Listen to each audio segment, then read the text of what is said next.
Chapter 1 Transmigration. Ling Mo, who was working overtime, suddenly died at her desk without warning. When she opened her eyes again, she had become an 18-year-old girl. Ling Mo accepted this sudden change quite well. She was always easygoing, and besides, her original life wasn't pleasant at all. Now, she had inexplicably changed her identity and was several years younger for no reason. She was overjoyed. Over the past 2 days, Ling Mo had sorted out the situation of this body. The original owner shared the same name as her, a recent high school graduate, 18 years old this year. Not long ago, her parents died in a plane crash, making her an orphan. But unlike other orphans, the original owner's parents left her a large fortune. Recalling this, Ling Mo fell silent. This setting, it felt so familiar. How similar it was to the novels she had read before. Thinking of those novels, Ling Mo suddenly had a flash of inspiration and shouted loudly into the air, "System, system?" Well, it seems she was overthinking it. Continuing to piece together the original owner's memories, the little girl had mild autism from a young age, was extremely withdrawn, disliked communicating with others, and usually kept to herself. Her only family were her parents. Now, with their sudden death, this blow was devastating for her. Her parents were also orphans, having built their lives from scratch, only having this daughter in middle age, cherishing her dearly from childhood. Having been pampered since childhood, the sudden loss of such a family tragedy, without any elders to comfort her, inevitably led to emotional distress, exacerbating her autism. Without family or friends, she was incredibly lonely, no one could enter her heart, and she herself didn't want anyone to. Having reviewed her memories, Ling Mo sensed a profound despair emanating from the little girl in those memories, a despair that had even affected her. From the little girl's memories, Ling Mo knew she had contemplated suicide, but before she could act on it, she transmigrated. Ling Mo sighed. She didn't really understand the original owner's thoughts. Why would someone who wasn't afraid of death be afraid of living? Although she didn't understand, she respected. Standing in front of the mirror, looking at the person inside, Ling Mo whispered, "I wish you a happy reunion with your parents over there."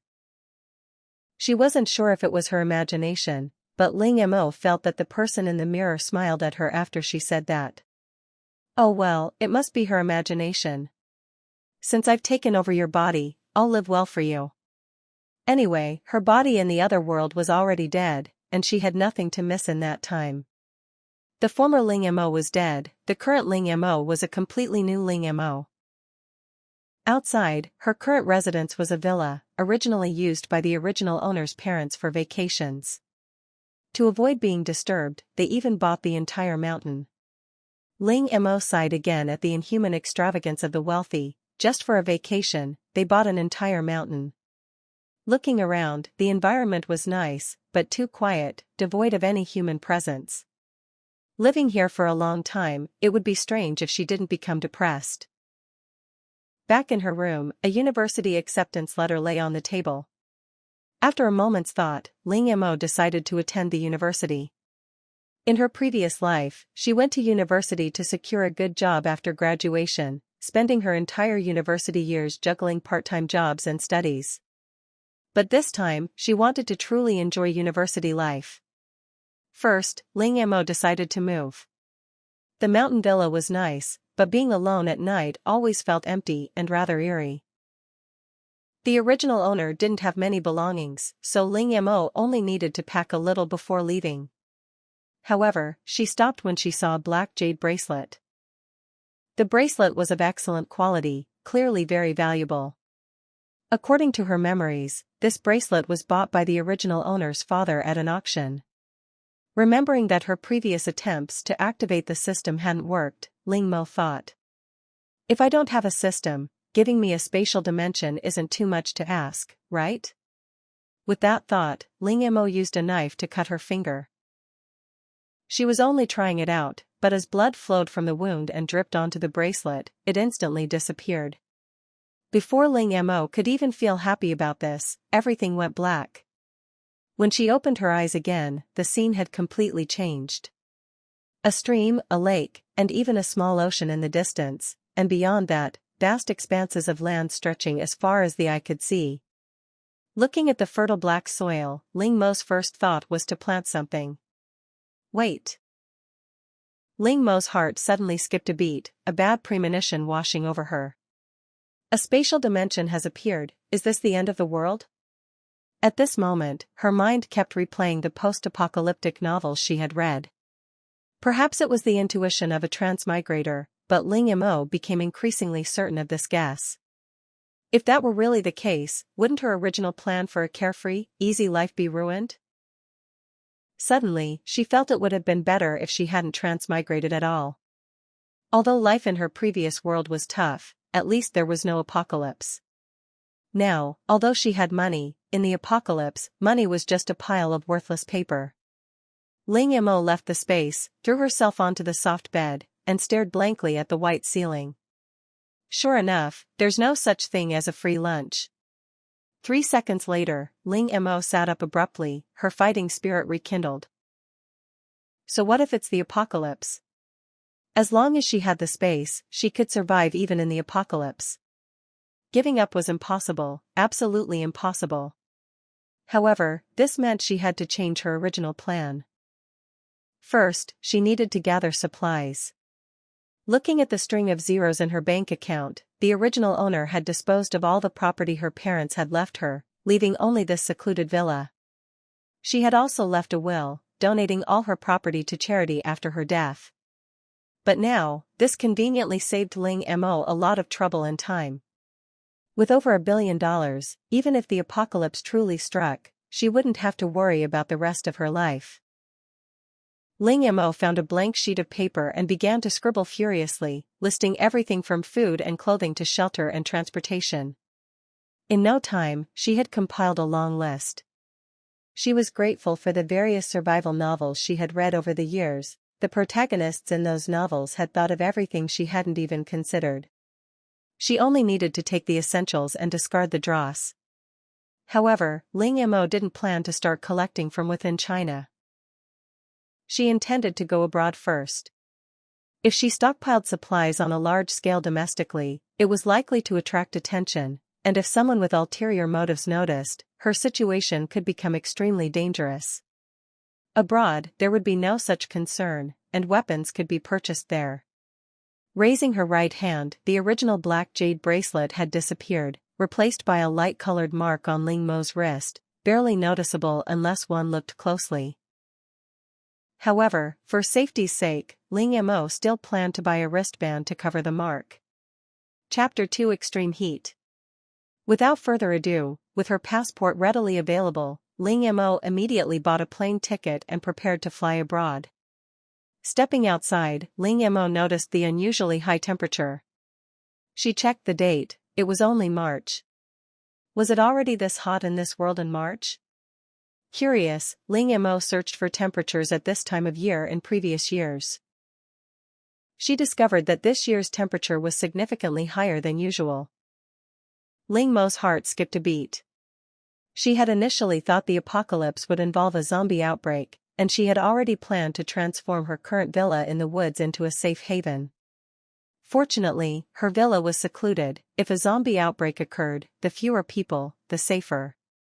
Although she herself might become a zombie, she was a transmigrator, and she had that much confidence. But after this discovery, Ling Mo suddenly had a different thought. Who said the apocalypse necessarily meant a zombie outbreak? Natural disasters, wastelands, alien invasions, planetary explosions, all could be considered the end of the world. Looking at the weather outside, Ling Mo now leaned more towards natural disasters. If that were the case, then her previous plan to renovate the villa in the woods would have to be abandoned.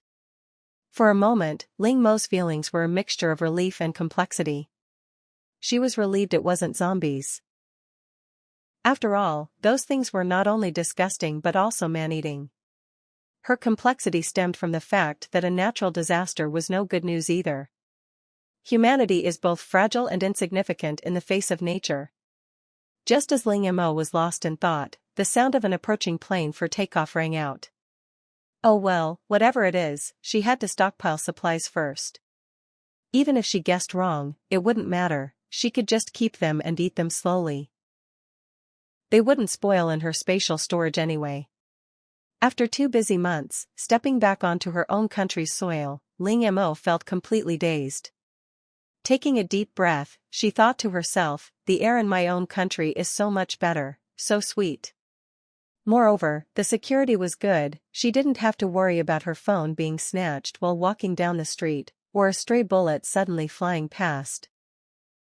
These 2 months abroad felt more exciting than her previous life and the original owner's life combined. Fortunately, she had purchased all the necessary supplies, including the weapons she had longed for. Although the quantity wasn't large, it was enough for self-defense. After 2 months of frantic shopping abroad, she had only spent a third of her money. Of the remaining 2/3, she used a third to buy gold. As the saying goes, antiques in prosperous times, gold in chaotic times, and throughout 5,000 years of history, gold has always been a hard currency. Back at her villa on the mountain, Ling Mo flashed into her spatial dimension, which had undergone a complete transformation. The once barren land was now covered with crops, and orchards were thriving, their branches laden with various fruits. The lakes and small oceans were now teeming with life, with various livestock such as chickens, ducks, cattle, and sheep kept in enclosures. All of this was the result of Ling Mo's efforts over the past 2 months. Looking at the vibrant space, Ling Mo felt incredibly safe. No matter what disaster struck in the future, at least she wouldn't have to worry about food. Fortunately, this space is quite intelligent, I don't have to do anything myself. Ling Mo was initially worried, as she was the type of person who, aside from being able to feed herself, seemed to kill everything she tried to raise, even cacti couldn't survive a month in her care. To turn mature crops into edible food, Ling Mo bought several production lines and various agricultural machines. She only rested at home for a day before resuming her resource gathering. After all, she still had a third of her money, which needed to be spent, otherwise it would become worthless when the apocalypse arrived. She was now fairly certain that the impending disaster was likely to be extreme heat. First, Ling Mo decided to change her residence. Although the mountain villa was well hidden and she didn't have to worry about her space being discovered, it was surrounded by forests, and in the event of a fire, she would have nowhere to escape. Therefore, Ling Mo sold the villa, along with the entire mountain. Then came the purchase of a new house. Ling Mo fully utilized her wealth, and the housing issue was resolved in less than half a day. It was a 2-story villa, about a third smaller than the original mountain villa, but for Ling Mo living alone, a larger house wouldn't be necessary. The surrounding neighbors were all wealthy and influential, and the community's security was extremely strict, with outsiders not allowed to enter freely. Ling Mo was very satisfied with her new residence and moved in that very day. At the same time, she noticed something. Her neighbors seemed to be stockpiling supplies, with over a dozen cars coming and going from the community every day. But thinking about it, it made sense, the temperature was already approaching 50 degrees Celsius, and such an unusual phenomenon was bound to attract attention. With these people acting as cover, Ling Mo no longer needed to sneak around when buying supplies, since everyone was doing it anyway. Although she had bought a lot of supplies while abroad, there were still some that Ling Mo felt were better made domestically, so she didn't buy them overseas. First, there was clothing. The extreme heat was just the beginning, there might be extreme cold, earthquakes, volcanic eruptions, acid rain, and various other natural disasters later on, all of which she had to consider. Style wasn't important, quality had to be good.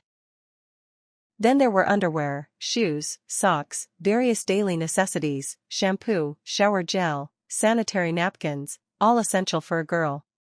Ling Mo touched her waist-length hair. The original owner had taken excellent care of it, making it jet black and shiny, like black silk. Ling Mo had always loved having long hair, but due to the pressures of life, she had no time to maintain it and had to give it up, always sporting a neat short haircut until her transmigration. In this life, having finally acquired a head of beautiful, jet black hair, Ling Mo didn't want to give it up. Call it willful or not, she had her own space and could take care of herself, so there was no need to compromise. She made a list of what she needed, tied her hair up, put on a sun hat, applied sunscreen, and then, carrying a small bag, went out. Adhering to the principle of spending where possible and saving where possible, Ling Mo didn't go to large supermarkets but instead went to a wholesale market. Although she had grown a lot of grain in her space, it wasn't ripe yet, so she needed to buy some to tide her over, as well as various seasonings. The variety of seasonings from abroad was far less than that from China. Ling Mo had planted almost everything she could grow in her space, it just took time for them to mature. Ling Mo's main purpose this time was to acquire various daily necessities. Chapter 3 Stockpiling. After negotiating with the wholesalers, Ling Mo had them deliver the goods to the warehouse she had rented in advance, and some to her home as a makeshift storage solution. After all, while everyone was stockpiling supplies, not much was being done, most were just doing it for peace of mind. After browsing around, Ling Mo bought several hundred water buckets, each about 10 liters, to store water. She had originally planned to buy more, but the shopkeeper only had so much. Although she had water in her spatial storage, she couldn't just sit around doing nothing and needed to prepare some herself. Besides this, Ling Mo began buying various emergency foods, such as biscuits, compressed biscuits, instant noodles, chocolate, canned goods, and vitamin powder. Although she had already bought a lot of medicine outside, Ling Mo wouldn't mind having more of these things, including various common medications, medical masks, protective suits, goggles, etc. As for energy, Ling Mo didn't dare buy too much, only some bottled natural gas, oil, diesel, and coal. She also bought sugar, salt, and tea, all strategic resources. If even the government considered them good, they couldn't be wrong. Next, Ling Mo noticed cigarettes and alcohol. After thinking for a moment, she decisively bought some. Although she didn't drink or smoke, she could use them to exchange for resources she needed later. She worked busy all day, and when it got dark, she went to the warehouse she had rented earlier. The wholesale market owners had already delivered all the goods. The warehouse was piled high, and Ling Mo smiled with satisfaction. A sense of security welled up inside her. Only when receiving supplies could she alleviate the fear of an impending natural disaster. Back home, Ling Mo again piled the goods delivered by the merchants in her room. That night, Ling Mo lay in bed and started online shopping. Various snacks, drinks, water cups, plates, as well as some household appliances, lighting equipment, candles, lighters, matches, whatever she saw or thought of, she would order without hesitation. Orders placed today would arrive tomorrow. As for whether anyone would suspect anything about so many deliveries, she had just moved in recently, so more deliveries were normal. Besides, while her quality of life was satisfied, her spiritual needs couldn't be neglected. So Ling Mo started buying various physical novels and comics online, and downloading anime and TV series. Seeing her storage running low, she decided to head to a mobile phone store to buy several tablets and external hard drives. The next day, Ling Mo, carrying her bag, went straight to the mobile phone and computer store before it got too hot. Listening to the salesperson's explanation, Ling Mo decisively bought the most expensive, highest performing, and largest capacity tablet.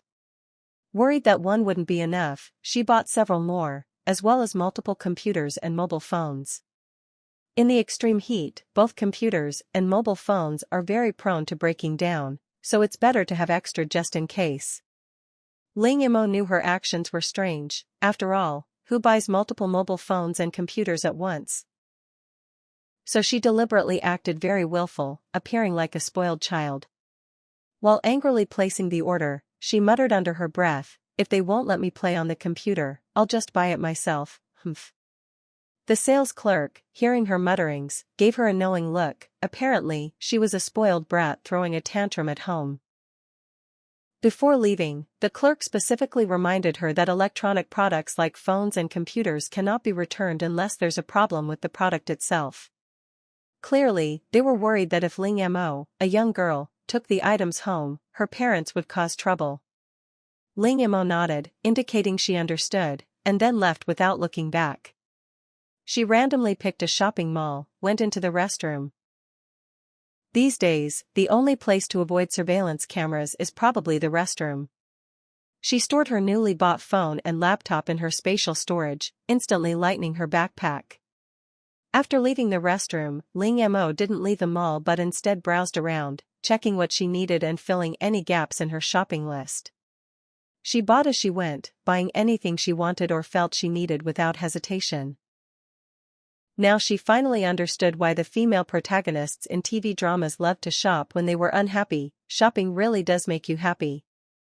Especially seeing something you really liked become yours brings a sense of satisfaction. Besides summer clothes, Ling Mo also bought a lot of winter clothing, including down jackets, down comforters, military coats, and shoes. Because it was summer, these items were especially cheap. She gave the merchants her address and asked them to deliver the items to her door, then continued shopping.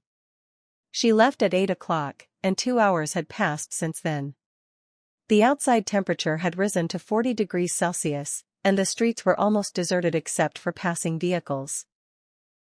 As soon as Ling Mo stepped out of the mall, a wave of heat hit her. Stepping outside felt like entering an oven, and she almost wanted to retreat back inside.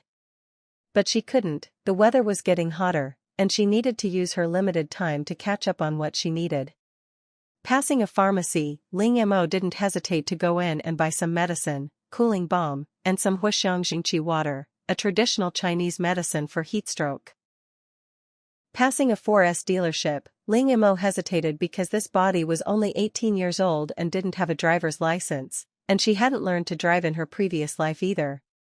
But then she thought, buying a car doesn't necessarily mean you have to know how to drive, it could also be a temporary place to stay. With this thought, Ling Mo felt like a new door had been opened for her. Approaching the 4S dealership, she saw a motorhome exhibition on the first floor. Looking at these enormous vehicles, Ling Mo realized why so many people dreamed of owning their own motorhome. However, to go inside and see the cars, a deposit of 20,000 yuan was required. No wonder there were so many people inside the 4S dealership, but only a handful around the motorhome exhibition area. Amidst the envious glances of the onlookers, Ling Mo paid a deposit of 20,000 yuan and was enthusiastically led by the salesperson to the RV exhibition area. Upon closer inspection, Ling Mo realized her initial impressions were inaccurate. The RV was much larger than she had imagined. The wheels almost reached her chin, and it looked incredibly sturdy, giving her a strong sense of security. As the salesperson entered the password, a hidden ladder fell down, and the door slowly opened. Ling Mo took the shoe covers offered by the salesperson, put them on, and then entered the RV. This off-road RV is our company's latest product. It's 15 meters long, 2.5 meters wide, and 4 meters high, with 2 levels and fully equipped. Chapter 4 Stockpiling 2. The salesperson kept introducing the advantages and benefits of the RV, but Ling Mo wasn't listening at all. She knew absolutely nothing about cars, her knowledge was limited to vans, sedans, sports cars, and trucks, and now an RV was added to the mix. However, as the salesperson said, this RV was indeed fully equipped, practically a small villa moved inside, not only for living but also with entertainment facilities. The salesperson kept talking, though she didn't really expect Ling Mo to buy it. After all, the girl looked young, but she could easily pull out a 20,000 yuan deposit without batting an eye, indicating a good family background. If she could build a good relationship now, she might become a potential customer. Not buying now didn't mean she couldn't buy later. Just as the salesperson was lost in her thoughts, she heard Ling Mo suddenly ask, "How much is this vehicle?" 12 million. I want it. Can I drive it away now? The salesperson, who hadn't expected the other party to buy, froze on the spot after hearing Ling Mo's words. After she realized what was happening, her voice trembled slightly as she asked again, "You said you want to buy this RV, right?" "Yes." Ling Mo nodded firmly. The salesperson immediately became even more enthusiastic. She led Ling Mo to the VIP lounge, letting her wait while she busied herself processing all the paperwork. Once everything was done, Ling Mo only needed to sign. "Ms. Ling, here are your car keys and purchase contract. Please keep them safe." The salesperson respectfully handed the documents to Ling Mo. "By the way, could you help me drive the car to the designated location? I don't have a driver's license." "Of course, just tell us the address, and we'll have someone to assist you." After buying the RV, Ling Mo suddenly realized she hadn't considered the transportation aspect. Right, there's also a boat. In case of a flood, a boat could be life-saving. And life jackets and oxygen cylinders. Indeed, checking for any oversights was useful. However, with so many items, Ling Mo didn't plan to visit each physical store individually. Instead, she intended to buy them online and have them delivered to her pre-rented warehouse. Braving the scorching sun, Ling Mo decided to visit a nearby large supermarket to find inspiration and escape the heat. Passing by, she saw an outdoor gear store and, on a whim, added outdoor equipment to her shopping list. While RVs were nice, they were sometimes too conspicuous and easily revealed the existence of her space. Upon entering the supermarket, she saw honey on sale. Its bright orange color looked incredibly tempting. Right, she didn't have any bees in her space yet. She took out her phone and added bees to her shopping list. Further along, she saw folding family swimming pools for sale. These pools should have a large water capacity, and considering the sweltering weather outside, Ling Mo decisively bought all 20 pools on the shelf.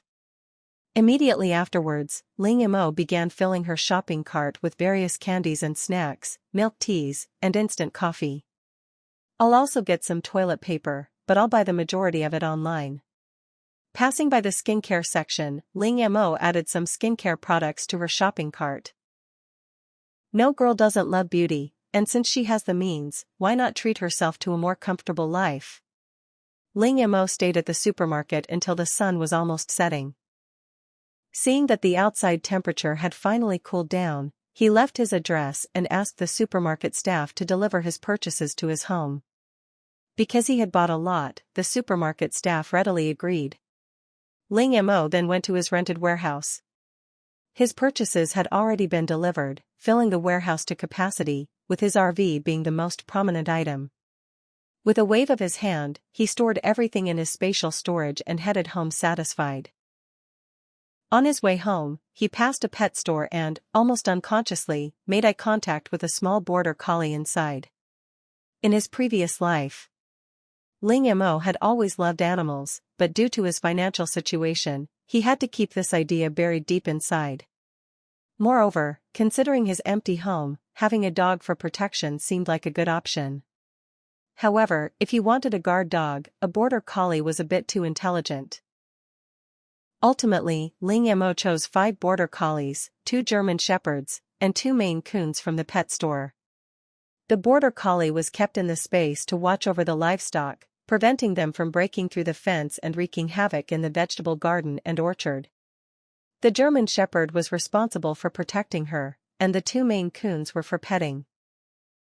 At the moment of payment, Ling Mo suddenly felt a sense of relief, as if something had finally been lifted from her shoulders. Looking at the cats and dogs on the ground, Ling Mo smiled knowingly. It was good, she wasn't alone anymore. Because of these little guys, she bought a lot of cat and dog food, pet treats, and cat litter at the pet store. Cat litter was a good thing. If there were any water or power outages later, it could be used to solve the toilet problem. Although she could easily use the toilet in the space, she still wanted to pretend. As for the cat and dog toys recommended by the shop assistant, Ling Mo refused. No matter how realistic they were still fake. Nothing could compare to the real trees in the space. After returning home, Ling Mo first let the little guys get used to their new environment, while she herself started unpacking packages. Several packages from the orders she placed yesterday had already arrived. After unpacking all the packages, the cardboard boxes piled up like a small mountain. These weren't just cardboard boxes, they were a huge sense of security. Finally, all the packages, along with the cardboard boxes, were stored in his spatial storage. With the daytime temperature so high, what if the cardboard spontaneously combusted outside? After tidying up, Ling Mo took out his phone and placed orders for the items he had missed that day. For items in higher demand, like smoked meat and ham, he contacted the manufacturers directly and had them delivered to his warehouse. He assembled the portable swimming pool he had bought.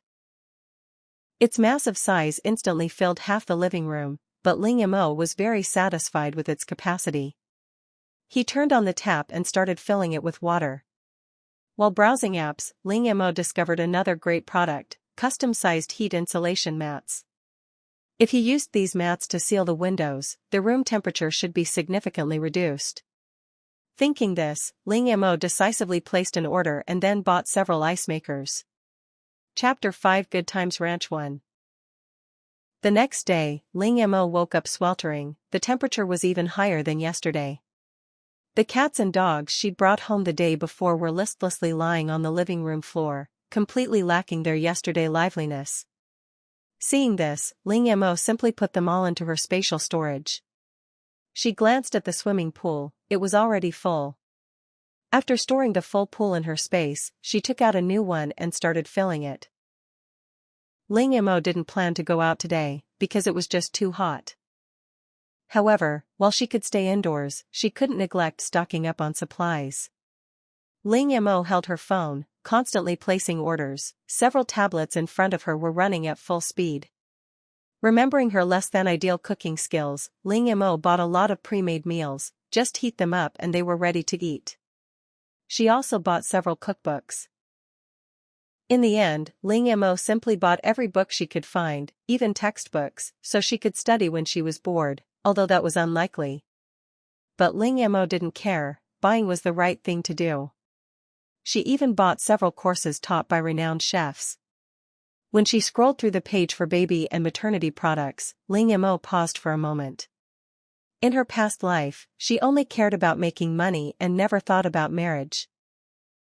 In this life, she was only 18 years old and was about to face various natural disasters. Who knew what the future held? Thinking this, Ling Mo still couldn't help but place an order, just in case.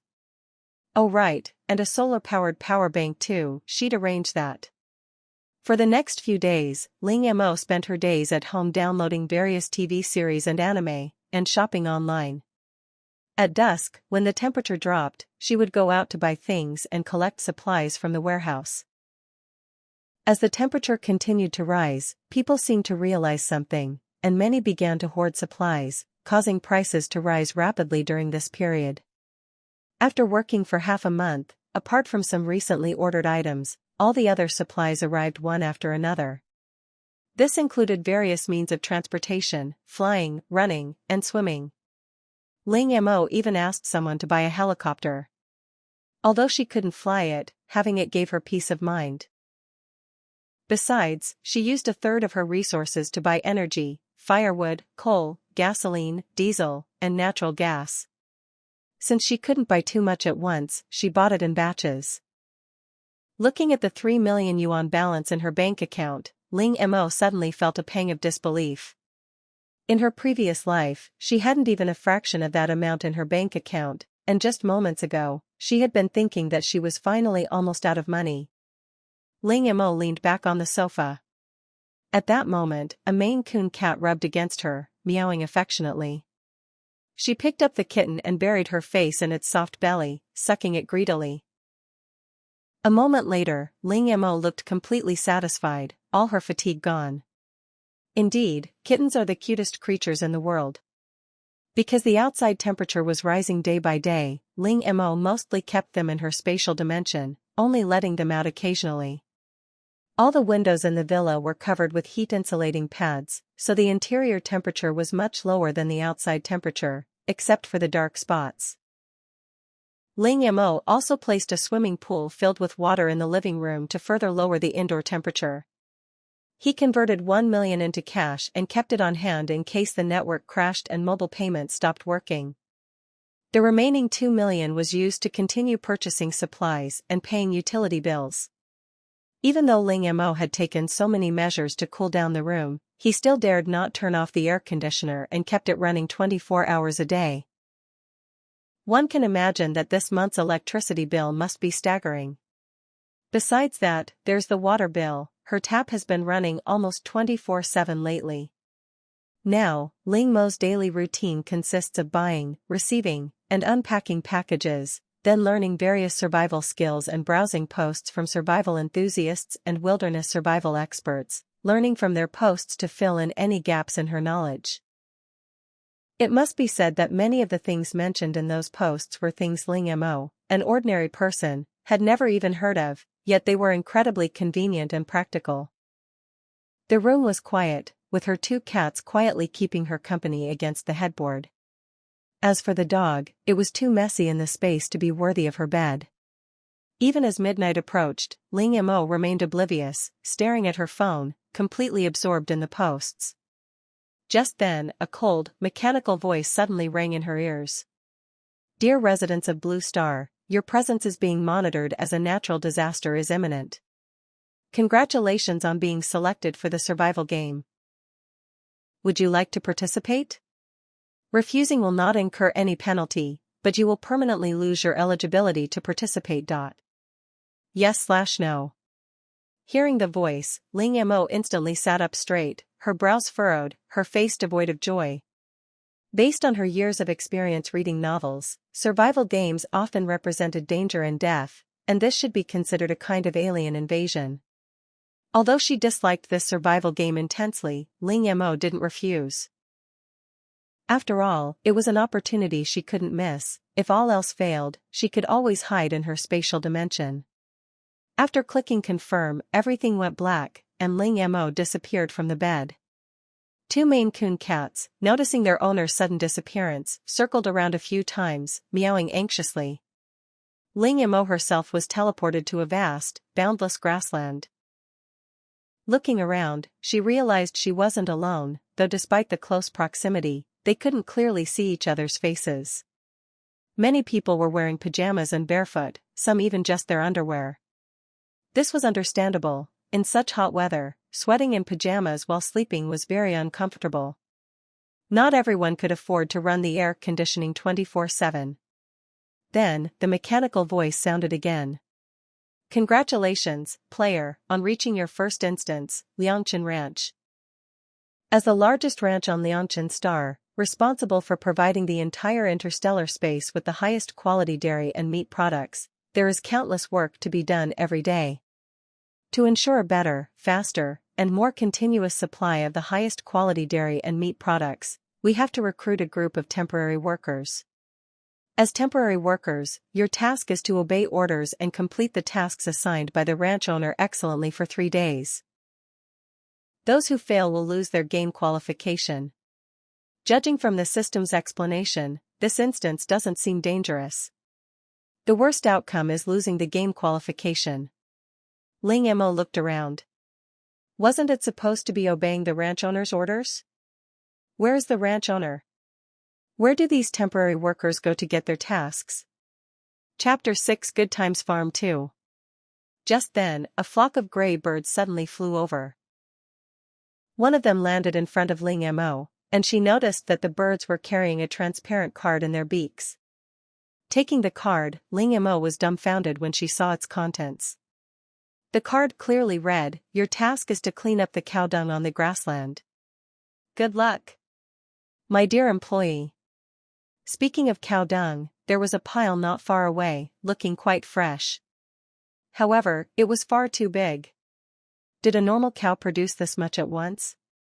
It was almost up to her calves.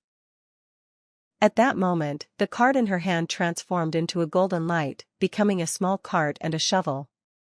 Looking at the 2 tools in her hands, Ling Mo took a deep breath and walked towards the cow dung. Anyway, she was a pet owner outside the game. Shoveling cat and dog poop and shoveling cow poop should be about the same. Ling Mo comforted herself with this thought. Fortunately, these cows were raised on natural pasture, and their droppings were mostly pasture fiber, odorless. However, Ling Mo looked at the tools in his hand and then at the cow dung on the ground. The small cart couldn't hold much dung at all. And this shovel looked like a child's toy. Was he just messing around? But soon, Ling Mo discovered the magic of these two tools. The shovel, though small, scooped up cow dung effortlessly. With just a light touch, the entire pile was shoveled clean. After putting the shoveled dung into the cart, the shovel on top flickered, and then the dung disappeared. Ling Mo stared in shock at this scene. Space teleportation technology.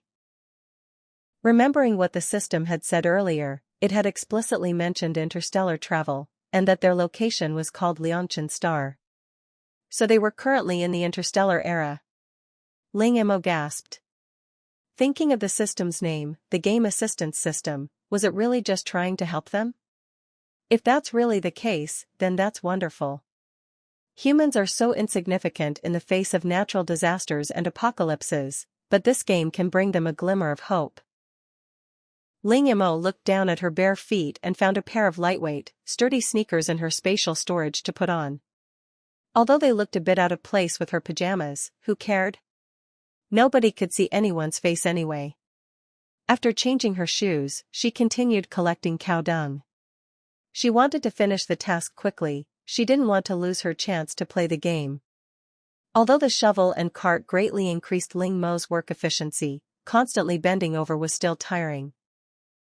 Before long, Ling Mo felt a soreness in her lower back. No, she couldn't continue like this. She needed to think of something to distract herself. This was an experience Ling Mo had learned from her previous life when she was looking for part-time jobs. As long as she shifted her attention, she would unconsciously forget her fatigue, and the work at hand would be completed quickly. A relatively effective way to distract herself was to call the other person. This was generally considered the most effective. However, Ling Mo was still single and didn't have a boyfriend. Even if she did, she wouldn't be calling him right now. She looked around. Since it was the interstellar era, could she try to take advantage of some opportunities? Once this idea came to her, it was as if a new door had been opened, and she couldn't stop. Such a large ranch must have a junkyard, right? Perhaps she could go treasure hunting there. Don't underestimate the junkyard. Even in real life, you can make money collecting garbage. And this is the interstellar age. Even garbage might be a valuable resource for them, like nearly expired nutrient solutions, gene-modifying fluids, or even super mechs.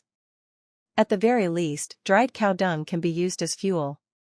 It's said that cows raised on natural grass produce dung that, when dried, has a unique flavor when used for roasting meat. Thinking this, Ling Mo couldn't help but chuckle.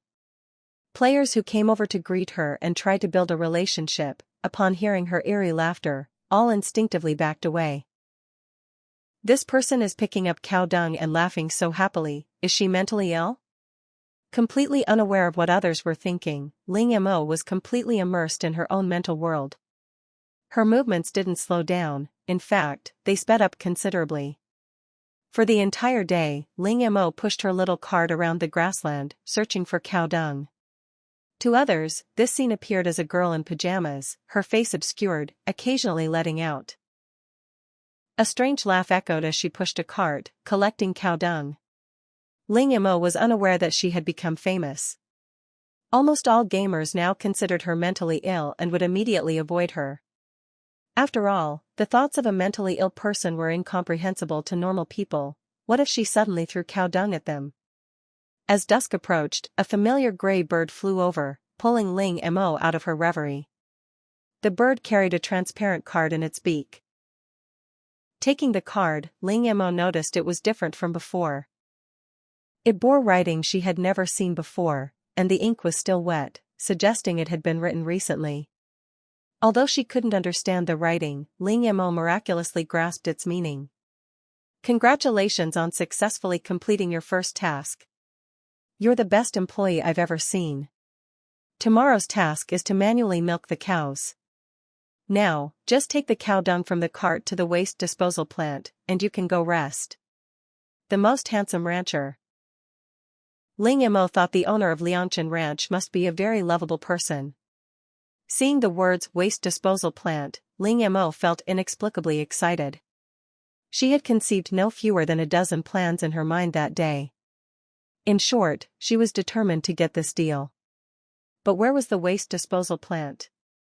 Ling Mo looked around. There was nothing but grassland, not even a single animal. Just then, the card in her hand suddenly flashed, and a golden arrow appeared on it, pointing in a certain direction. Ling Mo tried holding the card in a different direction, but the arrow's direction remained unchanged. It seems the waste disposal plant must be over there. After walking for about 15 minutes, a somewhat dirty and messy machine factory came into Ling Mo's view. At a glance, she saw a mountain of dried cow dung cakes piled up beside it, ready for processing. This would be excellent fuel in winter. It was such a waste to treat it as garbage. Chapter 7 Good Times Ranch 3. Following the instructions, Ling Mo placed the cart in the designated location. Immediately, a mechanical arm appeared, lifting the cart entirely. After a series of operations Ling Mo couldn't understand, a steady stream of fresh cow dung was poured into a larger machine next to it and burned. Seeing this, Ling Mo wasted no time and walked towards the interior of the waste treatment plant. Besides cow dung, there should be other things inside. Sure enough, after walking a short distance, she saw a machine processing wool by burning it. At first, Ling Mo didn't recognize it as wool until she smelled the strong muttony odor. It was normal to have sheep on the ranch. She also raised some in her space, although they were all lambs at the moment. Ling Mo quickly went forward and began stuffing wool into her space.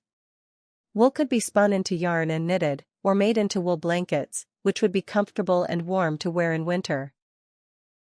Moreover, Ling Mo tried the feel of this interstellar sheep wool. It was even better than the wool from Earth, exceptionally soft. It was incredibly clean, without a trace of dirt, practically perfect except for the strong muttony smell. This waste disposal plant seemed to be fully automated, so Ling Mo didn't need to worry about being disturbed. An hour had passed after she finished collecting all the wool. Looking outside, it was completely dark, but Ling Mo was too excited to sleep. She had only just collected the wool. This waste disposal plant contained other treasures. Cleanly removed cow and sheep bones, the meat was gone, but the marrow was a valuable resource. Some people there even specialized in eating marrow, the essence of the meat. Besides this, there were many scraps from slaughtering cattle and sheep, whole cow and sheep hides, even donkey hides, and cattle and sheep blood, all stored in large iron containers. The age of the blood was unknown, so Ling Mo didn't intend to keep it. She took the rest. At this moment, Ling Mo couldn't help but feel grateful that because she could raise livestock in her space, she hadn't ordered too much meat, only some cooked food as a temporary measure. After all, nothing beats getting something for free, and the animals in interstellar space are significantly larger than those on Earth. A single cowhide, when unfolded, is even larger than 5 or 6 cows on Earth combined. Moreover, upon inspection, Ling Mo was surprised to find that the hide still had 4 hooves, a head, and a tail attached. These parts probably had less meat and were difficult to process, so they were simply discarded. Ling Mo checked the other animal hides, and they were all in the same condition.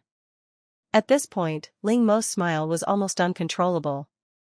Besides these, she also found a mountain of fat. The white fat was carelessly discarded here, a wasteful sight. Time was frozen inside her storage space, so Ling Mo wasn't worried about the collected offal spoiling. Continuing further in, a small mountain of bottles and jars appeared before her. She didn't recognize the writing on them, but upon opening them, a rich milky aroma wafted out. It was milk. Remembering the previous introduction to Lianchin Ranch, which specialized in providing high-quality dairy and meat products to interstellar people, the presence of milk seemed quite normal. Looking at the milk in her hand, its aroma was richer than any milk she had ever tasted. But here, it must be expired or nearing its expiration date. Ling Mo had a guess in her mind, but this didn't slow down her milk-collecting speed. Expired milk is just past its best before date. It doesn't mean it's bad, let alone milk nearing its expiration date. There's even milk powder. After working for most of the day, Ling Mo put the last can of milk powder into her spatial storage, collapsing to the ground, panting heavily, a wave of drowsiness washing over her. No, she couldn't sleep. Ling Mo took out a sour pill, steeled herself, and popped it into her mouth. Instantly, a sour taste swept over her taste buds, her face contorting in pain, and her drowsiness vanished instantly. Then, still feeling unsatisfied, she downed a glass of iced Americano and ate a sandwich to fill her stomach. She could sleep any time, but barring any unforeseen circumstances, she only had 3 days in this instance. She had to complete tasks during the day, so she could only squeeze in time at night. Ling Mo continued her treasure hunt at the garbage dump. Besides various expired products, there were many other odds and ends, probably discarded by the ranch owner. Anything she thought was good, regardless of whether she could use it, she would put into her spatial storage. Anyway, there's plenty of time to study it later. It wasn't until dawn that Ling Mo finally collected the mountain of cow dung cakes and walked out of the garbage disposal plant, satisfied. She could take a nap while she still had some time. An hour later, the alarm clock rang on time. Ling Mo struggled to get up, quickly changing into some sportswear. After a day at the garbage disposal plant, her pajamas were soaked with sweat. Patting her face, Ling Mo sighed, "It's good to be young. Just 1 hour of sleep and I'm already full of energy." However, this was also thanks to her constant busyness over the past few months. Although she hadn't deliberately exercised, she still got a considerable amount of exercise every day. Today, Ling Mo's tools were a small iron bucket and a pair of rubber gloves. Led by the gray bird, Ling Mo finally saw the animals on the ranch for the first time. Although she had guessed they might be large, she was still shocked when she actually saw them. Such big cows, such fat sheep, she wanted to raise them.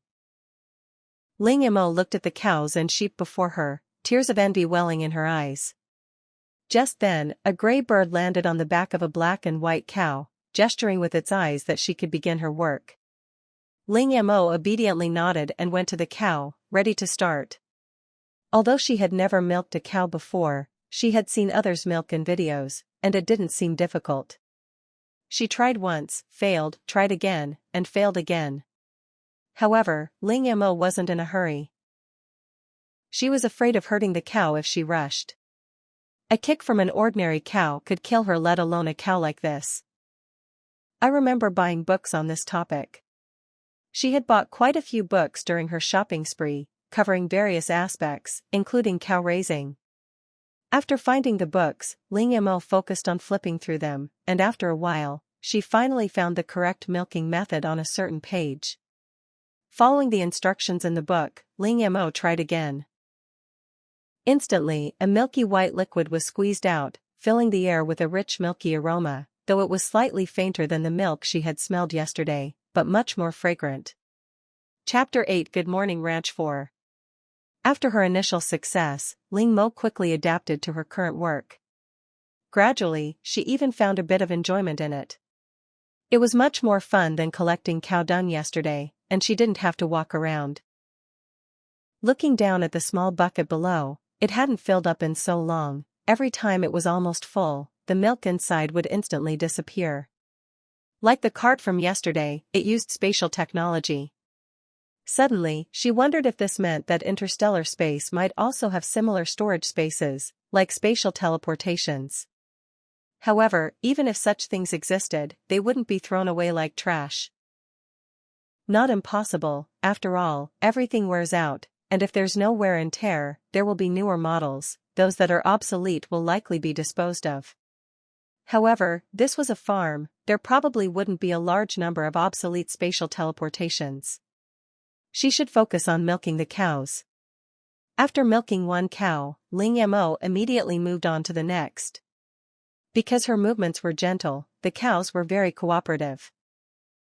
During this time, she also saw several other players who had come to milk the cows, but some were using the wrong technique and couldn't get any milk, while others were too rough and hurt the cows, getting kicked away. Ling Mo watched as one person crashed heavily to the ground, then turned into starlight and disappeared. She couldn't help but swallow hard. Was that person dead, or had they failed the game and returned to the real world? The game hadn't shown any danger yet, and even if someone failed, they shouldn't be eliminated, but the possibility of that person being kicked to death couldn't be ruled out. After witnessing the power of these cows, the other players' movements became even gentler. Not getting milk was fine, they didn't want to be kicked away. Relying on her increasingly skilled technique, Ling Mo looked around while working. Such a large ranch, was there only one garbage disposal plant? Although the previous garbage disposal plant was good, and garbage was generated every day, she didn't mind visiting a few more. Soon, Ling Mo noticed that the entire farm, besides the players, only had the gray birds and robots that issued tasks to them. She couldn't understand what the robots were saying, it must be interstellar language. But their actions showed they were incredibly busy. It wasn't until evening that the gray bird reappeared, and Ling Mo knew her work for the day was almost over. Sure enough, she received a card with similar content, praising her as an excellent employee for completing the assigned task brilliantly, and also assigning tomorrow's task, shearing the sheep. Following instructions, Ling Mo delivered the milk she had produced that day to a dairy processing room. After putting down the milk buckets, Ling Mo rushed to her beloved waste disposal plant. This time, there was much less waste than yesterday, but thankfully, it was all fresh. Dairy scraps, cowhides, sheepskins, everything was freshly slaughtered that day, and she could take it all. This Liangchen ranch truly lived up to its reputation as the largest ranch, just this much unwanted waste every day. Dairy products were practically free. With yesterday's experience, she was much faster this time, clearing everything out in just 2 or 3 hours. Just then, a robot suddenly appeared behind Ling Mo, startling her. Could this robot have noticed her actions and thought she was a thief? Even though she was only taking trash, if the robot insisted she was a thief, she couldn't really argue with it, since this was their territory. Just as Ling Mo was wistfully wondering if she had broken interstellar law by stealing trash, the robot suddenly turned and walked away. After walking a distance, the robot realized Ling Mo hadn't followed. It even turned back to look at her and said something she couldn't understand. But Ling Mo seemed to understand its meaning. Was it taking her to see the mysterious ranch owner so he could judge her personally? Fine, she'd follow, and if she was polite, she'd try for leniency. However, the robot didn't take her to the ranch owner. Instead, it led her to a much larger waste disposal plant. Then, the robot spoke a long string of words she couldn't understand, its tone seemingly giving instructions. Ling Mo blinked, wondering if she should consider learning interstellar language. Otherwise, communication would be a barrier in the game, like now, with one person and one machine completely unable to communicate. While she was still young, a high school graduate, and her intelligence still at its peak, learning interstellar language had to be prioritized. Aside from anything else, she could at least get clues from NPCs while playing the game. As a seasoned novel enthusiast who had read countless novels, Ling Mo sincerely hoped that Earth would one day connect with interstellar technology. Getting off topic. Right now, she needs to figure out how to get a set of textbooks for learning interstellar language. But before that, she needs to collect all the garbage in this waste disposal plant. She can't understand the robot's language, but she can roughly guess that they're handing over the garbage here. Looks like another sleepless night, Ling Mo said, taking a deep sip of the coffee she'd prepared earlier. She strode in confidently, opening her arms wide, and everything she touched was stored in her spatial storage. Fortunately, the space was large enough for her to fill as much as she wanted. There's so much near expiry and expired milk and milk powder here. And even milk candy. Does this stuff expire too? Ling Mo picked up a milk candy, peeled off the wrapper, and popped it into her mouth. Instantly, an unparalleled milky aroma filled her mouth. 2 words, delicious. 3 words, incredibly delicious. There's so much more. She'll collect it all, leaving out even a single milk candy would be a loss. There's even cheese? Isn't this fermented food? The longer it's stored, the better. Can this even expire? Ling Mo looked at the giant tire-like cheese in front of her. If it weren't for its strong milky aroma, she would have mistaken it for a white stone. These tire-shaped cheeses were stamped with a bright red seal. She still couldn't read the words, but that didn't stop Ling Mo from guessing what they meant. If she wasn't mistaken, the red seal most likely meant it was substandard. Based on her observations today, Liangchen Ranch seemed to have very strict quality control over its food. Therefore, it made sense that these substandard cheeses would be here. Ling Mo shook her head, but her hands didn't stop moving. What a waste. Luckily she came, otherwise so much good stuff would have been wasted. Chapter 9 Liangchen Ranch 5. By the time Ling Mo finished collecting her things and left the garbage disposal plant, it was already bright outside. This instantly jolted Ling Mo, who had been busy all night and was incredibly sleepy. At that moment, only one thought crossed her mind. Oh no, I'm not going to be late for work today, am I? It's all because those things inside were too tempting, they're such annoying little devils. Just as Ling Mo was about to sprint to her work location, the robot that had appeared earlier suddenly blocked her way, holding a bottle of light blue liquid. Ling Mo looked at the light blue liquid being offered to her, reached out and took it, wondering if it was for her to drink. After handing it to Ling Mo, the robot turned and left. Ling Mo opened the bottle and smelled it. The liquid had a faint fruity scent, but she couldn't quite place what fruit it was. She took a sip. It tasted sweet, and her sleepiness dissipated considerably. Noticing the change, Ling Mo's eyes lit up. Good stuff. I didn't expect Liangchen Ranch to be so humane. Considering she still had work to do, Ling Mo simply gulped down the entire bottle of liquid, instantly feeling refreshed and invigorated, as if she had woken up naturally after a good night's sleep, all fatigue swept away. Today was the last day of the game, and she wondered if the game system would give out rewards after completing all the tasks. Following the typical novel formula, there should be rewards, but she didn't know what they would be. Arriving at her work location, a flock of sheep with an astonishing amount of wool were leisurely grazing. Seeing this scene, Ling Mo couldn't help but feel the urge to raise one again. With that much wool, who would need a wool blanket in winter? She could just sleep on the sheep and be guaranteed to be warm. Today's tool was a sharp pair of shears. Ling Mo looked at the shears in her hand. This time, they weren't children's shears, but the sheep here were even bigger than cows on earth. With just one pair of shears, she couldn't shear many sheep.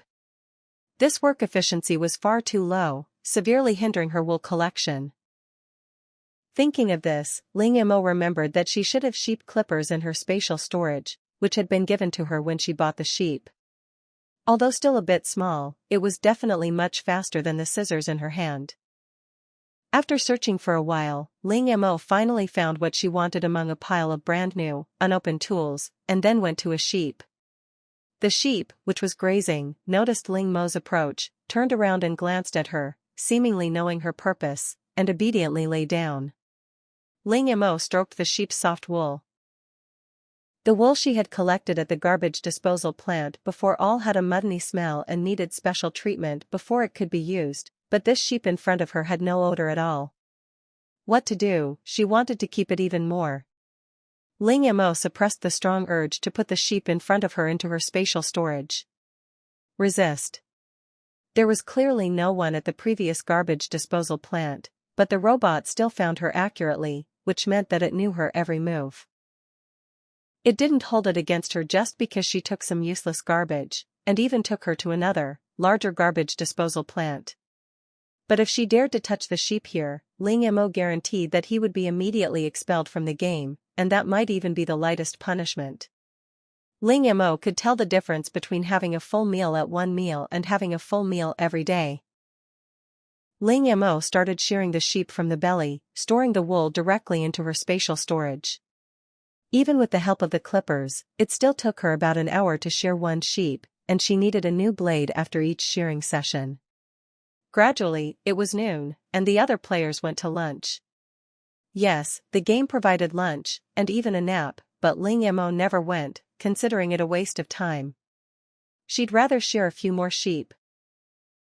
Ling Mo remembered that on the first day, the system had said to complete the rancher's tasks excellently. She felt this was an important clue. Otherwise, why emphasize excellently when just saying complete the task would suffice? Moreover, judging from the cards Gray Bird had given her these past 2 days, the rancher seemed very satisfied with her work. Ling Mo took out a sandwich and quickly finished her lunch. Just as she was about to continue working, the robot from the morning reappeared behind her. Ling Mo was startled again and couldn't help but complain, "Could you please not appear behind me? Your sudden appearance is really scary." The robot's headlights flickered twice, still speaking in unintelligible language, but after what happened last night, Ling Mo understood its meaning and followed it. Was it taking her to the garbage disposal plant again? But they couldn't collect many during her lunch break.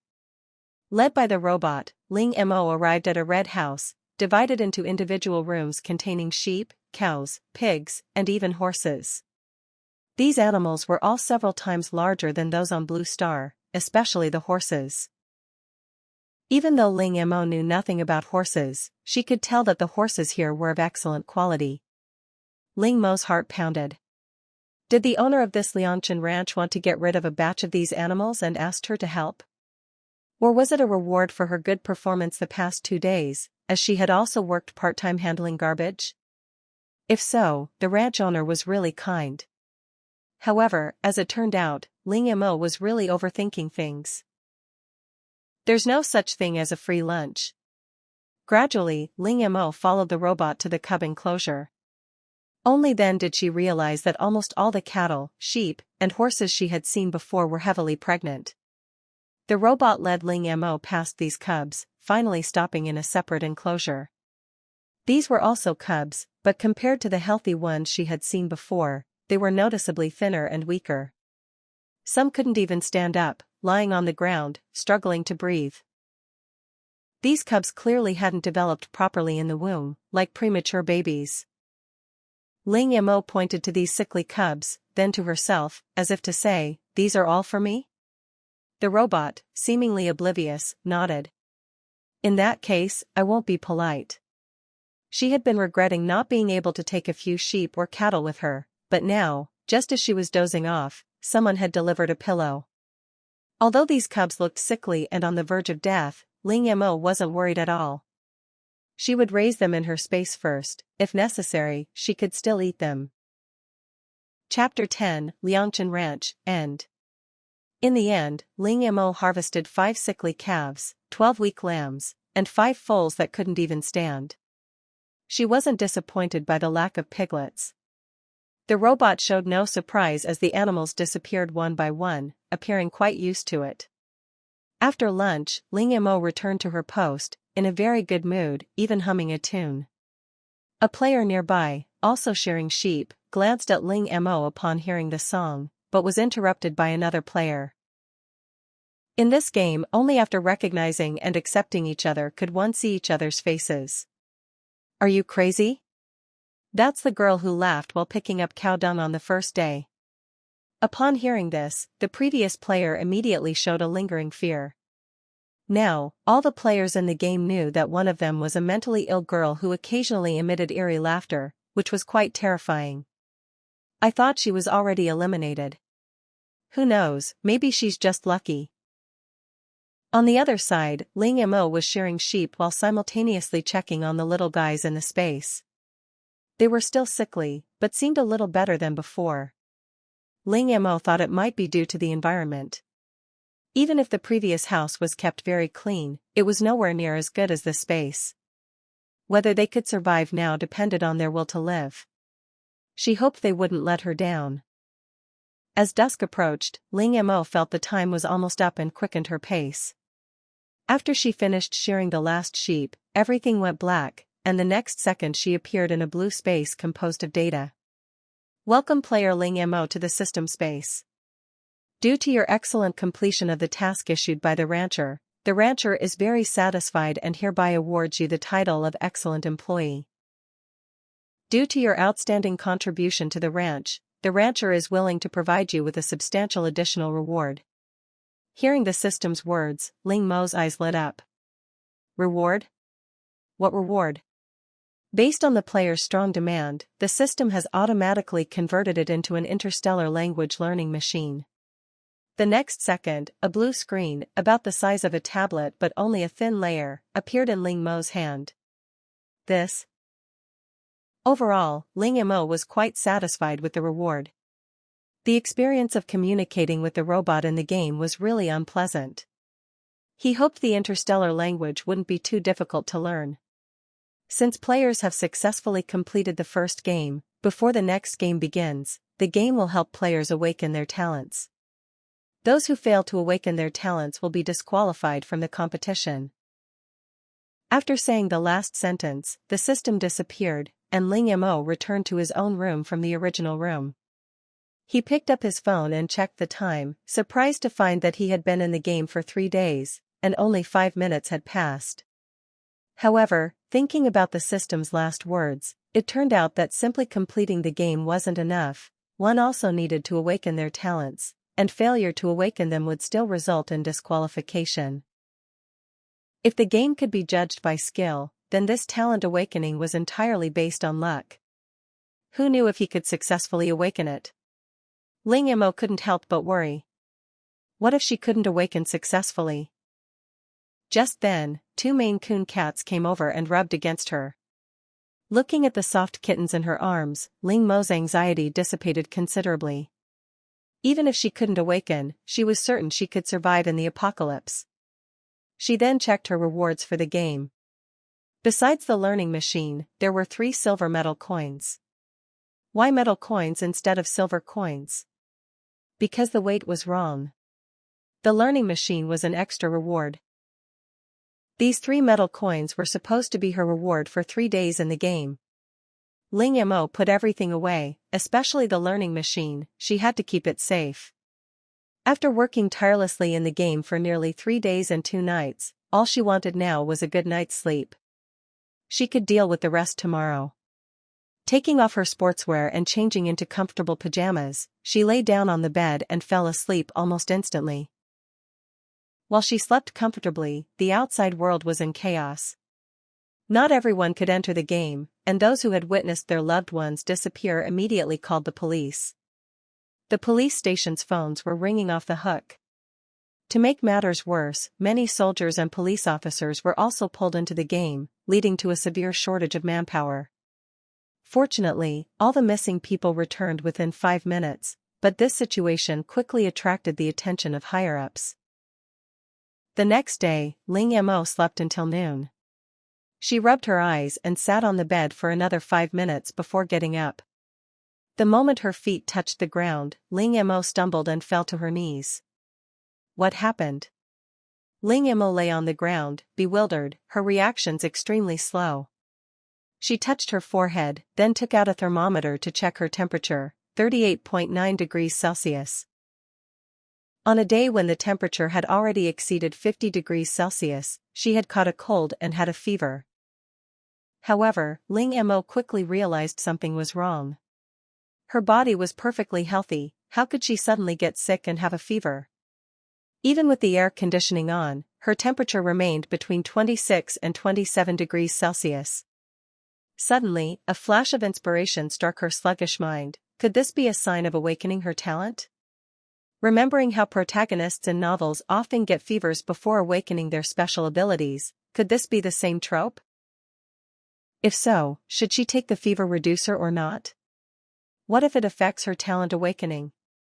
After a moment's thought, Ling Mo decided to hold off on the medication for now. It was only 38.9 degrees Celsius, she could handle it. She staggered downstairs.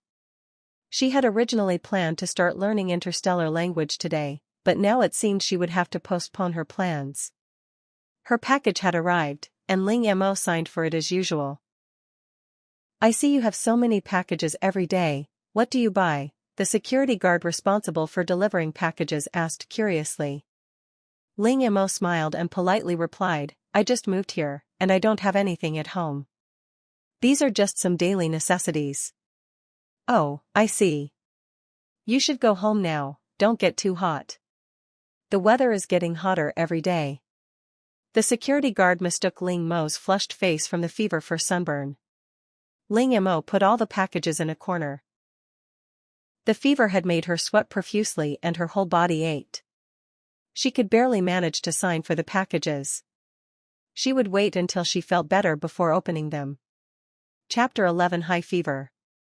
Although she had a fever, Ling Mo's mind was perfectly clear. Since she couldn't move her body, she could only use her mind to organize the supplies in her space. Foods like cheese and milk were all stored in the warehouse. Time was frozen in the warehouse, so even food that was about to expire could be stored. If only there were more warehouses, then the food could be stored separately. Although the current warehouse space was large, the food inside was too mixed and piled together, looking messy and taking a long time to find anything. As soon as she finished speaking, the entire space began to shake, and Ling Mo suddenly felt a sharp pain in her head. Immediately afterwards, warehouses sprang up from the ground, and there were even cellars specifically for storing vegetables. But Ling Mo had no time to care about any of this at the moment. The sudden sharp pain in her head made her feel like a fish out of water, about to be dried out. Ling Mo rolled off the sofa onto the floor, clutching her head tightly with both hands, panting heavily. Sweat quickly soaked her clothes, but she was completely unaware of it. The intense pain nearly made her faint, but Ling Mo didn't let herself pass out. Instead, she tried her best to stay awake. Don't ask why, it's just a novel's experience, that's what the protagonists do. After an unknown amount of time, Ling Mo felt the headache gradually subsiding. She slowly opened her eyes, letting out a sigh of relief. She'd finally made it through. You little brat, you think you can defeat me with just a headache? Today I'll show you who truly owns this body. After getting up from the ground, her clothes were soaked with sweat and dried repeatedly, leaving her feeling sticky all over. She quickly went upstairs to her bedroom to take a shower and then checked her temperature, 39.5 degrees Celsius, higher than at noon, but she felt incredibly energetic, even the previous weakness was gone. Thinking about her headache, Ling Mo quickly checked the space. Upon discovering the newly added warehouse and cellar, she fell into deep thought. Could her headache be related to the changes in the space? But she hadn't felt any discomfort during the previous spatial changes. Unable to figure it out, Ling Mo decided to stop thinking about it. With so many extra warehouses, she needed to quickly categorize the various items. Rice and flour were put together. Although the quantity wasn't large, her grains were almost ripe, and she had spent a lot of money on specialized processing machines. Various seasonings, tea, cigarettes, and alcohol were placed together, daily necessities and general merchandise were placed together, medicine was in a separate warehouse, meat products and dairy products were also placed in another, and uneaten vegetables and fruits were stored in the cellar. There were also some unidentified items brought back from Lianchin Ranch, all placed in another warehouse, to be studied later after she learned interstellar language. With this categorization, the previously full warehouses suddenly felt much emptier, but it didn't matter. Ling Mo believed that one day she would fill them all up. Later that evening, Ling Mo lay in bed and glanced at the news notifications on her phone. Unsurprisingly, the whole world now knew about the game, and gamers had suddenly become highly sought after. Ling Mo noticed that almost all of these players had developed fevers, though the severity varied. Some only felt unwell, while others were hospitalized. The government quickly took action, urging players to register at their nearest police station, promising them appropriate benefits. However, very few people responded. After all, the game system had stated that only those who successfully awakened their talents could retain their game privileges. What if they registered but failed to awaken their talents? Besides, Ling Mo felt there was another reason. Although the weather was hot, it wasn't yet unbearable. Registering would grant benefits, but it also meant being subject to control. Ling Mo could roughly understand those people's mentality. After all, the apocalypse had arrived, they were chosen by the game, and now they could awaken their talents. It seemed like the protagonist's setup. Who didn't dream of becoming a king and conqueror? After scrolling away from that post, Ling Mo came to the next one. Because of the game's arrival, everyone was hoarding food, and the price of food skyrocketed. Ling Mo was astonished to see prices several times, even dozens of times, higher than before, but even at such prices, demand still couldn't meet supply. Thinking about the money he still had in his account, Ling Mo decided it would be better to convert it into supplies. Before going to sleep, she took her temperature again. Looking at the temperature reading on the thermometer gun, which had successfully exceeded 40 degrees Celsius, she remained silent for a moment. This temperature was familiar to her. It was the same when she transmigrated a few months ago, and she almost died again then. But now, Ling Mo felt incredibly clear-headed, as if she weren't the one with the 40-degree fever. She touched her forehead and looked at the thermometer gun in her hand. Is this thing broken? Unfortunately, Ling Mo didn't know how to read a mercury thermometer, so she had to try several different thermometers. The results showed that the previous thermometer was indeed inaccurate, as her temperature had risen again. Looking at the 42 degrees Celsius reading on the thermometer gun, she wanted to take a fever reducer, but she resisted. As for calling an ambulance, Ling Mo didn't even consider it. Aside from the possibility of revealing her identity, the hospitals were already overcrowded, and even if she went, the doctors probably wouldn't be able to attend to her. At most, she'd be given 2 fever-reducing pills. After all, aside from a slightly elevated temperature, everything else about her was perfectly normal. In fact, Ling Mo felt even more alert than usual. However, being alert was one thing, and having a high temperature was another. Ling Mo thought for a moment, then got up and went downstairs. Half of the first-floor living room was occupied by a huge swimming pool. She put a life ring around her neck and a life jacket on herself to avoid drowning while asleep, then jumped in without hesitation. The slightly cool water made Ling Mo shiver. After adjusting to the temperature, Ling Mo yawned and quickly fell into a deep sleep, but her sleep wasn't restful. She had a strange dream, filled with bizarre and fantastical things. Her senses seemed to be amplified infinitely.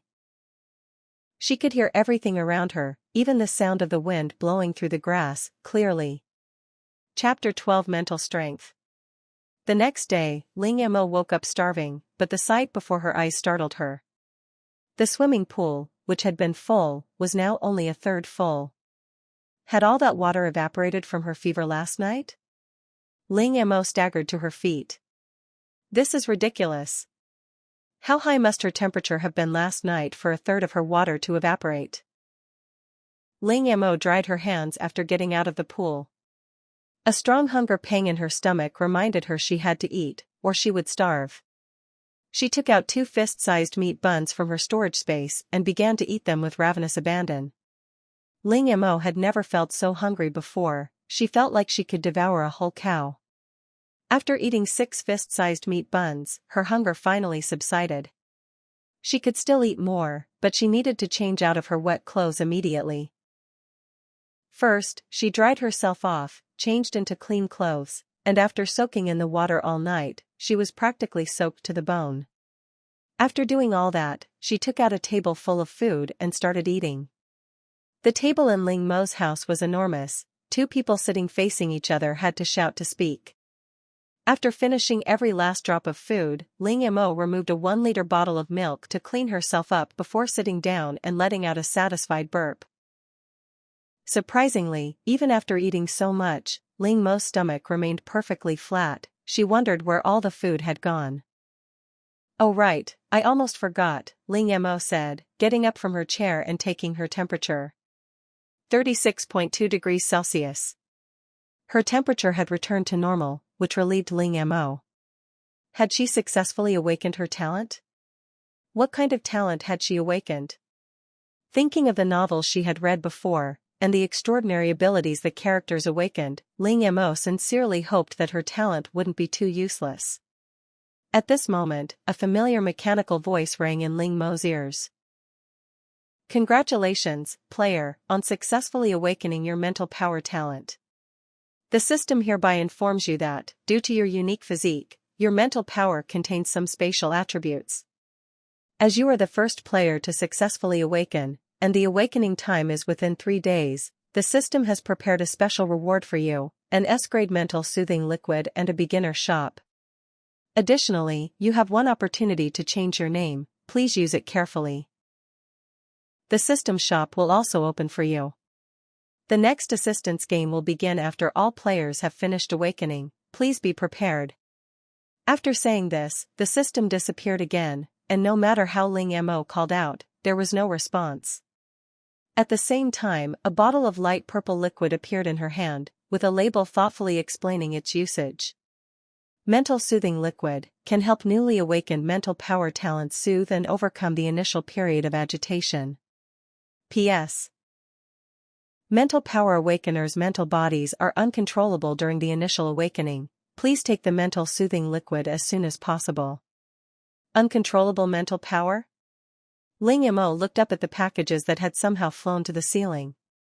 She had tried to control them to return to the ground, but they seemed to come alive and ran even faster. Oh well, she'd better just drink the mental soothing potion. After drinking the mental soothing potion, Ling Mo clearly felt her mental energy calmed down, and the package on the ceiling slowly returned to the ground under her control. Seeing this, Ling Mo couldn't help but breathe a sigh of relief. After this experience, she understood that the mental soothing potion was definitely a good thing for those with awakened mental energy. Remembering the system shop the system had mentioned before, she figured it should sell this kind of mental soothing potion. Opening the system shop, Ling Mo eagerly started searching. Sure enough, it did, with levels from E to A. Ling Mo had initially wondered why there wasn't an S-level mental soothing potion, but she fell silent after seeing the price of the A-level one. An A-level potion cost 10,000 gold coins, and even an E-level one cost 1 gold coin, or 100 silver coins. Ling Mo, who had only earned 3 silver coins after 3 days of playing in the game, thought she should probably think about how to make money first. As the first talent awakener, she also had a level 1 shop. A level 1 shop could only hold 10 items at a time, not many, in fact, very few. But Ling Mo noticed that players needed 1,000 gold coins to own their own shop. Moreover, upgrading the shop requires paying 10 times more money for each level. In other words, Ling Mo would need to pay 10,000 gold coins to upgrade her shop to level 2. Seeing this, Ling Mo suddenly thought a level 1 shop was pretty good, selling 10 items at a time wouldn't be bad, as long as her goods were eye-catching enough, she wouldn't have to worry about customers not buying. Suddenly, a prompt popped up, please name your shop. Ling Mo thought for a moment and named her shop, Don't Miss Out. Then changed her own name to, Drunk on Soy Sauce and Acting Like a Drunkard. This name clearly had nothing to do with a pretty girl like her. Looking at the empty shop, she didn't choose to immediately list items. She didn't know how many people had successfully awakened like her, and even if there were, there probably weren't many. Besides, she had mostly food. Although prices were soaring, people weren't starving yet, so listing food wouldn't be competitive. As for those interstellar foods, Ling Mo decided not to list them for now. Mainly, she still didn't understand whether those dairy products were nearing or expired. If people got sick from eating them, it would affect her shop's reputation. After signing for today's packages, Ling Mo unpacked them from morning until afternoon, during which time she also refilled the swimming pool, which was a third short of water. Since it had already been used, emptying the water would be wasteful, so Ling Mo decided to make it her own private pool and planned to buy a few more. In the afternoon, the temperature dropped, and Ling Mo decided to go out to buy supplies. She watched her neighbors bustling about through the window, and decided to join in. As soon as she opened the door, she saw 2 property management staff standing outside, seemingly about to knock. Behind them stood 2 serious-looking young men exuding an aura of integrity and trustworthiness. Ling Mo took 2 steps back, warily eyeing them. Who are you? The 2 property management staff smiled politely at Ling Mo and said, It's hot now, and to prevent people from unknowingly suffering from heat stroke, these 2 are here to check everyone's temperature. Chapter 13, Continuing to Stockpile. Ling Mo, what a lame excuse. Everyone chosen by the game is currently feverish due to their awakened talents. The reason these people are coming to her door is as clear as day. Ling Mo doesn't want to reveal her identity. She's just an ordinary person, without the courage or ability to save the world. She just wants to live her own life. Of course, she'll help with anything she can, but only if she's safe. As for revealing her identity, at least not now. Her secrets are too great, she won't do that until she has the ability to protect herself. It's not that she doesn't trust the country, but everyone has their own selfish motives. Oh, I see. Go ahead and take my temperature. Ling Mo calmly allowed them to use a thermometer to measure her temperature. A little over 37 degrees Celsius, no fever. A hint of disappointment flashed in the eyes of the two people behind the property management staff. One of them glanced inside the house, unpacking the mountain of delivery boxes and the goods scattered everywhere. The most conspicuous item was the swimming pool that occupied half the living room. "Why did you buy so many packages?" the person asked. "I just moved here, and I need to buy a lot of new things," Ling Mo explained frankly. Her words were quickly confirmed by the property management. "Do you have anything else to do?" "It's finally not so hot anymore, I need to go buy supplies," Ling Mo said, looking anxious. After confirming she was alright, the group went to the next house and knocked on the door. Ling Mo then hopped on her electric scooter and sped towards the nearest large supermarket. Along the way, Ling Mo regretted countless times not getting a driver's license because she thought it was too expensive. Now she could only get around on an electric scooter. Inside the supermarket, the scene was incredibly crowded, with most people concentrated in the food and frozen food sections. Ling Mo didn't try to compete with the crowd. She found a sales clerk and asked if they could deliver to her door. After all, everyone else had driven, while she had come on an electric scooter, and carrying everything herself was simply impractical. The sales clerk politely replied that they could, but their delivery fee was a little bit higher. Ling Mo said it was no problem. Then she ran to the beverage section and bought all her favorite drinks. Next, she went to the frozen food section. Frozen foods were sold out, but few people bought ice cream or similar items, so she bought them all. She also bought all the collapsible swimming pools. Besides the large family-style pools she'd seen before, Ling Mo also found a small one, presumably for children, and bought that too. Seeing the brand new fitness equipment in the supermarket, she realized she hadn't stocked up on these when she was hoarding supplies. Thinking about how she'd need a good physique for the upcoming games, she bought it.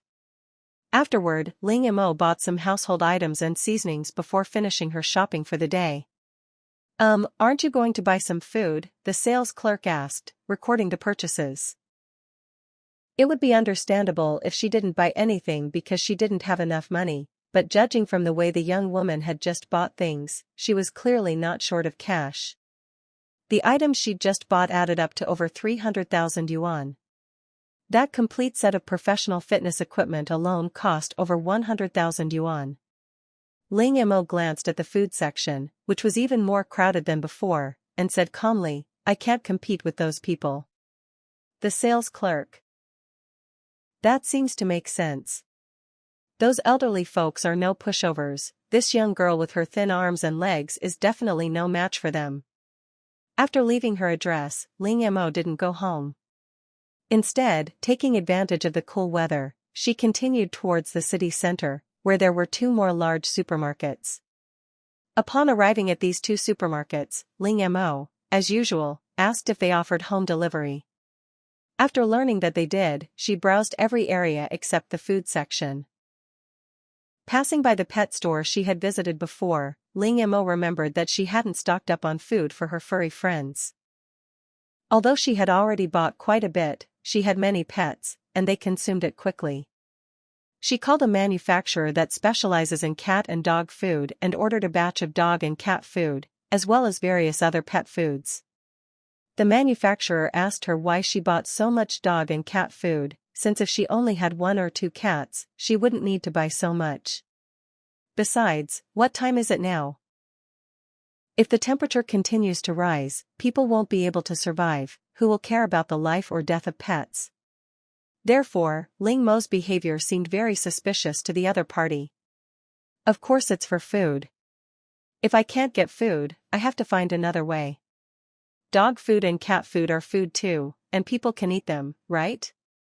The food these cats and dogs eat is professionally formulated, probably with more high-quality ingredients than human food.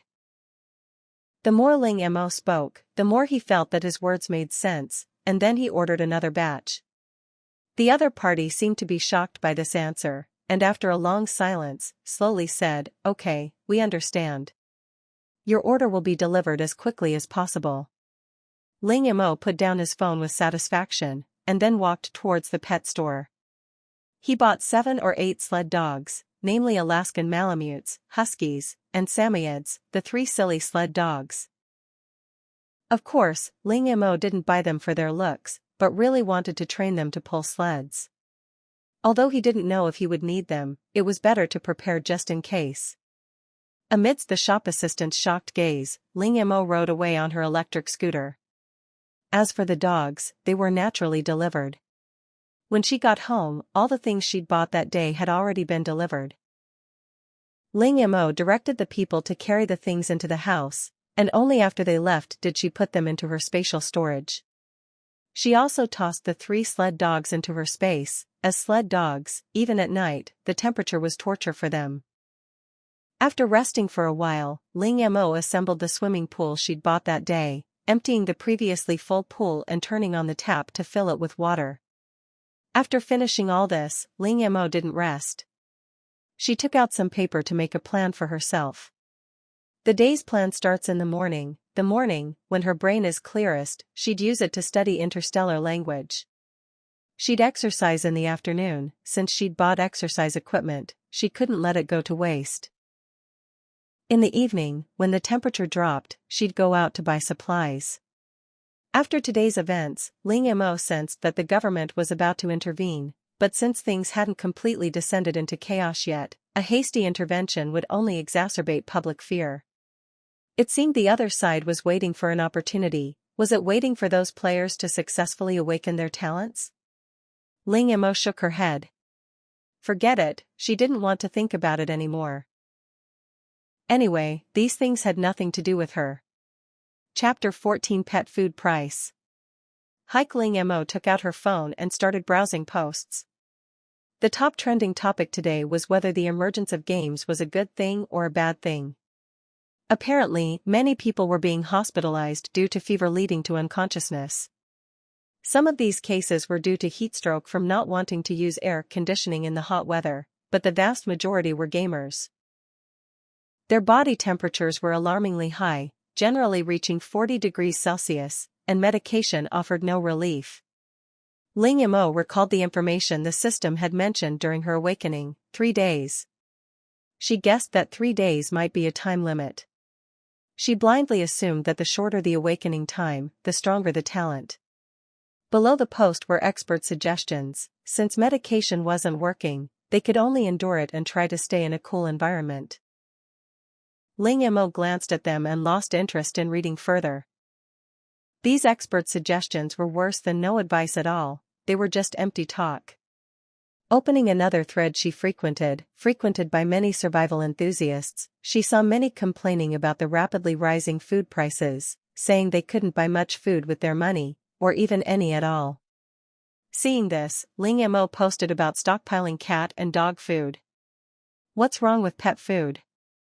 When did things become so specialized? Remember those famine years when even grass and tree bark were edible? Besides, cat and dog food contains meat, which is much more nutritious than tree bark, and pet food is all high-quality protein. After all, people nowadays raise their pets very well, and many pets eat better than people. Ling Mo's post caused a huge stir. Those who own pets might have already thought of this, but those who haven't easily overlooked it. What Ling Mo didn't know was that because of her words, almost all pet food factories were overwhelmed with orders that very night. But even if they knew, she probably wouldn't care, as long as her supplies could be shipped out normally. The next day, her alarm clock rang promptly at 6 o'clock. Ling Mo struggled to get out of bed, then washed up, changed clothes, and ate breakfast. After a night's rest, the swimming pool was full. Ling Mo stored the water in her spatial storage and then assembled a new swimming pool to fill it with water. All of this took exactly 1 hour. At 7 o'clock, Ling Mo promptly turned on her learning machine for interstellar language to begin her studies. Interstellar language was like another form of Chinese, so although Ling Mo found it somewhat difficult, it wasn't entirely without direction. After a morning of studying, Ling Mo felt as if a new door had been opened for her.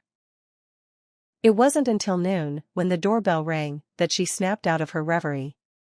It turned out that her pet food order had arrived. 3 whole truckloads, 1 truckload of cat food, 1 truckload of dog food, and 1 truckload of pet treats. You think that's all? You're sorely mistaken. Some of the food had also been delivered to the warehouse outside. The villa had a garage, but Ling Mo didn't own a car, so she used the garage as a warehouse. She had everyone move everything into the garage.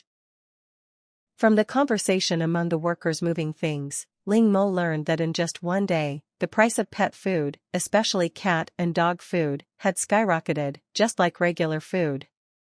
One worker said, "Young lady, luckily you ordered early. If you had waited another day, you would have had to pay several times more for this much pet food, and you might not even have been able to buy this much." Ling Mo handed out unopened bottles of mineral water to the workers.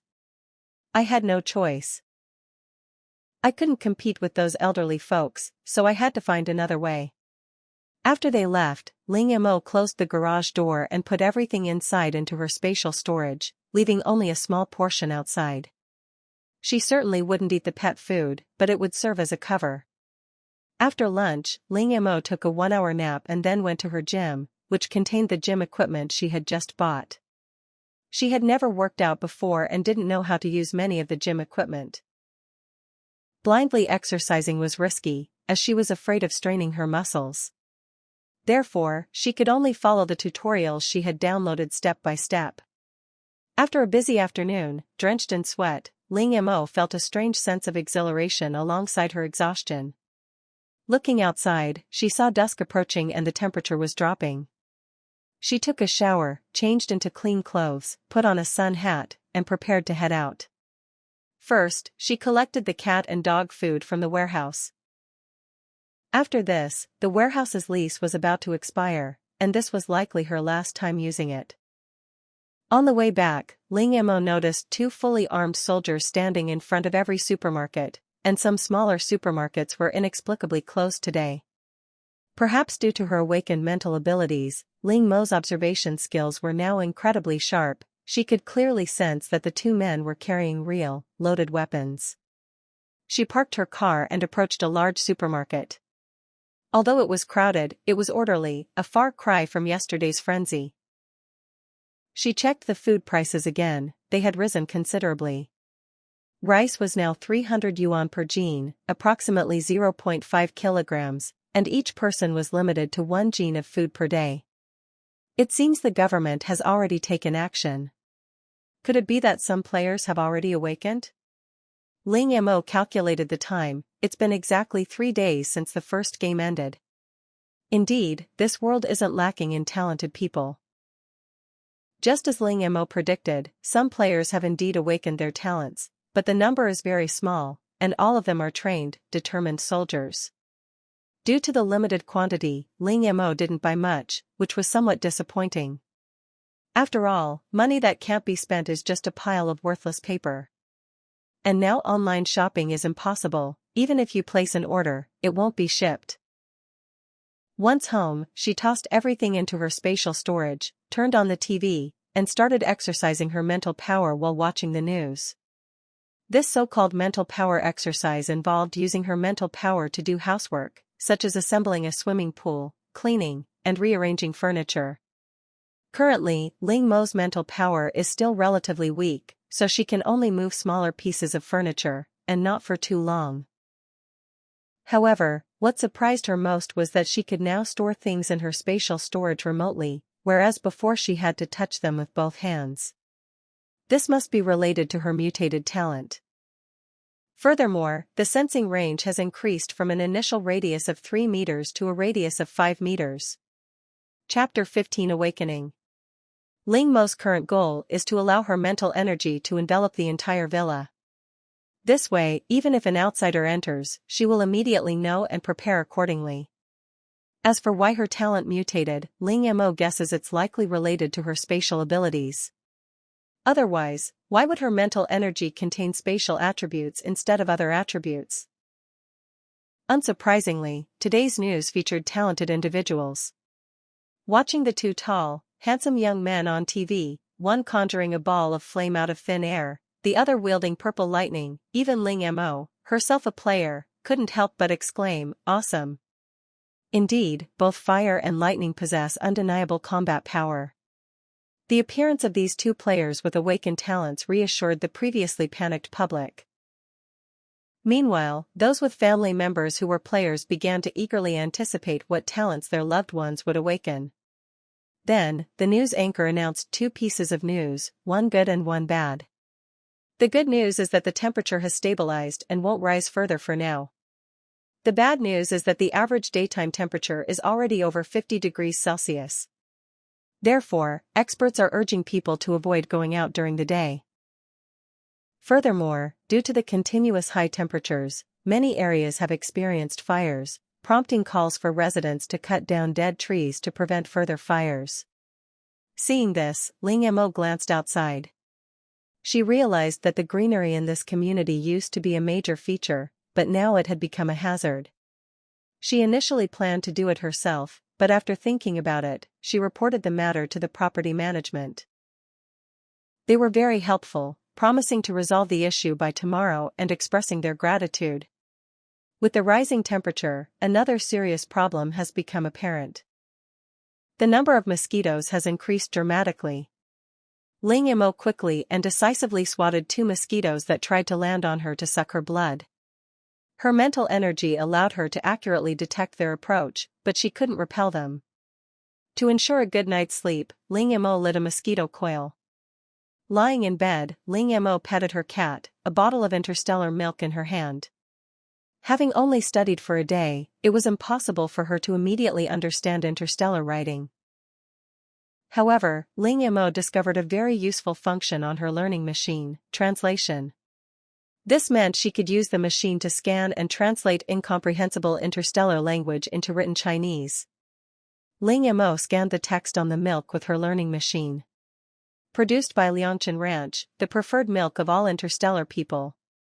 Ling Mo skipped over a long string of advertising words and went straight to the date. Then, another problem arose. Interstellar dates were different from Earth dates. This meant that even if she knew the date, she didn't know if the milk was expired. Fortunately, at this moment, the learning machine seemed to sense Ling Mo's despair, flashed, and a mechanical voice sounded, "Liangchen Ranch milk has a remaining consumption period of half a month. Please drink it as soon as possible to avoid waste." Since it wasn't expired, Ling Mo opened the milk and drank it directly. With just one sip, she instantly fell in love with the taste. No wonder it's said to be the first choice for interstellar people. If this milk were on Earth, it would be my first choice too. Then, Ling Mo scanned all the remaining interstellar products, keeping what he needed and selling the rest in the store. These are all interstellar products. Even with minor malfunctions, the technology they contain far surpasses that of Earth. After careful selection, Ling Mo chose 10 of the most thoroughly damaged machines. According to the learning machine's description, these machines were also agricultural machines, but because they were so badly damaged, the cost of repairing them could buy 2 new ones. For the first time, the system priced these machines at 2 silver coins, describing them as somewhat useful junk. Seeing this, Ling Mo unceremoniously increased the price from 2 silver coins to 20 gold coins. After all, this was alien technology, and unique to Earth, definitely worth the price. As for whether they would sell, Ling Mo wasn't worried. She could simply lower the price or not sell them at all. This was just a trial run. After listing the items, Ling Mo didn't pay any more attention to them. Now, she only wanted to maintain her best condition to prepare for the game that might begin at any time. Since some players had already awakened, the number of awakened players would only increase. Her most important task now was to quickly become stronger. Although the game isn't dangerous now, that doesn't mean it won't be in the future. And as the saying goes, when there's no danger, the people around you are the greatest danger. Ling Mo, having grown up as an orphan in his previous life, had witnessed much of the darker side of humanity. Thinking about what he needed to do tomorrow, Ling Mo gradually fell asleep, while another group of people on the other side couldn't sleep. Some felt despair because they hadn't successfully awakened. If there had never been hope, it would be all right, but once hope was present and not grasped, a person would collapse. At this moment, many were in such a state of collapse, not only due to fear of the future, but also disappointment and resentment from their families. Meanwhile, some who had successfully awakened started chatting in the game's chat channel. At first, there were only one or two, but gradually more people joined. Although only a few people could awaken in the first 3 days, there were still several hundred people worldwide. For a time, everyone spoke freely, saying all sorts of things. With the successful awakening of their talents, people's desires were also amplified infinitely, and gradually, 2 distinct categories emerged among these people. One group of people believed the game was humanity's hope, and that they should unite to overcome this disaster. The other group believed in a survival of the fittest mentality, and that the lives of others were none of their concern. Around the world, countless people were agitated by these awakened players, with some even resorting to dissecting them to uncover the game's secrets. As the only shop currently operating in the area, it naturally attracted immense attention. Some ordinary people, seeing that the shop sold damaged machines for 20 gold coins, cursed it as a profiteer and left. However, some knowledgeable individuals, seeing the words interstellar, immediately realized the shop likely sold interstellar products. Interstellar. Even if broken, it held significant research value for them. Buy. Forget 20 gold coins, even 200 gold coins wouldn't be enough. Chapter 16 Meditation. The next day, Ling Mo was woken up promptly by his 6 a.m. alarm. He brushed his teeth, washed his face, ate breakfast, filled the swimming pool, and then filled a new one. Then he began his day of studying. After learning that the learning machine wasn't just for studying, Ling Mo began searching for information about mental power talent on it. The learning machine flashed a few times, and then an introduction to mental power appeared on the screen. Mental power was divided into 7 levels.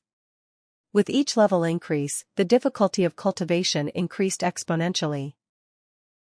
In the later stages, those who awakened their mental power talent were almost invincible, as they could kill without leaving a trace. Those who awakened mental power were natural commanders and scouts, because under the cover of mental power, anyone within it would have nowhere to hide their actions. In this situation, unless one could leave the area covered by mental power. Ling Mo's jaw dropped when she saw that after cultivating mental power to level 6, it could cover an entire planet. This was only level 6, wouldn't level 7 be even more terrifying? Ling Mo's current mental power range is about 5 meters in radius, which, according to the interstellar classification, only qualifies her as a beginner level 1 mental power user. Seeing this, Ling Mo couldn't help but sigh. She had been complacent about her improvement, but now it seemed she had been too hasty. She searched for methods to quickly improve her mental power, and soon the learning machine provided 3 methods. The first method was combat. Constantly breaking through personal limits through battles and perilous situations. This method was recognized as the fastest way to improve mental power across the interstellar spectrum, applicable not only to mental power users but also to all those with awakened talents. The second method was to improve mental power through meditation. Its advantage was safety, but its disadvantage was slowness. Moreover, meditation required complete focus, free from any distractions, demanding a high level of concentration. The third method was to find a mineral called Mind Stone. Mental power awakeners could significantly improve their mental power after absorbing it, making it both fast and safe. However, before Ling Mo's eyes could even light up, she quickly saw the prompt at the bottom. P.S. Mind stones are extremely rare minerals in interstellar space, something you can only encounter by chance. The most recent appearance of one was 100 years ago, a mind stone the size of a thumb, which was auctioned off at the Andromeda auction house for $2 billion. Ling Mo's breath hitched, then she looked at the second method. Meditation should be similar to cultivation in fantasy novels, while the first method was equivalent to training. Ling Mo temporarily abandoned the first method of training. After all, she was still too weak. Calling it training was more like going to her death, and she couldn't afford mind stones anyway. Now it seemed that only the second method, meditation, remained.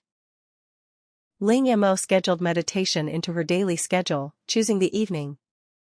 After all, the temperature dropped at night, not as hot as during the day, making it easier to concentrate. The learning machine even thoughtfully provided her with a meditation manual. Ling Mo felt that this manual should be shared throughout the entire interstellar space, like a textbook, otherwise it wouldn't be possible to find it so easily with a search. In the following days, Ling Mo's life became extremely regular. She gets up promptly at 6 a.m., washes up, eats breakfast, and then starts studying the interstellar language at 6:30 a.m. She has lunch at noon, replacing her usual 1-hour nap with meditation, and then exercises at 1 p.m. In the afternoon, when the temperature starts to drop, she goes out to buy supplies. After all, she still has so much money, it would be a waste not to spend it. After returning from buying supplies, she eats while catching up on the latest news, and then begins meditating again. After successfully expanding her mental energy radius to 8 meters, Ling Mo summarized some techniques for using mental energy. It boils down to 10 words: if the heart moves, I remain still. Mental energy operates automatically. During this time, a batch of crops in her space matured, and Ling Mo stored them all in the granary before planting new ones. The calves, lambs, and ponies she had previously acquired from Liangshan Ranch had also recovered considerably after a few days of rest. Although they were still far from being as healthy as their siblings, at least they could eat and were no longer half dead. Furthermore, all the machines Ling Mo had previously listed sold out, earning her 200 gold coins. Seeing how popular these machines were, Ling Mo listed another batch. Since she didn't need or use them anyway, it was better to sell them all than keep them taking up space. Opening the system shop, she spent 100 gold coins to buy 10 bottles of D-grade mental soothing liquid for emergencies, and then used the remaining 100 gold coins to browse other items. After searching for a while, she finally settled on 2 items. Marrow cleansing fruit tree sapling **** long-term consumption of its fruit can improve physical constitution. P.S. The marrow cleansing fruit tree has extremely demanding environmental requirements and is very difficult to cultivate. Please consider carefully. Medicinal fruit tree sapling ***. The fruit has effects such as restoring physical strength, anti-aging, whitening, and slimming. Long-term consumption can also prevent diseases. P.S. ***. Its environmental requirements are even more demanding than the marrow cleansing fruit. Besides these 2 fruit trees, there are also healing fruit, medicine fruit, detoxifying fruit, and many other fruit trees with miraculous effects. However, these fruit trees are among the cheapest items in the system shop. This is because they are extremely difficult to cultivate and have very high environmental requirements. There can be no pollution in the surrounding area, otherwise they will die. Ling Mo even used the learning machine to search, and unsurprisingly, the survival rate of these fruit trees in interstellar space is also very low. Even if they survive by chance, they are sickly, let alone bear fruit. Given the current environment of Blue Star, it is naturally impossible to grow these fruit trees, but Ling Mo has a spatial dimension. The environment inside the space perfectly met the growth needs of these fruit trees. After clicking to buy, 2 obviously malnourished saplings appeared in her hands. Seeing this, Ling Mo didn't dare to delay and put them into the space. She found a beautiful and auspicious spot to plant them, then watered them thoroughly. After a lot of work, Ling Mo could clearly feel that the 2 saplings were in much better condition than before. As more and more players successfully awakened their talents, more and more posts about the game appeared. It was then that Ling Mo learned that not everyone's first game was Good Morning Ranch. Some people were even teleported to a kindergarten, with the task of looking after children. Seeing the people posting complaints about how difficult those children were to take care of, Ling Mo couldn't help but feel fortunate that she had been teleported to the ranch. The cubs were cute, but only if they didn't cry. Chapter 17 Happy Farm 1. Besides, the money brought out from the game was being sold at exorbitant prices.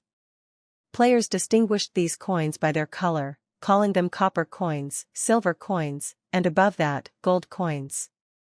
Not everyone was like Ling Mo, who got 3 silver coins in the first game. Most players got copper coins. Meanwhile, Ling Mo even saw her shop's name in the posts. Many people were speculating about who the owner of the Don't Miss Out shop, Drunk on Soy Sauce, was, and where those interstellar machines came from. Of course, many also questioned the authenticity of the content.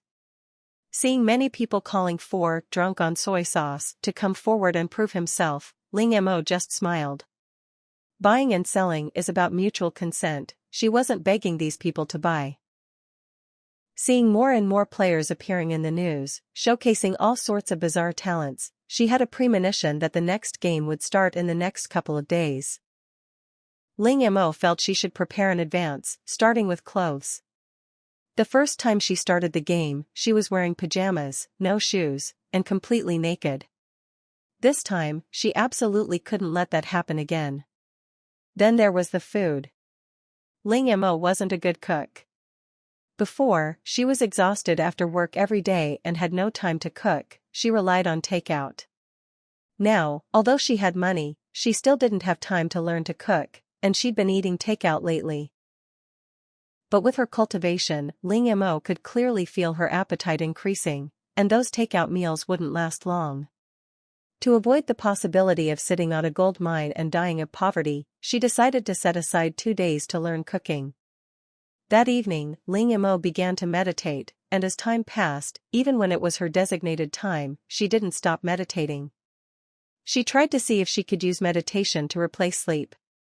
If successful, she could use her sleep time for cultivation. Just as she was immersed in meditation, a familiar electronic voice rang in her ears. Dear Blue Star players, congratulations on successfully awakening your talents. You have certainly not disappointed the game system. Secondly, welcome to the second round of the game, Happy Farm. Are you ready? Ling Mo jolted awake, quickly opening her eyes to find herself in a different location. Before, it was a ranch, now it's a farm. What's next? She glanced at her clothes, thankfully sensing the game was about to begin and hadn't changed out of her pajamas. However, since the second round had started, it meant that all players on Blue Star, whether they had successfully awakened or not, were now awake. Looking around, she noticed that during the last game, everyone's faces were blurry. Only when 2 people knew each other or recognized each other could their features be clearly seen. This time, however, that limitation was gone, and everyone's faces were clear. While everyone else was observing their surroundings or searching for companions, Ling Mo quickly pulled out a mask, covering half her face, revealing only her dark eyes.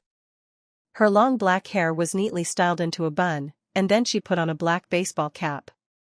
At that moment, the game's notification sound rang out again. As a farm comparable to Good Morning Ranch, Tucker Farm is a farm that integrates animal husbandry and agritourism, where you can enjoy the most authentic rural life. During peak tourist season, Tucker Farm urgently needs manpower to help welcome the upcoming visitors. Your friend, the owner of Liangchen Ranch, has recommended you to Tucker Farm. Therefore, to live up to the expectations of both owners, please work hard over the next 3 days. Note, players who fail to complete their work or attempt to cheat will be disqualified from the game. Ling Mo listened to the game system's introduction and looked up at the sign above her head. After this period of learning, she could already understand some simple interstellar language and writing. At this moment, a familiar gray bird flew over. She wondered if it was just her imagination, but this gray bird seemed much rounder than the one she had seen at Liangchen Ranch. It looked like it might fall from the sky at any moment. From the gray bird, Ling Mo received her first mission card, to retrieve the hatched chicks from the incubator. Simply taking the newborn chicks out of the incubator didn't seem too difficult. Moreover, the newborn chicks were yellowish and looked very cute with their fluffy fur. Compared to their adult form, they posed no threat whatsoever. Having learned from her experience at Liangchen Ranch, Ling Mo had anticipated that the chickens, ducks, and geese here wouldn't be of normal size either. She didn't even dare to imagine their exact size. The chickens and ducks were harmless, but the geese were the real tyrants of the countryside. They were used to guard homes, demonstrating their formidable fighting prowess. Arriving at the dedicated hatchery, she found it filled with an endless array of incubators. Each incubator emitted chirping sounds, as if urging her to release them quickly. A card appeared before Ling Mo, bearing two different colored boxes, one labeled approved and the other unsuitable. Reaching the first incubator, she found newly hatched chicks. Even with her mental preparation, the size of the chicks still shocked her. They were significantly larger than chickens ready for market on Blue Star, not to mention the ducklings and goslings. After placing the lively chicks into the approved boxes, they were immediately transported away. The job was quite easy. Aside from the quick physical exertion, it didn't require much skill. Ling Mo placed a noticeably thinner chick in the acceptable crate, but there was no reaction. She took the chick out again and examined it carefully. It looked perfectly healthy. Why was it unacceptable? Since you don't want it, I'll take it. Previously, Ling Mo had been thinking about how to fleece the chicks, but after tasting the sweetness of it, she became even more motivated. She roughly estimated that if these chickens grew up, one would be enough for her to eat for a long time, and she'd have meat at every meal. Ling Mo's hands moved faster. Any unacceptable chicks were promptly taken into her spatial storage. Besides those that were obviously smaller, those that looked listless were also deemed unacceptable. Finally, Ling Mo even used her mental power. Whether a chick was acceptable or not could be determined with a single mental scan. When another gray bird appeared carrying a mission card, Ling Mo wiped the sweat from her forehead and stopped what she was doing. Beneath her mask, she smiled brightly. She had collected at least 100 unqualified chicks today, and to be honest, she was actually a little reluctant to give up this job. Chapter 18 Happy Farm 2. However, Ling Mo knew these were just appetizers. The main event was yet to come. She received a task card, which, as usual, praised her as an excellent employee before assigning the next task, sorting ducklings. Based on this, the last day would likely involve sorting geese. After leaving the work area, Ling Mo saw many other players, looking exhausted, walking in a certain direction guided by robots. At this moment, a robot approached, rattling off a bunch of interstellar language. Ling Mo could only understand the general meaning. Work finished, it's dinner time now. I don't eat dinner, I can continue working, I can help you collect the trash. Ling Mo spoke in her broken interstellar language, gesturing wildly as she spoke, afraid the robot wouldn't understand. This farm was so large. Rather than wasting time searching herself or accidentally wandering into places she shouldn't have and causing game errors, it was better to directly ask these robots for help. The robot looked Ling Mo up and down, a question mark slowly appearing on its screen, seemingly encountering an employee who had volunteered to work overtime after the regular workday. Seeing Ling Mo's thin and small frame, and her inability to speak clearly, the robot automatically imagined a tragic backstory for her. Follow me, the robot said, leading Ling Mo in the opposite direction from the crowd. After about 10 minutes, in a secluded corner, Ling Mo saw a familiar building. The farm's garbage disposal unit broke down these past 2 days, and the repairman is on his way. If you can clean up all this garbage, I'll apply for an extra reward for you from the farm owner.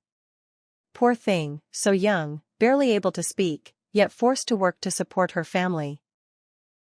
Ling Mo, on the other hand, didn't actually understand what the robot meant. She only vaguely understood that something was broken, and there was a reward on the way. Oh well, if she didn't understand, she didn't understand. Right now, she just wanted to get to collecting the garbage as quickly as possible. Stepping inside, Ling Mo was immediately stunned by the scene before her. Before Ling Mo appeared a mountain of feathers made of various birds. These feathers were enormous. Ling Mo could already imagine how large these birds must have been in life. A pang of disappointment struck Ling Mo.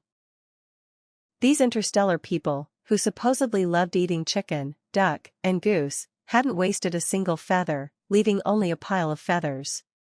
Fine, feathers it is, she thought, I'll take them back and make feather dusters. Consoling herself, Ling Mo walked towards the mountain of feathers. But as she approached and moved aside, Ling Mo realized she had been overthinking things. The interstellar people were still the same picky eaters. She casually picked up a feather and discovered that it was connected to flesh underneath. Her eyes lit up at this discovery, and she quickly pulled the feather back a few steps. Soon, a whole chicken appeared before Ling Mo. To be precise, not a whole chicken, because the breast meat and both thigh meat had been completely removed. But apart from that, the rest of the body was perfectly preserved. Ling Mo was astonished by this method. After storing the mountain of chickens, ducks, and geese into her spatial storage, she continued walking, and soon a mountain of vegetables appeared before her. Besides being a ranch, this place was also a farmstay, so having vegetables was normal. But why were the vegetables being thrown away as garbage? At first, Ling Mo thought the vegetables were spoiled, but when she got closer, she realized that wasn't the case at all. The vegetables were perfectly fine. Ling Mo picked up a vegetable that looked like a tomato, bigger than her face, bright red, and exuding a sweet aroma. She took a bite. It was juicy and incredibly sweet, delicious. She couldn't understand why such a good vegetable would be thrown away. She then began storing the vegetables in her spatial storage. Continuous high-intensity use of her mental energy had quickly depleted it, a sign of overuse. She took out a bottle of D-grade mental soothing liquid from her storage and drank it, feeling much better. Constantly overdrawing and then recovering her mental energy was also a form of training. Like a bouncy balloon, only by expanding its elasticity could it be inflated larger and hold more air next time. However, after this mental energy depletion, it would take some time to recover, and Ling Mo would have to rely on herself from then on. Without the help of mental energy, her efficiency dropped significantly, and she didn't find any chicken legs or anything like that. It seemed she had been too optimistic. However, she did collect quite a few chicken feathers, duck feathers, and goose feathers. In addition, Ling Mo also found many hatched eggshells. This is good stuff too. Not only can it be used as fertilizer, but eggshells also seem to be a medicinal ingredient. Collect it all. After separating the fresh from the stale, Ling Mo accepted everything. Once she finished collecting all the waste from the waste disposal plant and came outside, she found there were still several hours until the next day. Her mental energy had almost recovered, and she felt she could continue collecting. The robot waiting outside went in to check, then came out in astonishment. "You're the most amazing waste collector I've ever seen. You've done the farm a huge favor. I'll report this to the farm owner and have him pay you a generous reward." It rattled off a lot, and Ling Mo was still in a state of half-understanding, but judging from its friendly attitude, it wasn't hard to guess that it was very satisfied with her work. Ling Mo then expressed her willingness to continue working to the robot. Seeing this, the robot looked at her strangely. Working so hard, her family must be in dire straits. If Ling Mo knew what the robot was thinking at this moment, she would definitely nod in agreement. It was indeed difficult. The house was like an oven, and the food was dying from the heat. If the game hadn't suddenly appeared, Blue Star would probably be in chaos by now. What was most despairing was that no one knew how long this would last. Even if the heat wave ended, would other disasters await them? Although Ling Mo's wish was simply to live, if Blue Star descended into chaos, she, as one of its inhabitants, would definitely be affected, unless she was willing to hide in the space forever. But humans are social animals, and staying inside forever was clearly impossible. Moreover, her intuition told her that she couldn't stay in the space indefinitely. However, being a savior was out of the question. She didn't want to show her face in public. But selling food and water from the space to prevent ordinary people from starving was something she could do. After all, when people are deeply mired in despair and have no worries about the future, they are capable of anything. Chapter 19 Happy Farm 3. The robot led Ling Mo to another garbage disposal plant. Compared to the previous one, this one was significantly smaller, but it contained just as much, including an extra item: failed hatching eggs. Through mental scanning, Ling Mo could sense that some of these eggs were still alive, but due to slow development, they couldn't hatch yet. However, according to Tucker Farm's standards, even if they hatched, these eggs would eventually be discarded. With the aid of his mental power, Ling Mo collected the hatchable eggs. He didn't waste the unhatched, stillborn eggs either. They were all stored in the warehouse. These should still be edible after some processing. Many people really liked live eggs and duck eggs. Ling Mo continued collecting until just before the start of work the next day. Outside the garbage disposal plant, the robot was already waiting with a familiar blue liquid in hand. After inspecting her work, he couldn't help but exclaim, "You're truly the most hard-working employee I've ever seen." Ling Mo understood this and replied in somewhat broken interstellar language, "It's all what I should do. The farmer asked me to give this to you." Ling Mo took the blue liquid and drank it all in one gulp. Her previous fatigue vanished instantly, and even the headache caused by overusing her mental energy disappeared. She had seen this in the system shop before. It was a high-grade recovery potion that could instantly restore physical and mental energy, keeping one in peak condition, and cost 100 gold coins. This alone showed just how wealthy Liangchen Ranch and this tack farm were. They could easily afford things like this. Arriving at her workplace, her task today was to sort the newly hatched ducklings. It was the same two familiar crates, and Ling Mo quickly got to work. This batch of newly hatched ducklings was good. After most of the day, not a single one was defective. However, she didn't complain too much, simply diligently completing her assigned task. Before entering the game, she noticed that although everyone else received copper coins after 3 days, she only received 3 silver coins and even an interstellar learning machine. This difference was likely related to her work. The more you work, the more you earn. Like her, she not only completed her assigned tasks but also took on the side job of collecting garbage, so her pay was naturally different. Ling Mo worked diligently, but repetitive work inevitably becomes tedious. The first day was alright, quite novel. But after a whole day of harvest last night, Ling Mo couldn't wait for the work to end so she could show off her skills again. Thinking this, even her movements slowed down. Realizing the problem, Ling Mo shook her head sharply. No, she couldn't have such thoughts. She had to do her job well first. After all, it was related to her game qualification. She could tell the difference between a full meal and a regular meal. Besides, sorting ducklings wasn't bad, it could even train her mental strength. Now, as long as the ducklings are within the range of her mental energy, she knows exactly whether they are healthy. Moreover, she discovered a wonderful use for her mental energy: soothing. Her mental energy could actually soothe these newly hatched ducklings, stopping their squawking, and she could even communicate with them through her mental energy.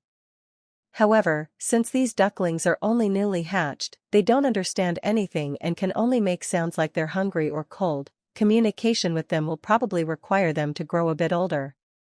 Nevertheless, this discovery already excited Ling Mo. You see, she keeps quite a few animals in her space. Even though most are fenced off, there are always some that can't be contained, like the dogs. Border Collies and German Shepherds are intelligent breeds, and after a few warnings, they know what they can and can't do, but the new sled dogs seem to have been let loose and are completely uncontrollable, truly living up to their nickname, the 3 silly sled dogs. Most people would struggle with just one dog, but she had a whole flock. Ling Mo was even starting to regret bringing these silly dogs home. Pulling sleds? She'd rather have made her own sleds. Before she knew it, it was time to leave work again. Today's harvest was 10 not-so-healthy ducklings. She received her final task for tomorrow from the gray bird, but it wasn't sorting newly hatched goslings. The task card clearly stated, due to machine malfunction, the farm's garbage was delayed, and the repair personnel wouldn't arrive for another 2 days, causing the owner of Tucker Farm considerable distress. As a farm stay, a clean environment is crucial. Therefore, given your excellent garbage disposal skills, the farm owner has specially hired you to clean the farm's garbage for tomorrow. Ling Mo looked at the card in her hand, examining it carefully from top to bottom, over and over again. This surprise was far too sudden. After confirming she wasn't mistaken, Ling Mo immediately found the robot from yesterday, showed it her task, and indicated she could start working immediately. The robot looked at her with a troubled expression and said tactfully, "Actually, you don't need to work so hard. Resting for a night before starting work is fine." This time, Ling Mo understood the gist of it and firmly stated that it wasn't necessary. "I have a lot of people waiting for me at home, I can't let them down." The robot was moved by Ling Mo's selfless act and led her to a very large warehouse. Yes, a warehouse, not a garbage dump. "These are machines that the farm has discarded. We originally planned to dispose of them as scrap, but now we're giving them to you. Compared to that junk, these are more valuable." The robot itself worked on the farm, and the most it could do was take her to collect some more valuable junk. Ling Mo stared wide-eyed at the rows of machines. They didn't want all of these? These were much better than the machines she had collected at Lianchin Ranch. Even without understanding anything, she could tell that these machines weren't broken and were still usable. After receiving a clear answer, Ling Mo immediately went into overdrive, collecting the waste by hand when her mental energy was exhausted. She could ignore other trash, but she was determined to bring these machines back to Blue Star. After cleaning the entire warehouse, she began collecting waste from one processing plant to another, led by the robots. Chapter 20 Happy Farm, End. Tucker Farm is vast, the only farm comparable to Lianchin Ranch, generating a massive amount of garbage daily, naturally requiring more than just a few garbage disposal plants. Because their disposal plants were damaged, the garbage piled up. While the garbage exit machines were broken, the internal temperature was low, preventing it from stinking, but the smell wasn't pleasant either. Ling Mo didn't mind, she ate what was edible and fed the fish what wasn't. Although she had a whole day, seemingly ample time, it was actually very tight.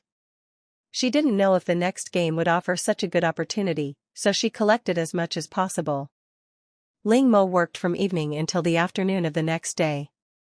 After emptying yet another garbage disposal plant, the robot's expression went beyond shock. It felt immense pity for her. What a pitiful little thing, possessing such efficient work skills yet unable to afford school, unable to speak clearly. It was clear how much her family had burdened her. Thankfully, she was a robot. Ling Mo walked out of the garbage disposal plant, waiting for the robot to take her to the next garbage dump. There were still about 2 hours left before the game ended. If she was quick, she could collect one more load. However, this is the last one. Ling Mo's eyes widened instantly, disappointment evident in them. "This is your reward." The robot's chest slowly opened, revealing a storage space. Inside lay a palm-sized pouch. Ling Mo took the pouch and felt its weight. It was very light. She couldn't help but feel disappointed, as the pouch looked like it could barely hold a cell phone. However, considering this was interstellar space, things here couldn't be explained by common sense. Opening the pouch, the contents instantly brightened her eyes. The pouch contained various reagents, including the high-grade recovery potion she had previously consumed that restored physical and mental strength, as well as D-grade and C-grade mental soothing liquids. However, these only made up a small portion. The majority was a pale green liquid with labels she recognized: nutrient solution, a reagent not available in the system shop. And there was quite a lot of this nutrient solution. The robot watched Ling Mo intently examining a bottle of green nutrient solution, a hint of guilt flashing in its eyes. This was all leftover from the farm owner's purchases, stored in the warehouse because they couldn't finish it all. The farm owner had recently bought a new batch and tasked the robot with disposing of the old one, but it had completely forgotten about it until it went to collect Ling Mo's reward. To avoid being discovered, the robot decided to go all in and take the nutrient solution as payment. It was meant to be disposed of anyway. For this, it even lost a spatial key. However, compared to being fired for a mistake, a spatial key was nothing. It just hoped the employee wouldn't notice anything amiss. Did Ling Mo notice? Of course she did. This was probably the first time the robot had done something wrong. Its face clearly showed its guilty conscience. However, Ling Mo didn't expose it, because besides the nutrient solution, high-grade recovery agent, and mental soothing liquid, the biggest gain was this pouch. She had just scanned the contents with her mental energy and found it to be a whopping 20 cubic meters. Moreover, despite containing so much stuff, it was completely invisible from the outside and felt weightless. With this, her space gained another layer of concealment. Thank you. She put the contents of the waste pouch into her space, then tied the pouch around her waist, pulled her clothes down, and perfectly concealed herself. The robot told Ling Mo that since her work was finished, she was free to move around for the rest of the time. Although there was no more trash for her to collect, Ling Mo didn't intend to waste time. Recalling the fleeting glimpse she had seen while collecting trash earlier, Ling Mo quickly ran towards a corner. In a damp corner, Ling Mo found the rotten wood that had caught her eye. The length of the rotten wood was about the same as her height, but its width was thicker than two of her combined. However, that wasn't the point. The point was that this rotten wood was covered with black fungus, each one larger than her face, and the flesh was very thick. To ensure safety, Ling Mo even took out her learning device to scan it, confirming that it was just ordinary fungus from interstellar space, before she began to pick it with peace of mind. Not long after, Ling Mo suddenly slapped her forehead.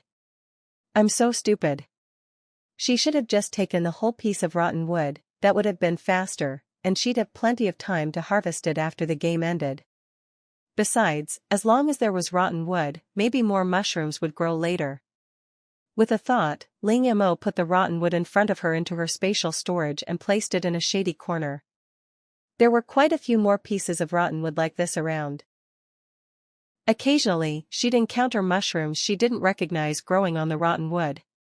No matter what they looked like, Ling Mo would scan them with her learning device.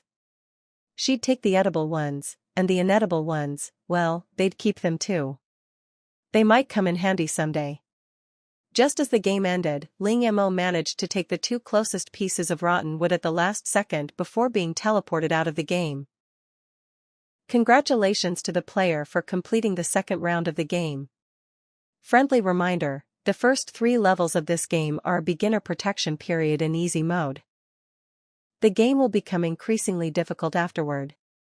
Due to numerous player complaints about the game being too easy, the difficulty of the third round of the game will be increased. Please look forward to it. The first time, she was teleported into the system space before returning to Blue Star.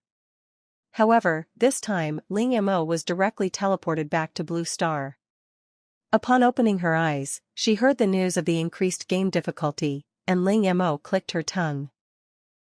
Especially after seeing the reason, Ling Mo wanted to grab those people's ears and shout into their ears with a megaphone, "Serves you right for complaining about how easy it is."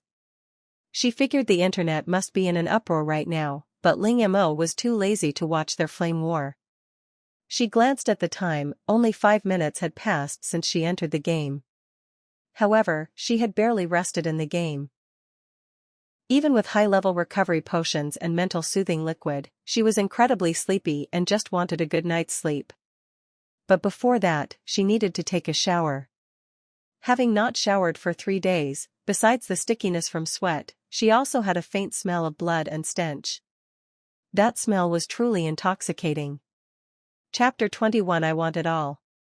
Still half asleep, Ling Mo turned on the tap, tested the water temperature, and while showering, she opened her shop. Unsurprisingly, all 10 items sold, earning her 200 gold coins. Ling Mo had originally planned to list more items, but she was too tired. After her shower, she lay down on the bed and fell asleep instantly. Forget it, she thought, I'll deal with listing them tomorrow. Sleep is the most important thing. She slept until noon.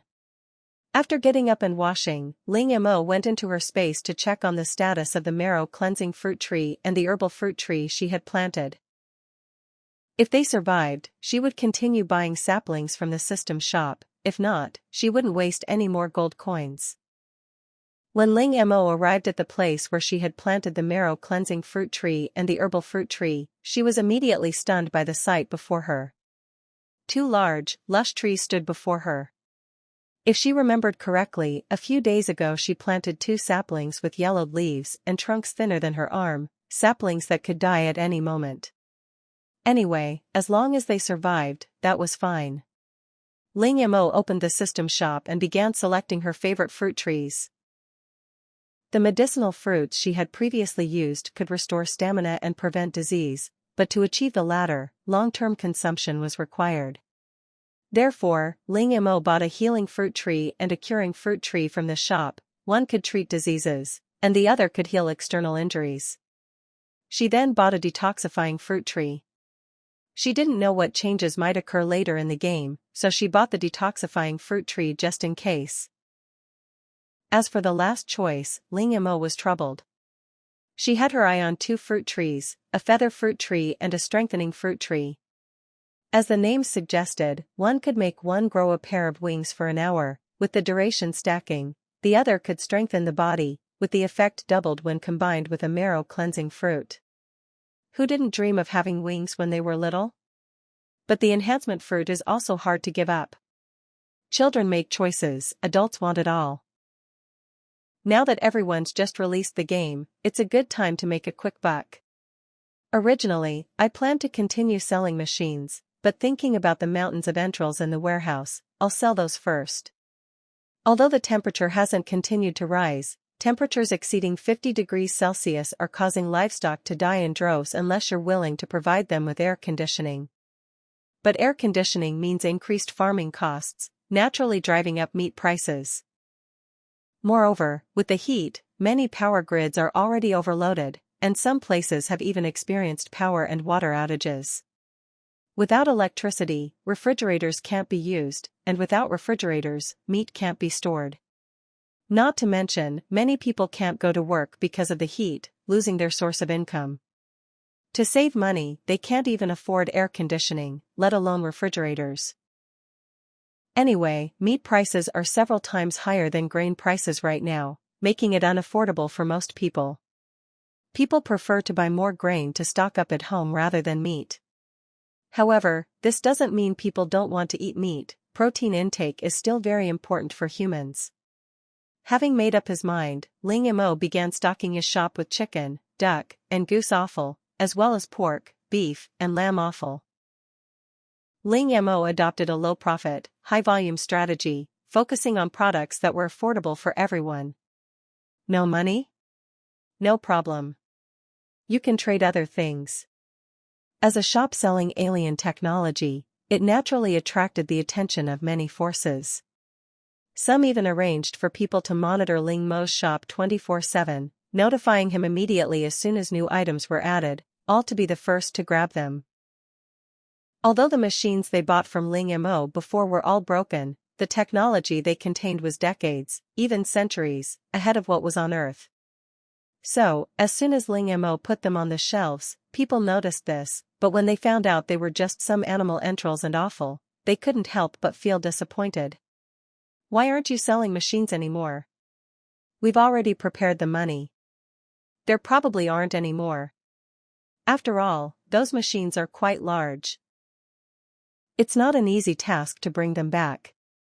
Compared to those interstellar machines, I'm more curious about how Drunk and Acting Mad managed to bring these things back to Earth, an old man said. They had already had people experiment, and players couldn't bring items out of the game. How Drunk and Acting Mad managed to do it was quite intriguing. They had discussed this matter in a meeting, and many people thought it was because the players' drunken antics while drunk were special, allowing them to bring items from the game. However, players don't awaken their talents during their first game. Talent awakening begins the day after the first round ends. He was more inclined to believe that the players' drunken antics in the game led to some kind of serendipitous encounter, enabling them to bring back items. The shop further corroborated his conjecture. Meanwhile, Ling Mo's business was unexpectedly booming. She had to constantly restock to keep up with the demand.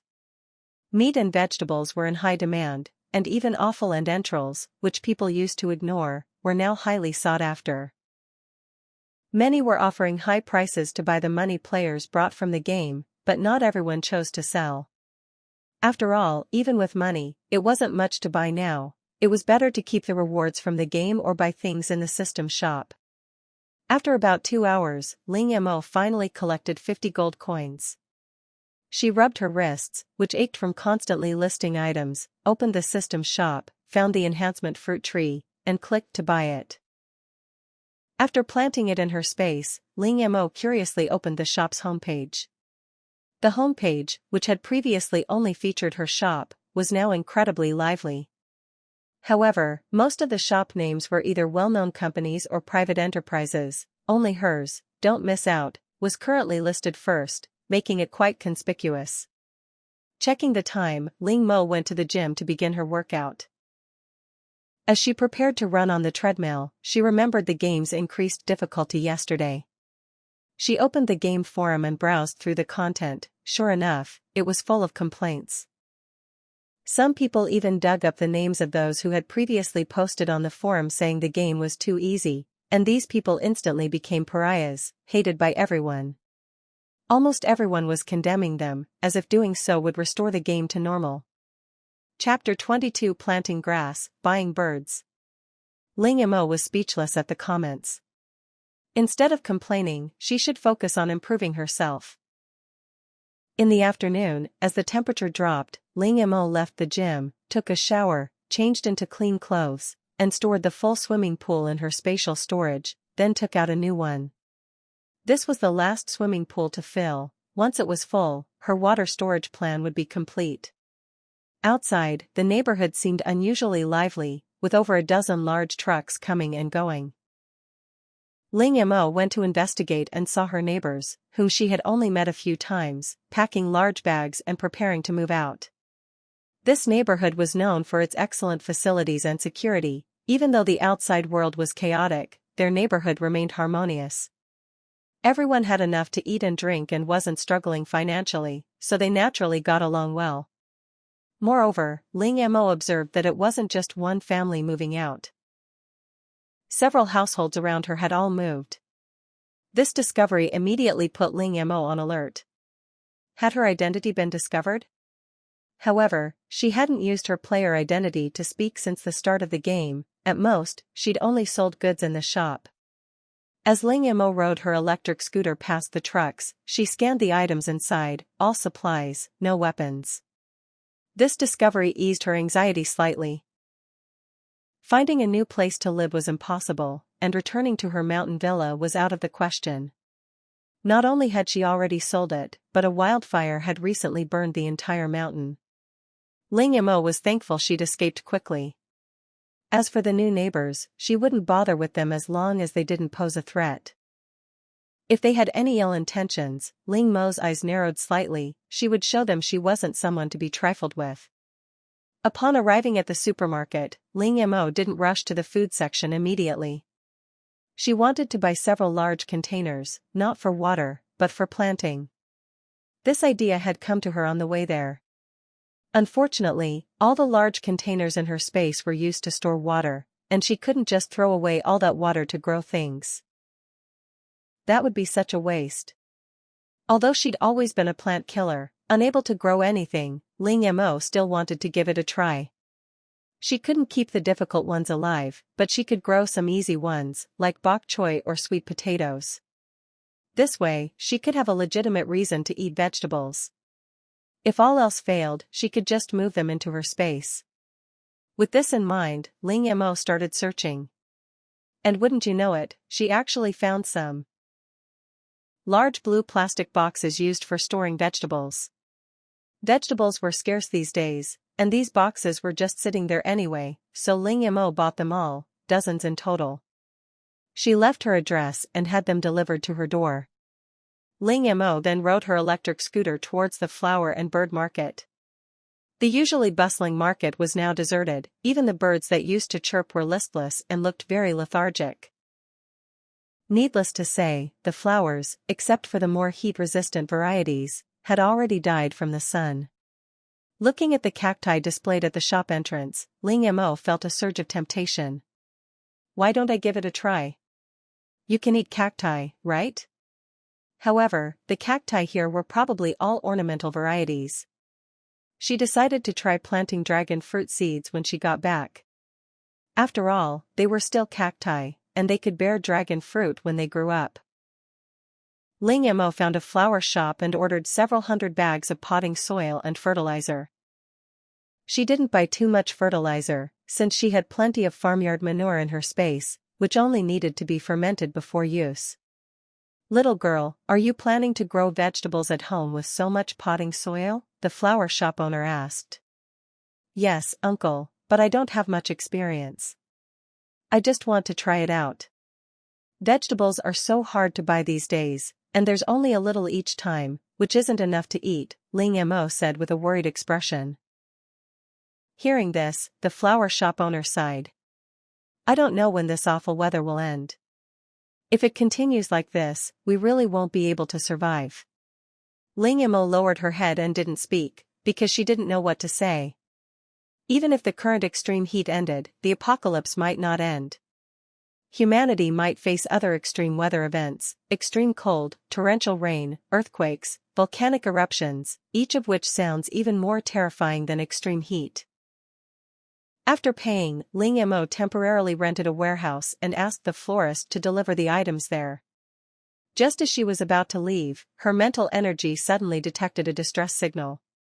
Since awakening her mental energy, this was the first time something, had communicated with her through it. Following the sound, she saw a beautifully colored macaw. Animals have incredibly sharp instincts. Sensing Ling Mo's different aura, the macaw's survival instinct prompted it to call for help. Macaws have an intelligence equivalent to a 5- or 6-year-old human child, and their intelligence is evident in many aspects, including learning ability, problem-solving skills, and interaction with humans. Research suggests that macaws' thinking abilities are comparable to chimpanzees and dolphins. Her mental energy allowed her to communicate with animals, perhaps she could. Before implementing her plan, Ling Mo tried communicating with the macaw first. After receiving a positive response, she approached the pet shop.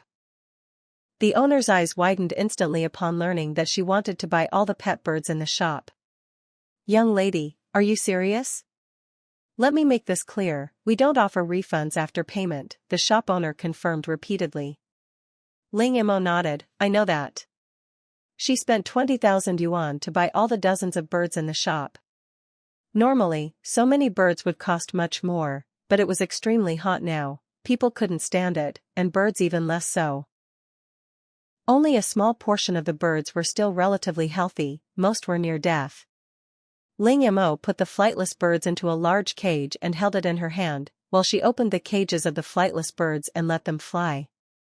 The shop owner, seeing this, asked in confusion, why did you release them? Ling Mo's eyes were clear, and she smiled slightly, radiating a saintly aura. Being caged meant certain death for them, letting them fly away might give them a chance to survive. The shop owner. Chapter 23 Cooking. At this moment, the shop owner probably only had one thought in mind, he didn't understand the lives of the rich. I have some ornamental fish here, do you want some? Ling Mo. After a moment of silence, Ling Mo slowly said, Uncle, even before the weather got hot, the fish wouldn't survive more than half a day in my hands. The implication was that they wouldn't survive more than half a day in normal weather, let alone now. Next, Ling Mo bought every bird in the entire flower and bird market. Those that could fly were released, and those that couldn't were caged. She worked like this until dark. Her actions quickly spread throughout the street, manifesting as, hey, you heard? A silly girl came here. She bought all the birds and released them, leaving only a few that were barely alive. Ling Mo rode her electric bike past these people expressionlessly. Under the cover of night, Ling Mo took the opportunity to store the caged birds into her spatial storage. The birds were mostly suffering from dehydration and heatstroke. After entering the space and the temperature dropped, their weakened bodies began to recover slowly. As for those that had been released earlier, they hadn't really left. Led by the first macaw, they all flew back to Ling Mo's side and were then stored in her space. She wanted these birds to be her eyes. Although the news broadcast new information every day, Ling Mo felt that this situation wouldn't last long, and the network might completely collapse at any time. Right now, Ling Mo could clearly feel that the network wasn't as smooth as before, and it often lagged. After storing all the birds in her space, Ling Mo went to the temporary warehouse and took all the nutrient soil and fertilizer. After doing all this, it was completely dark, but Ling Mo wasn't afraid at all. She didn't even turn on the headlights of her electric scooter and sped along the road. With her mental power to scout ahead, she knew exactly what obstacles she was facing and didn't need to worry about any danger. When she got home, the blue plastic basket had already been delivered. Ling Mo tirelessly carried all the baskets into the room. The living room, previously half occupied by the swimming pool, was now also filled with blue plastic baskets. The weather was hot, and the germination rate of the seeds was low, so Ling Mo planned to cultivate seedlings in her space first, and then plant them directly after they were successful. This way, the survival rate should be higher than scattering seeds directly. After finishing everything, Ling Mo began her meditation for the day. Although she couldn't completely replace sleep with meditation yet, she could clearly feel that her sleep time was decreasing, and she believed that one day she would succeed. Right, tomorrow she also needed to pick all the wood ear mushrooms she brought from the game and dry them. Then, Ling Mo completely entered a meditative state. The next day, Ling Mo got up on time and started studying promptly at 6:30. She used her lunch break to pick all the wood ear mushrooms so that the rotten wood could continue to grow new ones. The freshly picked wood ear mushrooms were dried in the sun, and in less than an hour, the fresh mushrooms became dried mushrooms. Quick and convenient, even better than a drying oven. As Ling Mo ate the pre-cooked meals he had stocked up on, he thought to himself that it seemed he needed to make cooking a regular part of his schedule. She made extra and stored them in her storage space so she could just take them out and eat whenever she wanted. Without further ado, she moved her afternoon workout from the gym to the kitchen. She started by cooking rice, with over a dozen rice cookers working simultaneously, while Ling Mo followed a video blogger's instructions to make some simple yet delicious dishes. She emphasized a balanced diet, combining meat and vegetables for optimal nutrition, and then learned to make a large pot of stew.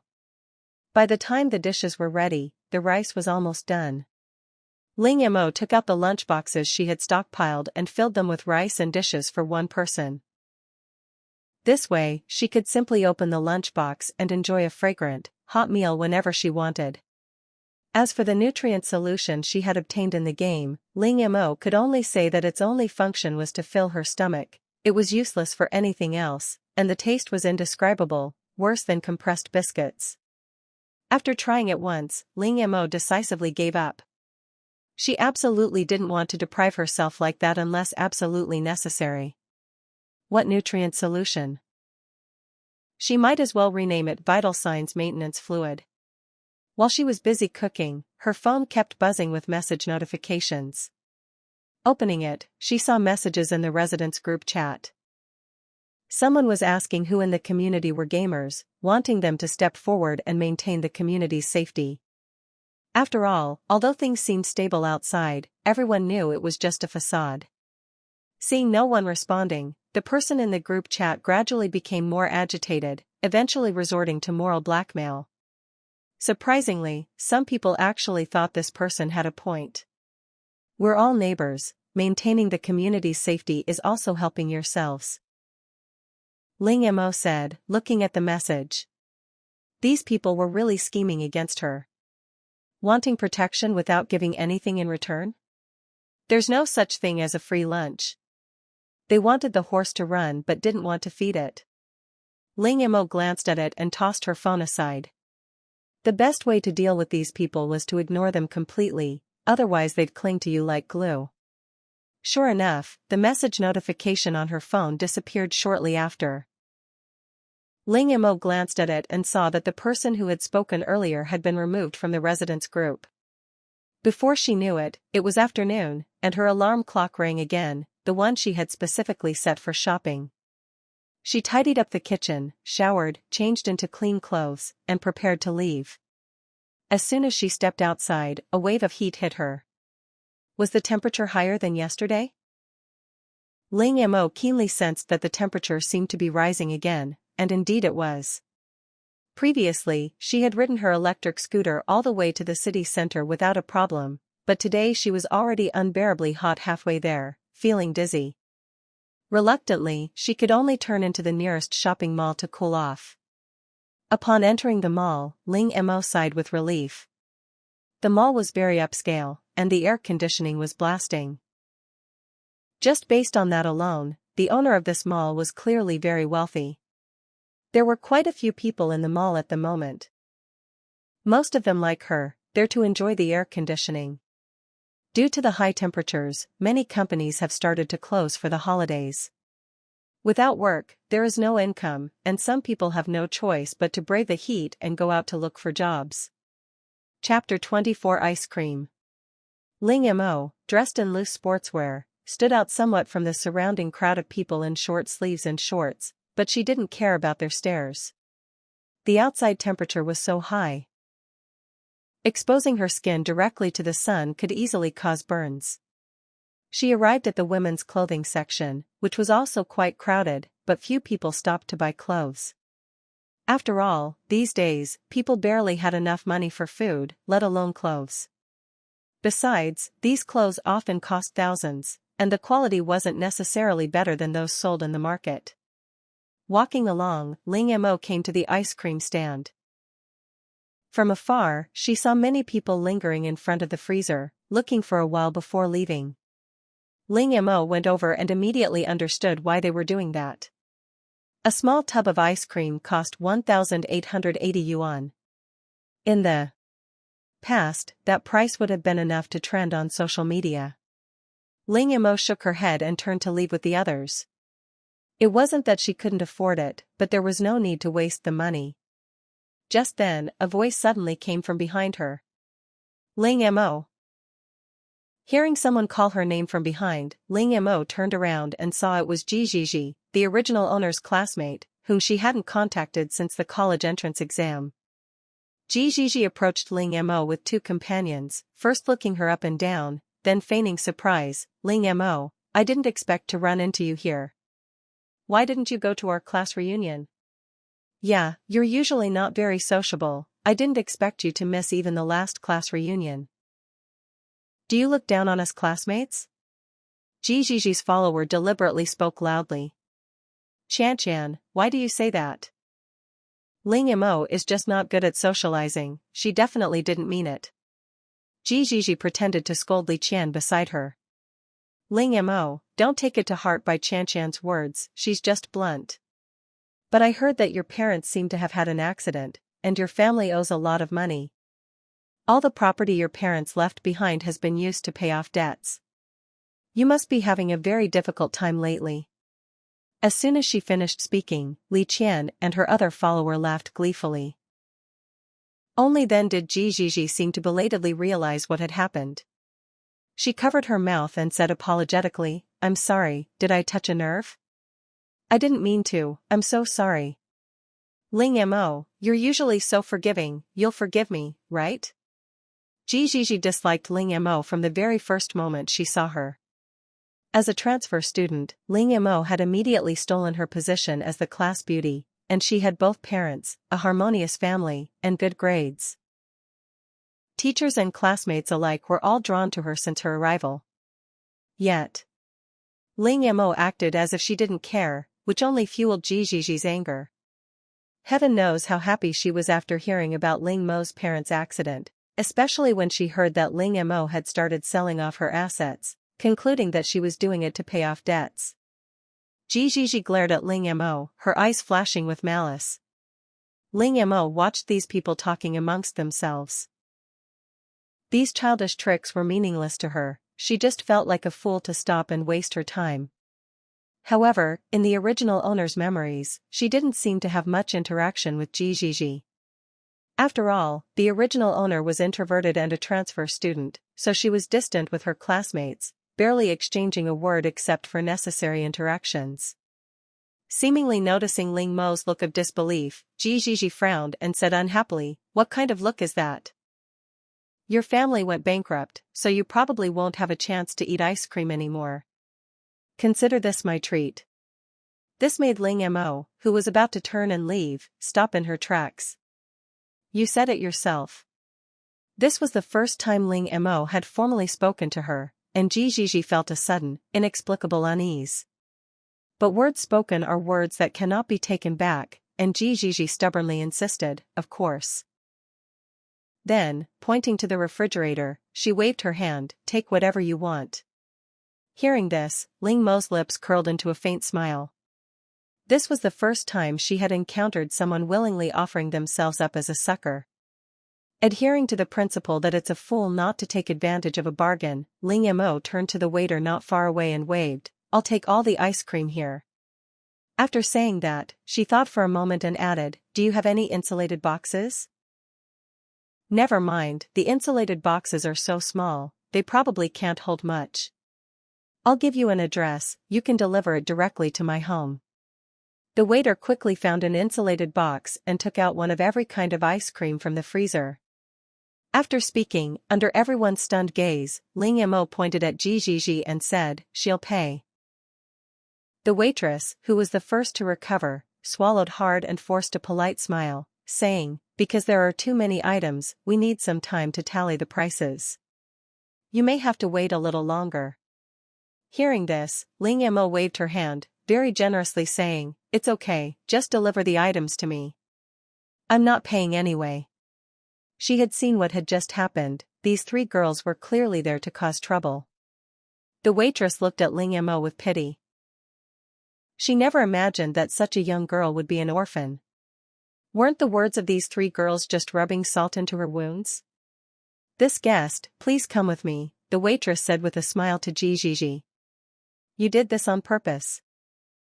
Facing the furious Jiji, Ling Mo smiled politely and said softly, "Thank you for the treat, Jiji." Seeing Ling Mo about to leave, Jiji quickly grabbed him, "Wait a minute, you can't leave." Ling Mo turned around and looked at her, "Are you going to back out?" "I'm not." Jiji retorted instinctively. "Since you don't want to back out, why are you grabbing me and not letting me leave?" Ling Mo tilted his head, looking at her with a half-smile. At this moment, Jiji suddenly felt that the Ling Mo in front of her was very unfamiliar, completely different from how he was at school. While the two were entangled, on the other side, the waiter had already tallied up the price of the ice cream, totaling more than 200,000 yuan. Hearing this price, Jiji's face instantly turned ugly. Her family was indeed wealthy, but they weren't people she could squander, especially not spending 200,000 yuan just to eat an ice cream. She originally only wanted to humiliate Ling Mo. Looking at the bill handed to her by the waiter, Jiji refused to take it. Her two lackeys, who had been arrogant before, both lowered their heads, their eyes darting around. Many people nearby, hearing the commotion, stopped to watch, eager for a good show. Noticing the scrutinizing or mocking glances from those around her, Jiji turned to Ling Mo, "Are you satisfied now?" Chapter 25 Turmoil. "If you can't afford it, don't talk big." Ling Mo looked up at Jiji with utter disdain. "I'm leaving. I hope we never see each other again." In the end, Ling Mo didn't take the ice cream. After all, it was worth over 200,000 yuan, her conscience wouldn't allow her to take it. She just wanted to teach these talkative girls a lesson. Although she wasn't the original owner, she wouldn't let others use the original owner's parents against her.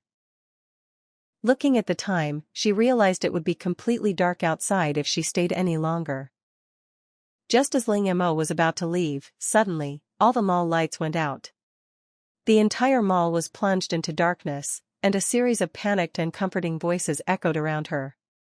In the dim light, Ling Mo felt a sharp pain in her shoulder, followed by the forceful yanking of her backpack. Ling Mo immediately shouted, "Thief! Robbery!" She quickly took out her phone and turned on her flashlight. Hearing the shouts, the people around her also took out their phones and turned on their flashlights.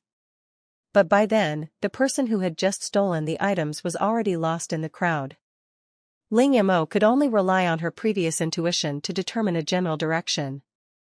Watching the thief flee, Ling Mo frowned, and those around her rushed to comfort her. "Little girl, it's okay if the things are gone, as long as you're alright, that's all that matters."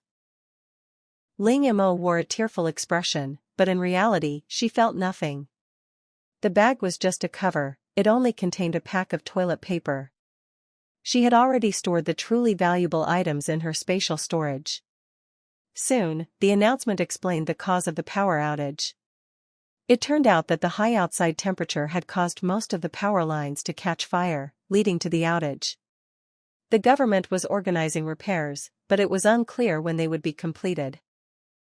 Ling Mo didn't hold out much hope, as the weather outside was incredibly hot, and even if the power was repaired, it would likely go out again soon.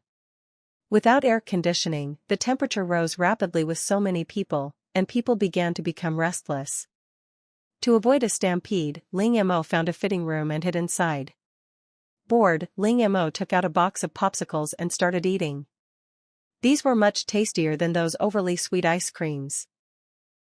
While eating, she opened the game forum to check the news. The high temperatures and power outages weren't limited to their area. Power outages were occurring all over the world, with some less developed countries experiencing complete power failures. On the forum, many people were spreading apocalyptic rhetoric, encouraging people to take advantage of the power outages to plunder and establish their own kingdoms. This kind of thing happens when ability and mentality don't match. Ling Mo noticed that quite a few people had already joined, some even forming small groups. It seemed there were quite a few self-important individuals. Looking at those apocalyptic pronouncements, they were undeniably persuasive. If you followed their line of thought, you'd be unknowingly drawn in. Even knowing these people were just making empty promises, she couldn't resist joining in. Closing the forum, the events of the day reminded her that she should probably withdraw the money from her bank account. If the weather continued to be hot, frequent power outages were inevitable, and it was uncertain whether mobile payments would still work. She had bought quite a few things during this time, and had about several 100,000 yuan left in her bank account. Combined with the 1 million yuan she had previously withdrawn, it was more than enough. Through his mental power, Ling Mo could sense the crowd outside slowly leaving. This was understandable.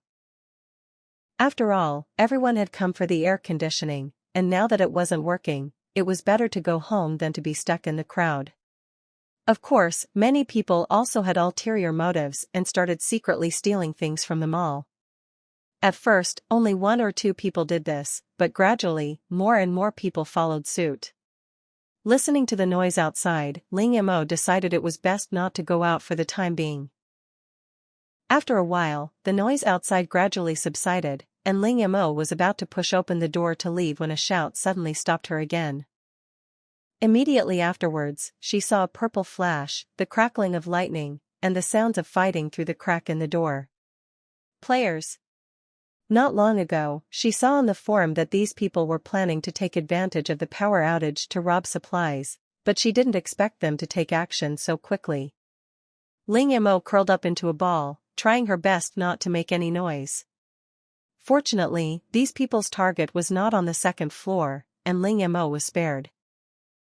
Knowing that this was not a place to stay for long, Ling Mo pushed open the door after confirming that the surroundings were safe and ran out of the mall as fast as she could. Because of her mental power, Ling Mo did not encounter anyone along the way and ran very smoothly. Stepping out of the mall, although the temperature outside was still very high, it inexplicably made her feel at ease. Many people outside, like her, had escaped from inside. Ling Mo found her electric scooter and called the police. The police took the matter very seriously after hearing about the awakened ones causing trouble.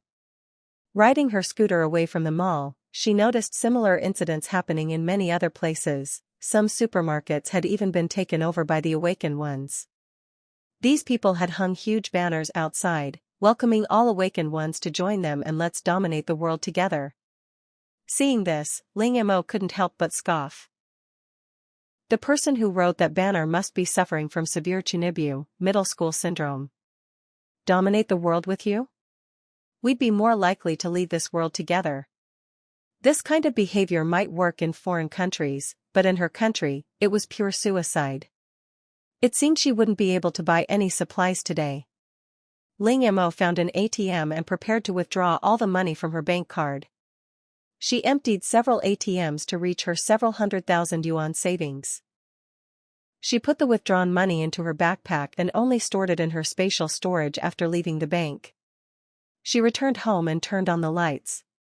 The moment the lights came on, Ling Mo breathed a sigh of relief. Thankfully, there hadn't been a power outage. Although she had been prepared for a power outage, it was better to arrive a little later. She first scanned her surroundings with her mental energy to confirm no one had sneaked in, then covered the swimming pool with the lid, and took out a bottle of insecticide to spray. Once she had sprayed enough, Ling Mo flashed into her spatial dimension. Since the weather had gotten warmer, the number of insects had increased rather than decreased, especially in areas with water sources. The mosquitoes were so densely packed that a single swatter could kill a dozen or more. Anyone passing by would easily end up with at least a dozen large mosquito bites. Chapter 26 Talent. Because of these poisonous mosquitoes, Ling Mo insisted on wearing long sleeves and pants even at home. Since the air conditioning was on, it wasn't too hot, but getting bitten by a mosquito was a real ordeal. Once inside the space, Ling Mo didn't idle around, inspecting the growth of various crops and animals. The vegetables were growing well and would be ready for harvest in a few days, while grains like wheat would take a few more. Passing by an orchard, she picked an apple, wiped it casually on her clothes, and ate it. The crops in the space didn't need pesticides, they were absolutely green and healthy food. The raised animals had all grown considerably and were in excellent condition, plump and strong, and very friendly towards Ling Mo, not afraid of people at all. In addition, the animals she had brought from interstellar space were adapting well here, and the abandoned, unhatched eggs had begun to hatch one after another in the past few days. Except for being slightly smaller than the ones she had seen before, they were all very healthy. Seeing this, Ling Mo nodded in satisfaction. She didn't know the growth cycle of interstellar animals, but she did know about the animals of Earth. At this rate of development, she estimated that in another 6 months, she would be able to have chickens, ducks, and fish freely. After checking everything, Ling Mo went to look at the saplings. The saplings planted later had grown as lush and leafy as the previous two. And the first 2 saplings, the marrow-cleansing fruit and the herbal fruit, had already blossomed. Blossoming meant bearing fruit, so it seemed that her space was indeed very suitable for the growth of these trees. After checking everything, Ling Mo began to study the machines she had brought from the game. It had to be said that these things were really useful. Although they were a bit old, it didn't affect their use at all, and they were fully automatic. Although she didn't need to do anything in her previous space, harvesting anything required her to think about the space before any action would be taken. If she didn't pay attention, the crops would just stay there. But with these machines, this wouldn't happen at all. Sowing, watering, and harvesting were all automatically recognized. The chickens, ducks, and geese could be automatically fed, cleaned, and their eggs collected. After checking everything, she left the space. Because the air conditioning at home was on full blast, Ling Mo didn't feel any discomfort upon exiting. She turned on the TV, which was broadcasting news about the day's events at the mall. All those involved had been arrested. Ling Mo watched the footage on TV. A huge bolt of purple lightning struck a thug, killing him instantly. At that moment, only 3 words echoed in Ling Mo's mind: amazing. But could someone who had just awakened their talent be this powerful? On the learning machine, Ling Mo had looked up the classification of talents. In interstellar space, talents were divided into 4 categories. Elemental such as water, fire, earth, wind, light, lightning, ice, and wood. Physical enhancement, as the name suggests, means that the strength of the body becomes far beyond that of ordinary people, or that a certain part or sense is enhanced such as the hands, feet, eyes, ears, nose, or even the throat. The 3rd category is mental talents, such as Ling Mo's typical mental talent. Further down the mental category are numerous subcategories like telepathy and mind control. In general, the mental talent system is like a mother. Those who awaken mental talents can also perform skills like telepathy and mind control. The last category is special talents, such as spatial abilities and healing. Looking at the television screen again, the lightning-wielding talent was accompanied by a petite girl. At this moment Ling Mo strongly suspected that the girl had awakened a blessing-type talent. This was an even rarer talent than healing. Like those who awakened healing, the girl possessed little offensive power and couldn't heal wounds like healing. Its only function was to increase the combat power of her companions. However, there were many types of this talent, and he didn't know which one the girl had. After this incident, those who were lurking in the shadows should quiet down, right? He opened his phone. The internet was still a chaotic mess with all sorts of opinions. Some were pessimistic, encouraging everyone to enjoy life while they could, while many others were proclaiming the end of the world and urging everyone to hoard supplies, hoarding as much as possible to avoid dying. Ling Mo even saw many posts asking for help. Apparently, some people had driven out to buy supplies, but their cars broke down halfway there. When they tried to find someone to repair the car, they either couldn't find anyone or the repairman would overcharge them. Moreover, everyone knew that the purchasing power of money was decreasing, and even with money you couldn't necessarily buy supplies. Therefore, those who were overcharging were all asking for supplies. Many people sought help online, condemning those who were taking advantage of the situation to raise prices, but no one paid attention.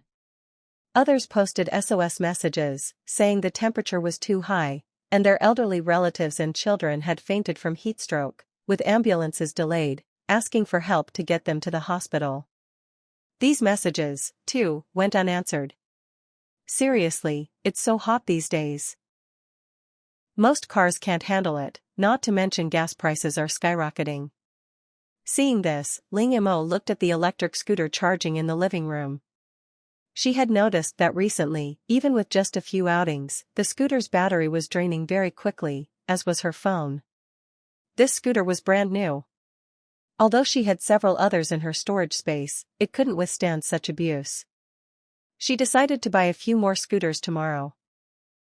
Since the amount of food she could buy was limited, she might as well use it for something else. Just then, another message popped up on her phone.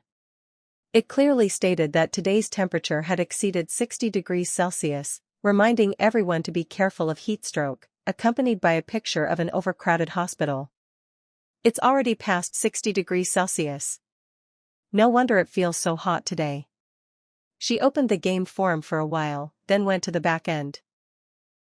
Although she expected many people to contact her, she was still startled by the 999 plus message notifications. There were all sorts of people there, some trying to get close, some wanting to freeload, some attempting moral blackmail, and even some asking to be kept. Ling Mo blocked the first 3 types.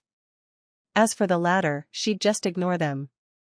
Compared to the first 3 types, which made her uncomfortable, the latter weren't so unforgivable. At least, the girls all had nice figures. Ling Mo wiped away imaginary drool from the corner of her mouth. Seeing that her disguise was successful, these people all mistook her for a man. The remaining group were just people who wanted to continue buying machines from her.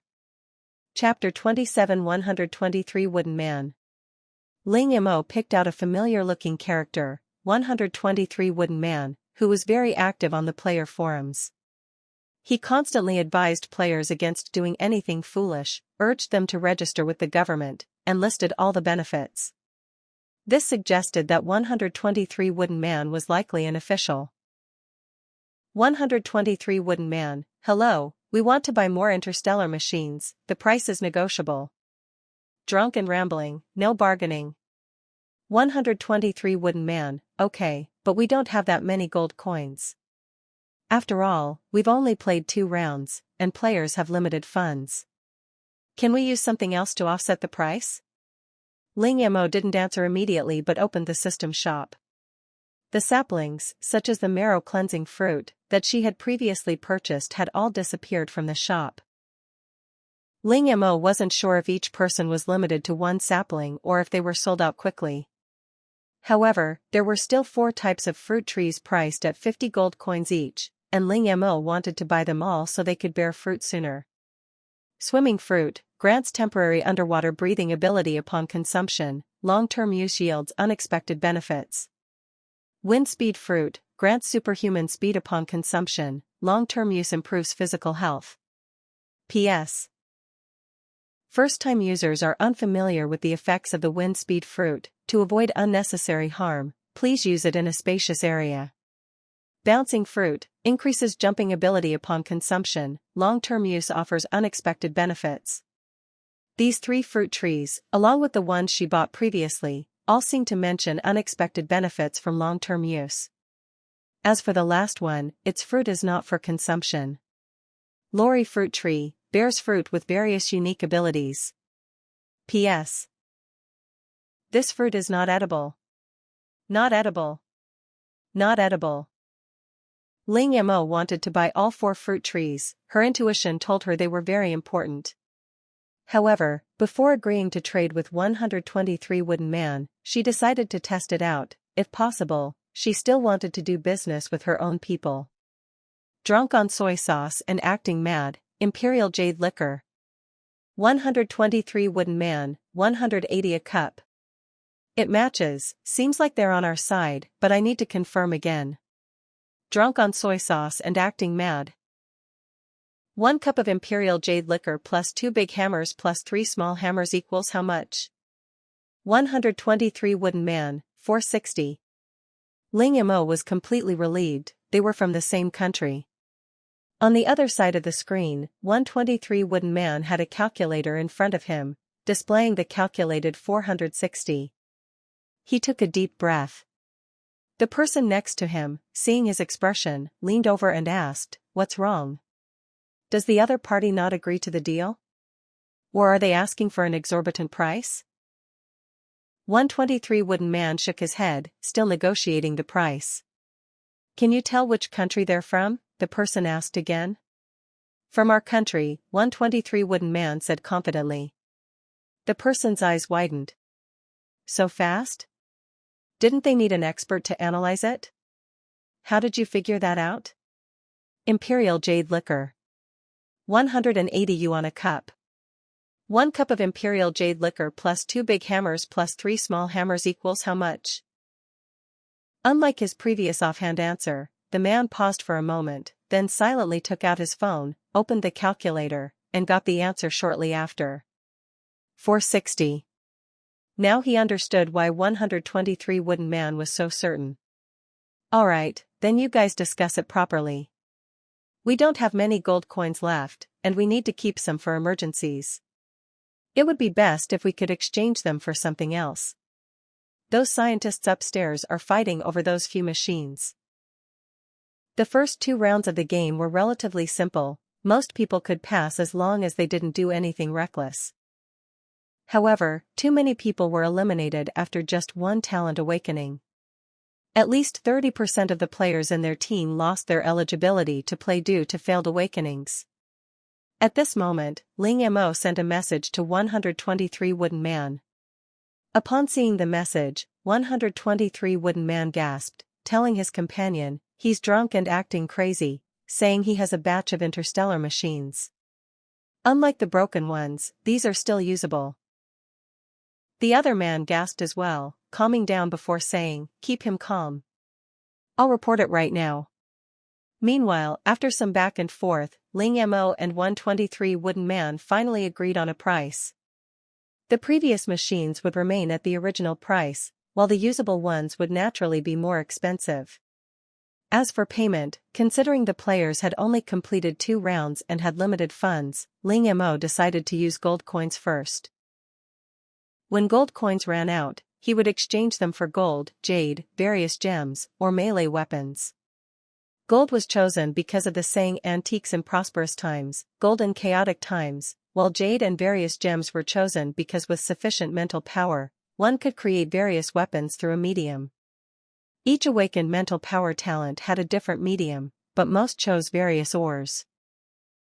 Upon learning of this message, Ling Mo's first thought was jade. After all, jade embodies the essence of heaven and earth, is naturally warm and lustrous, and possesses a spiritual quality.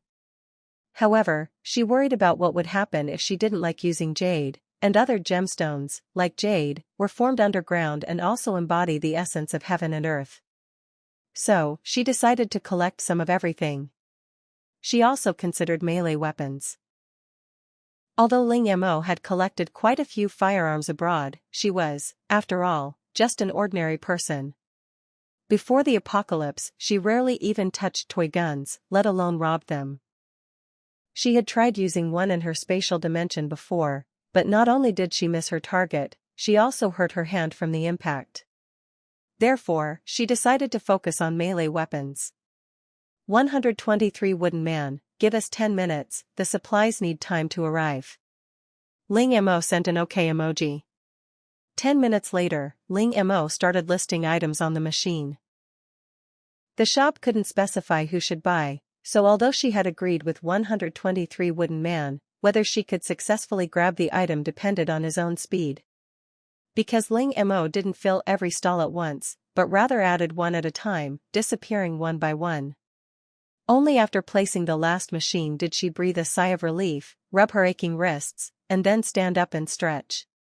She had earned about 500 gold coins this time, after buying the 4 fruit trees. With the remaining 300 gold coins, Ling Mo browsed the system shop and locked onto an item. A blessed gem, capable of nurturing, concealing, and protecting spiritual power, a treasure for those with awakened spiritual power talents. Ling Mo's eyes lit up. Wasn't this exactly what she needed? Then she looked at the price, 10,000 gold coins. Her heart sank instantly. How many things would she have to sell to earn that 10,000 gold coins? Chapter 28 Energy Stone. Can I owe you for now? Ling Mo lay on the sofa, initially complaining in despair, but unexpectedly received a response from the system. Sure. Hearing this familiar mechanical voice, Ling Mo sat up abruptly. You're not planning to charge exorbitant interest, are you? If so, forget it. With interest compounding, how many families have been ruined by loan sharks?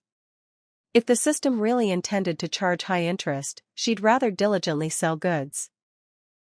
Like this time, as long as the items in her shop were rare enough, she wouldn't lack buyers, and she could also buy food. She could easily save up 10,000 gold coins. Seeing Ling Mo's wary expression, the system remained silent for a moment before saying, no interest charged. That's so good. Ling Mo narrowed her eyes warily. She didn't believe in such a free lunch, even if the system had previously claimed to be a helping game. However, since the second round ended and it was announced that the third round would be more difficult, Ling Mo noticed that the word helping had disappeared from the game. The system paused for a moment, seemingly organizing its thoughts. As the first player to successfully awaken, you possess certain privileges. She understood, it was like the first person to achieve something in a game being announced server-wide. But Ling Mo still felt uneasy. She recalled the previous system shop. There didn't seem to be a blessed gem item, meaning it had only recently appeared. Coupled with the blessed gem function, wasn't this tailor-made for her? In conclusion, this was likely a trap. Forget it, I don't really like owing people money. After saying this, Ling Mo got up, preparing to go back to her room to wash up and then begin meditating. Wait a minute, the system's voice sounded again, noticeably more anxious than its previous emotionless mechanical tone. I can give you a 0.1% discount, but you have to agree to one condition. Originally, the system wanted to offer a 10% discount, but considering Ling Mo's limited gold coins, even a 10% discount wouldn't be enough for her, and she might even abandon the transaction. So, it opted for a 0.1% discount. What are the conditions? Tell me first. The third game will be held in the Mocha Primeval Forest on Mocha Planet. You need to find 10 energy stones for me. What are energy stones? Ling Mo asked. You don't need to worry about that. You just need to find 10 energy stones and give them to me. How do you know I can definitely find them? I don't even know what energy stones they are. You don't need to worry about that. You just need to find 10 energy stones and give them to me. How do you know I can definitely find them? I don't even know what energy stones are. What if I can't find them? Also, 10 is too many, 3 is fine. This time, the system remained silent for even longer. Energy stones are thumb-sized stones that only exist underground. They emit a special kind of fluctuation that only those with awakened mental power can sense. Finally, the system does not accept bargaining. Okay. Ling Mo shrugged. I have one last question. What if I don't find 10 energy stones? The system will compensate the difference based on the number collected. Don't worry, no interest will be charged. Hearing the system's reply, Ling Mo nodded in satisfaction. I'll accept this task, but could you tell me a little about the Mocha Primeval Forest? I want to complete the task as quickly as possible to avoid wasting time later, right? The Mocha Primeval Forest, as an undeveloped planet, has forests covering 50% of the entire planet, known as a treasure trove of primeval jungles, nurturing many unique plants and animals. So what is our task? The previous 2 times she entered the game, there were tasks, 1 per day. With the game's difficulty increasing, the task difficulty would definitely increase as well. You'll know when the game starts in 3 days. After saying this, the system's voice completely disappeared, and no matter how Ling Mo called out, there was no response. Not getting the information she wanted, Ling Mo wasn't discouraged. After all, she already knew the next round of the game would start in 3 days. Opening the system shop, Ling Mo, who originally wanted to buy blessing gems, was shocked by what she saw. She originally thought the 0.1 discount mentioned by the system only applied to blessing gems, but it turned out to be for the entire shop. Thinking back to how she had foolishly haggled before, she realized how wrong she was. 300 gold coins wouldn't buy anything in the system shop, but with the 0.1 discount, it was a different story. It felt like her $300 had suddenly become 3 million.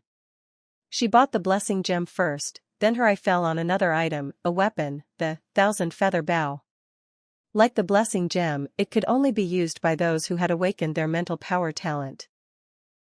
It used mental power to condense arrows. The stronger the mental power, the more powerful the arrows, killing silently. The 1,000 feather bow was currently priced at 200 gold coins, originally 20,000. She decisively bought it. The instant Ling Mo successfully purchased it, the system shop's price instantly returned to its original level.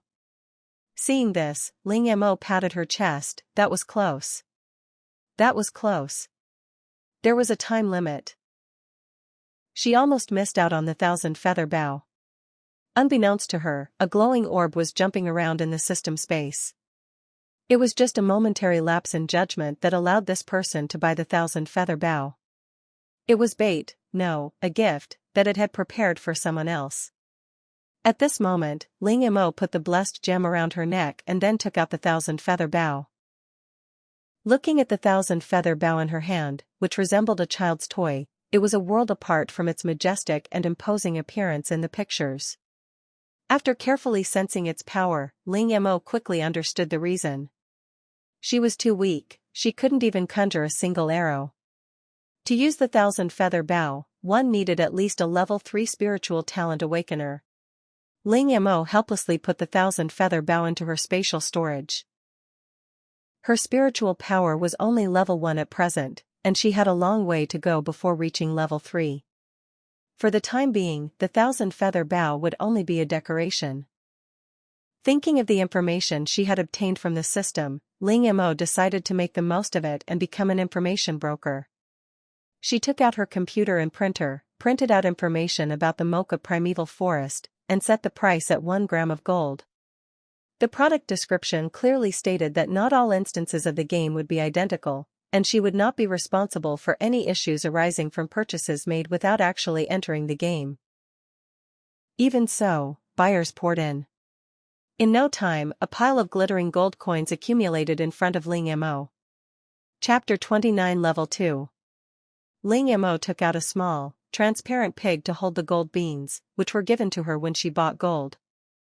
The pig filled 3 semi-transparent pigs before stopping. Ling Mo looked at the nearly smoking typewriter next to her, touched it, and almost burned her finger. After putting the typewriter away, Ling Mo glanced at the various gems she had collected that day. Besides jade, there were agate, emeralds, rubies, sapphires, and diamonds. Once her mental power level was high enough, these gems should allow her to create many items. She built a warehouse specifically to store these gems. Looking at the warehouse, which still seemed empty even after all the gems and gold were inside, she realized she still preferred it full. After leaving the space, Ling Mo went to wash up and began meditating, completely unaware of the huge uproar her actions had caused on the game forums. 3 spoons, he's drunk and acting crazy. If you see this message, please contact me. I'm willing to give you a building in the capital. I have no other intentions, I just want to be friends with you. Over the wall, upstairs, I can hear your scheme from the other side of Earth. Watching the wind and the snow. Speaking of which, who exactly is this drunk and acting crazy guy? First, it was an interstellar machine, and now there's news about the next dungeon. Could he be a spy infiltrated by the aliens from the myriad stars? I love hot pot, if that's the case, it's terrifying. I suggest the relevant departments arrest this person immediately. Ha ha ha ha, maybe these aliens are the reason Earth is in this state. Arrest him, he must be arrested. The game forums and the internet were abuzz with this incident. Because of the hot weather, people couldn't go out, so they could only vent their excess energy online. Inside the room, Ling Mo was meditating. His breathing became long and deep, and he seemed to merge with the night, having entered a state of self-forgetfulness. Ling Mo felt her mental power had expanded to its limit, as if bound by a large net. Her mental power surged and crashed within this net, trying to break free. The next day, her alarm clock rang precisely at 6 o'clock, and Ling Mo slowly opened her eyes. She had actually meditated all night, and she had even gotten up and moved around a bit, without any discomfort or fatigue from staying up all night. Thinking about yesterday's experience, Ling Mo's gaze suddenly fell on a bedside lamp on her bedside table. Concentrating, after a long while, the lamp remained motionless. She then tried a lighter book, but still no luck. Finally, Ling Mo took out a snow-white goose feather, and this time she successfully made it float in the air. Remembering what she had learned on the learning machine, that reaching level 2 in mental power allowed one to manipulate objects remotely, it seemed her intuition was correct. The feeling of being bound yesterday was a sign of a breakthrough. After breakfast, Ling Mo didn't study as usual. At this moment, she was removing some obstructing furniture from the living room, then carrying bags of nutrient soil out of her spatial storage and pouring the soil into blue plastic baskets. Ling Mo didn't plant in all the blue plastic baskets, she only took out 5 and selected potatoes, sweet potatoes, bok choy, cherry tomatoes, and lettuce, varieties that were relatively easy to grow, to test the waters. If they were successful, she would plant more in her home.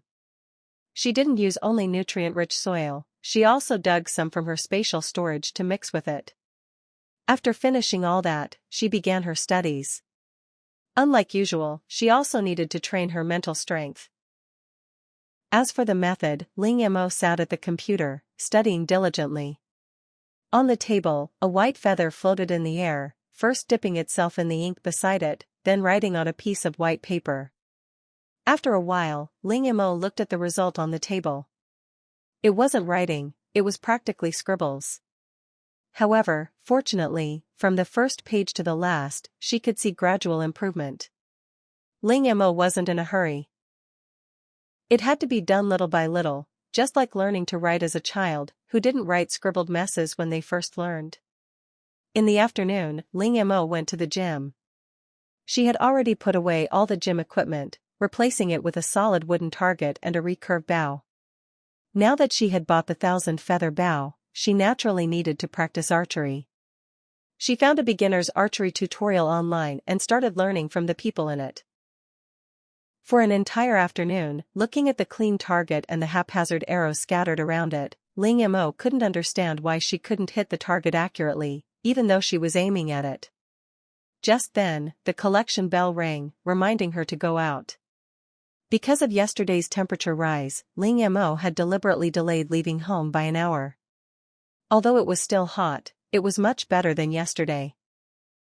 Arriving at the electric scooter store, Ling Mo immediately bought all of the dozen or so scooters in the store, various models, and also purchased 7 or 8 electric tricycles.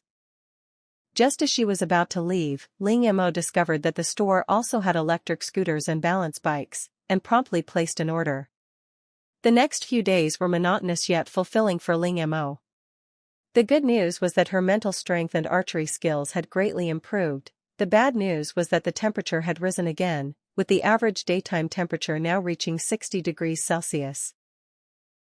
People were now used to being active at night, but even at night, the temperature was close to 50 degrees Celsius. And thanks to Ling Mo's reminder, many players began preparing for the next round of the game in a few days. Although he wasn't guaranteed to be teleported into the Mocha primeval forest, what if he was? During this time, Ling Mo sold another batch of food, earning a considerable amount of gold, silver, and various gems. The jade he acquired wasn't of very high quality, but that made sense. The best jade was in the hands of the wealthy, who had no shortage of food or drink and naturally wouldn't trade their finest jade for animal offal. Looking at the warehouse gradually filling up, Ling Mo experienced the joy of being a dragon for the first time. Such a glittering mountain of gold, let alone a dragon, who wouldn't love it? According to the game system, today was the start of the 3rd round of the game. Ling Mo didn't go out as usual, but instead began preparing early.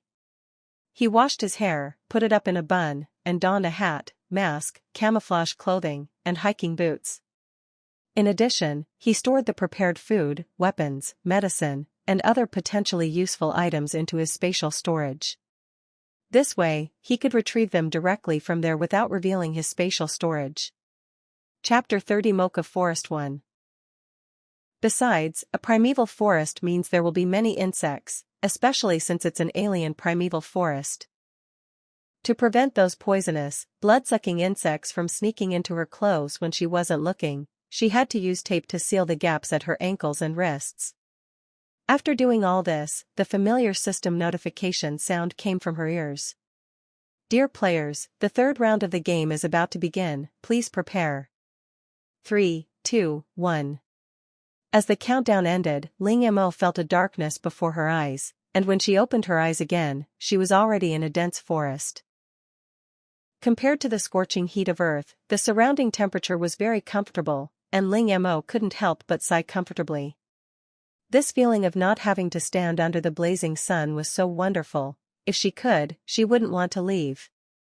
All around the lake were towering trees thicker than her horizontally, their canopies blocking out the sun, with sunlight only able to filter through the gaps between the leaves. Most of the other players around her had prepared early because of her prompting, with only a small minority either unprepared or the game starting too suddenly. These people were wearing all sorts of short-sleeved shirts, some even shirtless. Just as Ling Mo was waiting for the game to issue its quest, a pungent aroma wafted over. Ling Mo instinctively turned around and saw a round-faced girl in a white dress standing 3 steps away. Within 3 meters of her, no one dared to approach. Ling Mo also silently moved a few steps away. The pungent smell was one reason, but also because in the forest, a distinctive scent could reveal one's location. After all, no one knew what dangers lurked within this forest. It was obvious that such a large primeval forest couldn't exist without wild animals. At that moment, the system's voice rang in her ears again. Hello everyone, welcome to the final dungeon of the beginner's guide, Mocha Forest.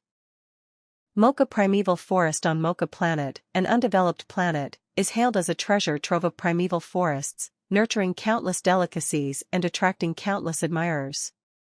Mocha Restaurant, a star-rated restaurant that sells its food and drinks using ingredients from the Mocha Forest, provides everything from its own forest. Next, players are invited to enter the Mocha Primeval Forest to collect various ingredients within 7 days. The more precious the ingredient, the higher the score. Please accumulate as many points as possible. P.S. There are no completion tasks in this game. The bottom 10% of players will be disqualified from the game. As the system's voice ended, each player received a delicate vegetable basket.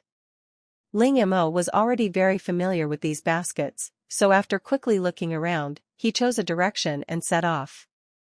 At this moment, a loud voice came from behind. System, you haven't said what to do about food yet? The previous 2 rounds of the game provided meals and accommodation, but this time, besides a vegetable basket, there was nothing. This change was hard for those who had entered the game hoping for a good meal to accept. Following the voice, the others realized what was happening. This game was going to last 7 days.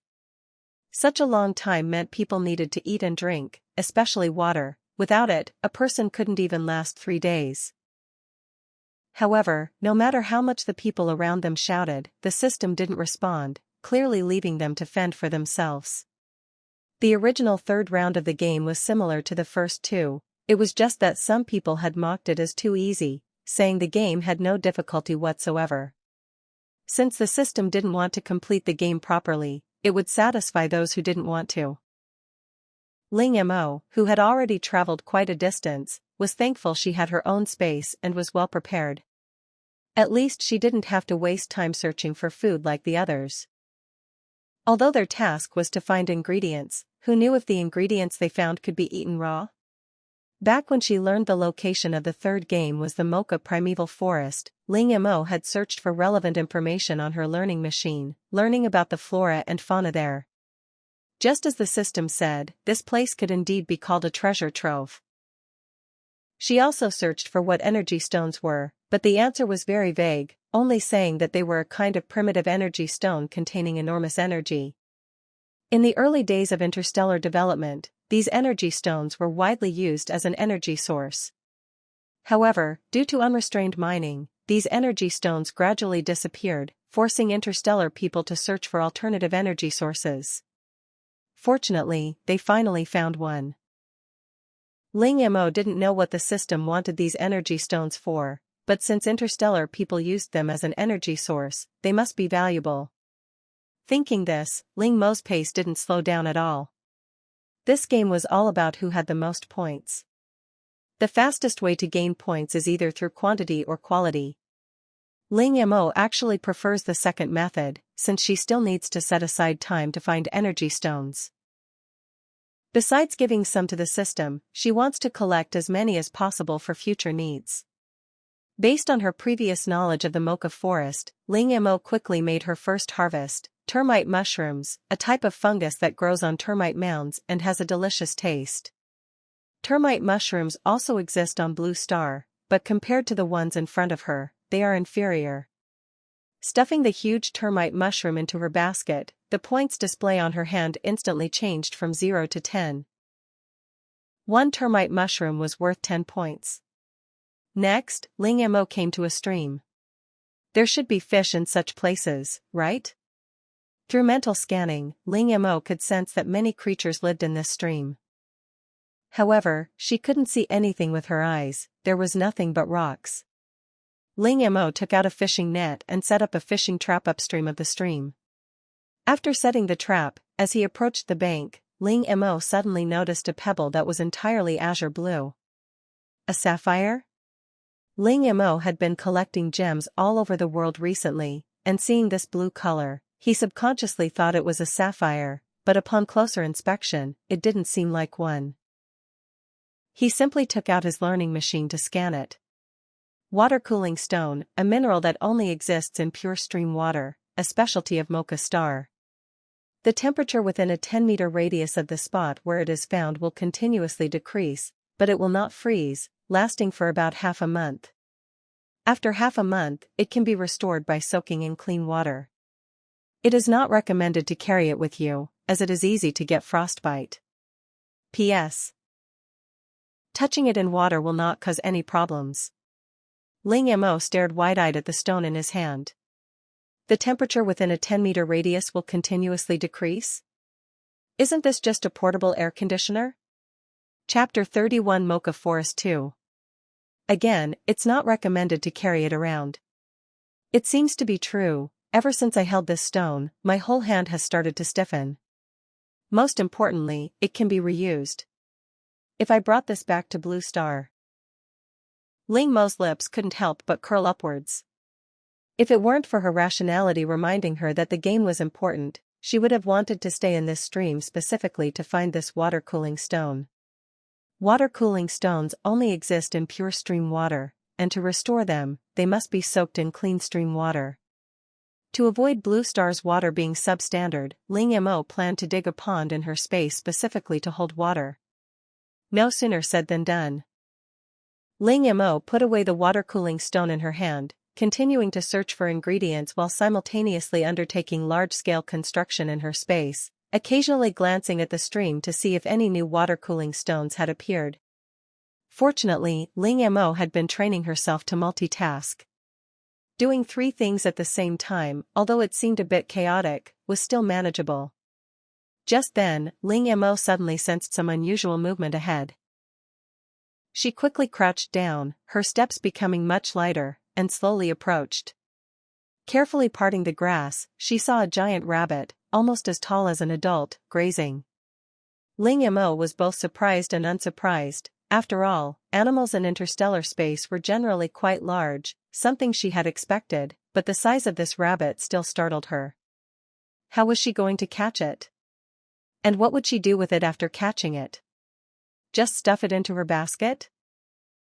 Looking at the rabbit's size, and then at the basket in her hand, it probably wasn't even as big as the rabbit's front teeth. It was impossible for Ling Mo to give up her prey. She quietly moved her position, and a repeating crossbow appeared in her hand. Compared to a bow and arrow, a crossbow was much simpler and more convenient. She had smeared a sedative on the arrowhead. Originally, she had wanted to use poison, but considering it was food, she decided to use a sedative instead. She found a suitable position, aimed at the rabbit's eye, and fired. The arrow pierced directly through the rabbit's eye.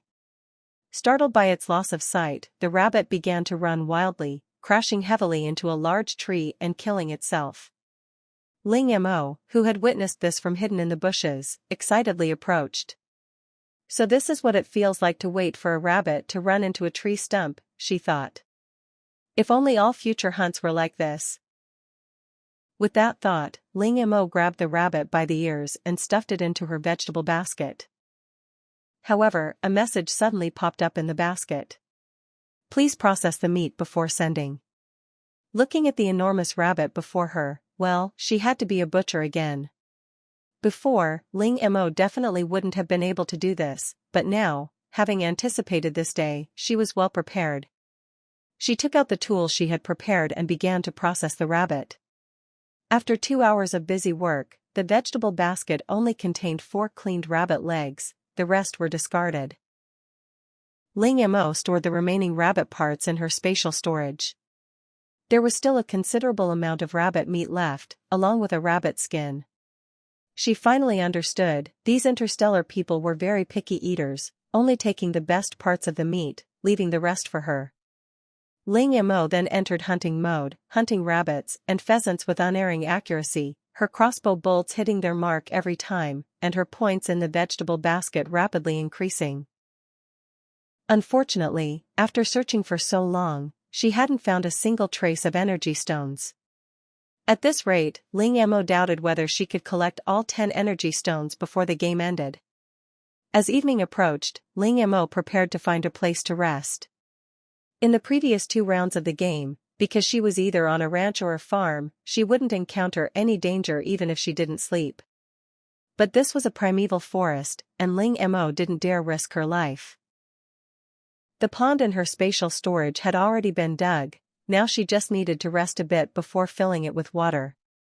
Ling Mo found a tree near the stream and painstakingly climbed it. After confirming there was no danger, she hid herself in the dense canopy.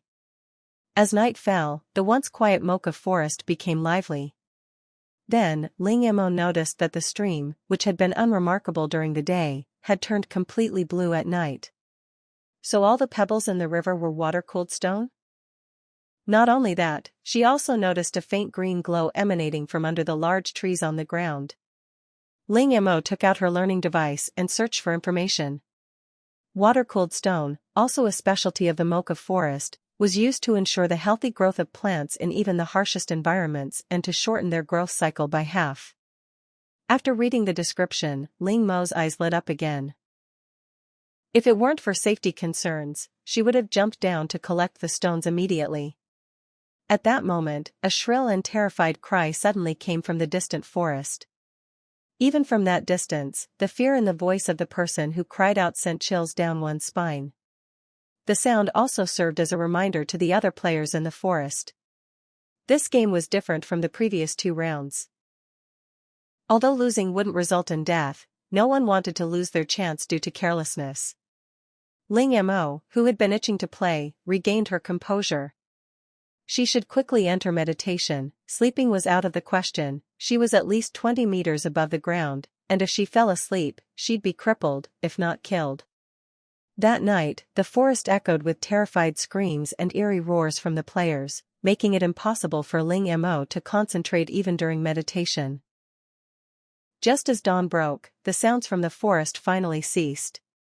Ling Mo took out a ladder, climbed down from a tree, and began collecting stones without delay.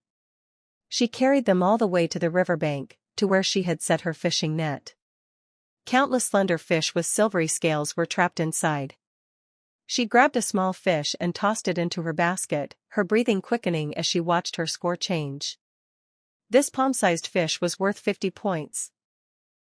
Keep in mind that a rabbit leg is only worth 5 points, so 4 would be over 20 points, and that's after cleaning them thoroughly. Looking at the number of fish in the net, Ling Mo felt confident he had the game in the bag. He tossed the fish into the basket one by one while simultaneously drawing water from the stream into the pond he had dug in his spatial dimension. Soon, the pond was filled with water, and Ling Mo even threw in some small silver fish. After catching all the small silver fish in the net, Ling Mo rearranged the net trap and then began collecting stones. A large number of water-cooling stones were thrown into the spatial pond, and the small silver fish, who had initially been somewhat unaccustomed to their presence, instantly quieted down upon sensing the water-cooling stones. Chapter 32 Mocha Forest 3. Ling Mo continued upstream, realizing that one pond might not be enough. After all, stones like water-cooling stones were always welcome, and she could already foresee how popular they would be once she brought them back. Previously, her shop, besides the interstellar machines, mainly sold food, and most of her customers were ordinary people. What money could ordinary people have? It was far more satisfying to exploit capitalists. Therefore, she decided to dig several more ponds, and make them as large as possible, while also setting up fishing nets in several other locations.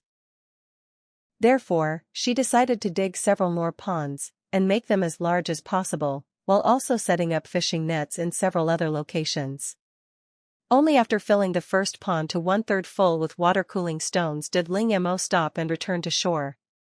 Using her learning machine, she searched for the silver fish in the stream and learned that they were silver moonfish, which preferred to live in extremely cold water, especially where water-cooling stones were located. During the day, silver moonfish would hide in the crevices of the stones, only coming out at night, making them extremely difficult to catch. Silver moonfish have delicate flesh and possess the miraculous effects of calming the mind and accelerating wound healing, making them one of the signature dishes of Mocha restaurant. After reading the description of silver moonfish, Ling Mo finally understood why they were so expensive. With these fish, her pressure would be greatly reduced. In the forest, Ling Mo extended her mental energy. Since breaking through to level 2, her mental energy range had expanded to about 100 meters. With the silver moonfish as a safety net, Ling Mo's pressure lessened considerably. Since she still needed to find energy stones, she decided to multitask once again.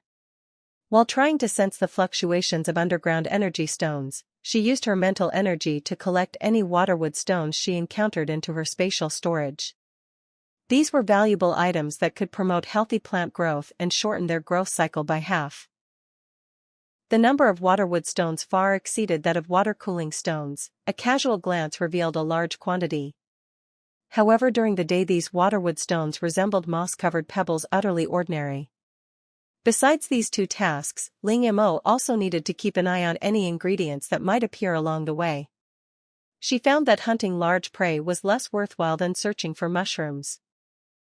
Like the rabbit she'd painstakingly hunted before, although she'd only gotten 20 points, she'd wasted several hours. With that time, she could have found several mushrooms if she'd been lucky. The bloody smell from dissecting it would also attract other hunters. Besides, some plants might not be less valuable than animals.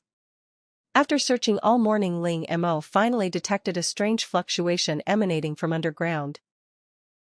Quickly arriving at the location, her view was blocked by a huge rock and the fluctuation was precisely beneath it. Ling Mo immediately put the rock into her spatial storage and took out a large shovel to start digging.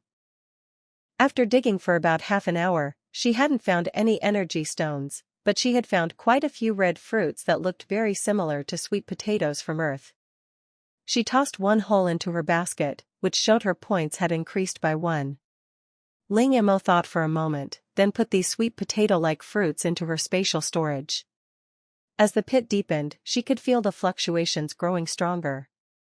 Finally, some small, seemingly blue-green stones came into her view. The stones were so small that Ling Mo estimated she would have completely ignored them if she hadn't sensed their fluctuations. She continued digging until the fluctuations completely disappeared. Ling Mo counted 5 thumb-sized stones, crystal clear and very beautiful, emitting a blue-green light when held in her hand. These must be the energy stones the game system mentioned. Great, she'd completed halfway in one go. However, Ling Mo quickly realized another problem. The fluctuations from these energy stones were too weak. She'd only managed to detect them by chance because of the combined fluctuations of all 5 stones. Ling Mo sighed. Even so, she had no better solution now. The only way was to probe more carefully. Based on the depth of the energy stones she'd just discovered, Ling Mo began to let her mental energy penetrate the ground. Compared to the tranquil forest, the underground was much more lively. Various insects burrowed around, making subtle noises. These noises were normally inaudible, but under the influence of her mental energy, they became incredibly clear. Just then, an unusual noise suddenly came from 100 meters ahead, as if other players were present. Ling Mo originally intended to turn and leave, but then she suddenly felt a familiar fluctuation coming from underground. This fluctuation was even stronger than before. If all went well, she could repay the energy stones she owed the system today. Ling Mo didn't rush over immediately. Judging from the commotion, the other side was clearly fighting. She decided to disguise herself first. She took out a scythe and swung it towards the nearby bushes. Half an hour later, Ling Mo was completely covered from head to toe, only her eyes showing. Ling Mo looked at her disguise with satisfaction, realizing that her recent studies hadn't been in vain. Before, she couldn't have disguised herself so beautifully without hindering her movement. After completing her disguise, Ling Mo disappeared into the bushes, perfectly hidden. As long as she didn't make a sound, no one would know where she was. Reaching her destination, she carefully parted the bushes, revealing a massive plant with constantly waving vines. Around this plant, 7 or 8 players, their hands flashing with multicolored lights, were attacking it. Ling Mo carefully sensed the energy and discovered that the fluctuations emanating from beneath this plant. However, judging by its fighting prowess, it held its own even against 7 or 8 players, and its densely packed, thorny vines looked ferocious and wielded with even greater ferocity. Ling Mo was puzzled as to why these people were provoking this plant instead of searching for ingredients, unless defeating it would bring unexpected benefits. However, it seemed highly unlikely that they could defeat it. Instead of going down to help, she decided to consider how to retrieve the energy stone. Suddenly, she realized that since she could use her mental power to collect stones on the ground, stones underground should be no problem either. With this in mind, Ling Mo decided to give it a try, but first, she needed to pinpoint the energy stone's location. While the battle raged below, Ling Mo's mental power slowly seeped downwards. After about 5 minutes, she finally located the energy stone. Chapter 33 Mocha Forest 4. Ling Mo sensed that the energy stones underground were being enveloped by the roots of a plant.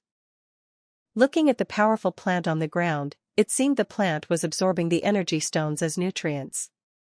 Besides this, Ling Mo also discovered many fruit-like things buried underground, each connected to a root, all eventually converging on the plant above ground. Ling Mo took a deep breath and silently chanted collect. The next second, the energy stones, along with the fruits and soil, were all collected into her spatial storage. Because the underground had suddenly been hollowed out, the entire ground began to collapse. "Not good, run," someone shouted, and everyone turned and ran away. Ling Mo also took advantage of the chaos to quietly leave, concealing her accomplishment. After walking far enough and confirming that no one else was chasing her, she stopped. She took out the energy sources she had collected from under the plant and counted them. There were 7 in total. Not only was her debt to the system paid off, but she also had 2 left over. However, after today's events, Ling Mo was even more certain that energy stones were valuable. She wanted to collect more for emergencies, or at least exchange them with the system. She put 10 energy stones into her spatial storage, storing the extra 2 inside.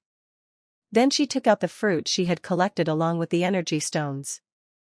After washing off the dirt, she revealed a red skin. This thing looked more and more like a pomegranate. She scanned it with her learning machine. Crystal fruit, a very rare ingredient found only in the Mocha forest. When cut open, its interior was as clear as crystal, possessing the effects of clearing meridians, eliminating hidden injuries, and repairing the body. P.S. Crystal fruit is very important to the glassy velvet grass. Anyone attempting to obtain its fruit will be attacked. So, that powerful plant from earlier was the glassy velvet grass. Looking at the effects of the crystal fruit, Ling Mo was reluctant to put it in her basket. She put the crystal fruit in her basket, and this time it directly added 100 points, equivalent to 2 silver moon fish. However, Ling Mo also noticed that the ingredients with higher scores seemed to have special effects, such as the silver moon fish and the crystal fruit in her hand. After throwing in a crystal fruit, Ling Mo didn't throw in any more. There were still more than 5 days left in the game, so why rush? With the silver moon fish and crystal fruit relieving her of a large portion of the score pressure, and having paid back the 10 energy stones she owed the system, Ling Mo felt a sense of relief. However, she didn't truly relax, as this game eliminated players proportionally, with the lowest 10% of players being eliminated. No one knew exactly where these boundaries lay, and to avoid elimination, other players would desperately collect various ingredients to increase their scores. Ling Mo watched as the sky gradually darkened, then returned to the stream to check her traps, finding no signs of damage. This time, she found an empty tree hollow as a temporary shelter. The space inside the hollow was just enough for one person, and she removed all the weeds from her clothes to block the entrance. Compared to yesterday, she was very satisfied with this temporary shelter. While things are going smoothly here, things aren't so easy for the other players. Compared to the previous 2 games, this one is incredibly difficult. Not only has the game time increased from 3 days to 7, but food and water are also being withheld. While the days are manageable, various dangers arise at night. Many spend half the day searching for ingredients and solving their own food and drink problems.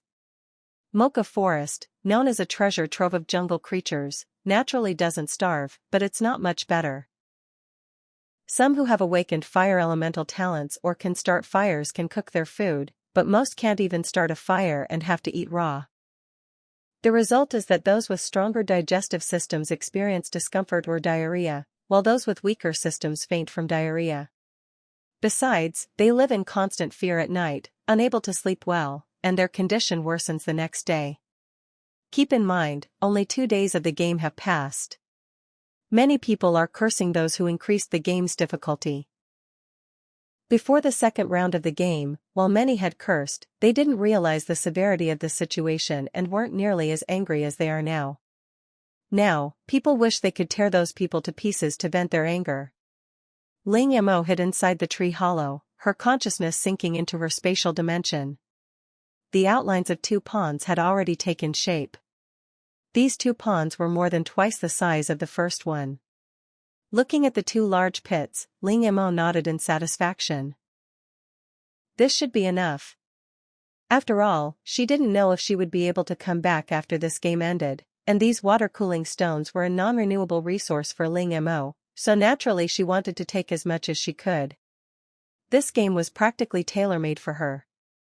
On the 3rd day of the game, at the crack of dawn, the weed cloak at the entrance of the tree hollow was removed, and Ling Mo emerged, heading straight for the fishing nets. These silver moonfish had probably never encountered fishing nets before, so they weren't wary at all. A new day began with a bountiful harvest. She channeled water from the stream into her spatial dimension, threw in 1/3 of the caught silver moonfish, and then, before the water temperature rose, began collecting the water-cooling stones. By the time Ling Mo had collected all the fishing nets, her score had exceeded 50,000, most of which was thanks to the silver moonfish. If she included the silver moonfish she had stored in her spatial dimension, her score would likely be even higher. Then, she noticed that besides displaying her score, there was also a number 5 on the handle of the basket. Was this her ranking? 50,000 points, 5th place. This was a pretty good result. As long as she could maintain this ranking before the game ended, she would definitely be able to complete it. However, Ling Mo was very curious to know who the top 4 players were, who were even more formidable than her. Because she needed to collect water-cooling stones, Ling Mo walked along the stream. This time, she didn't rush to set up fishing net traps. Silver moonfish are active at night, so setting them up early would be useless and easily discovered.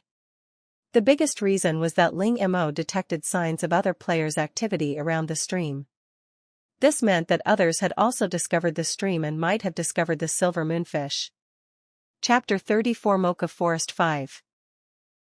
Ling Mo stayed by the stream until dawn. The pond in the space was full of water, but the water-cooling stones were still far from being used, but there were still several days left, so she wasn't in a hurry. Just as she was about to leave, several figures suddenly appeared ahead.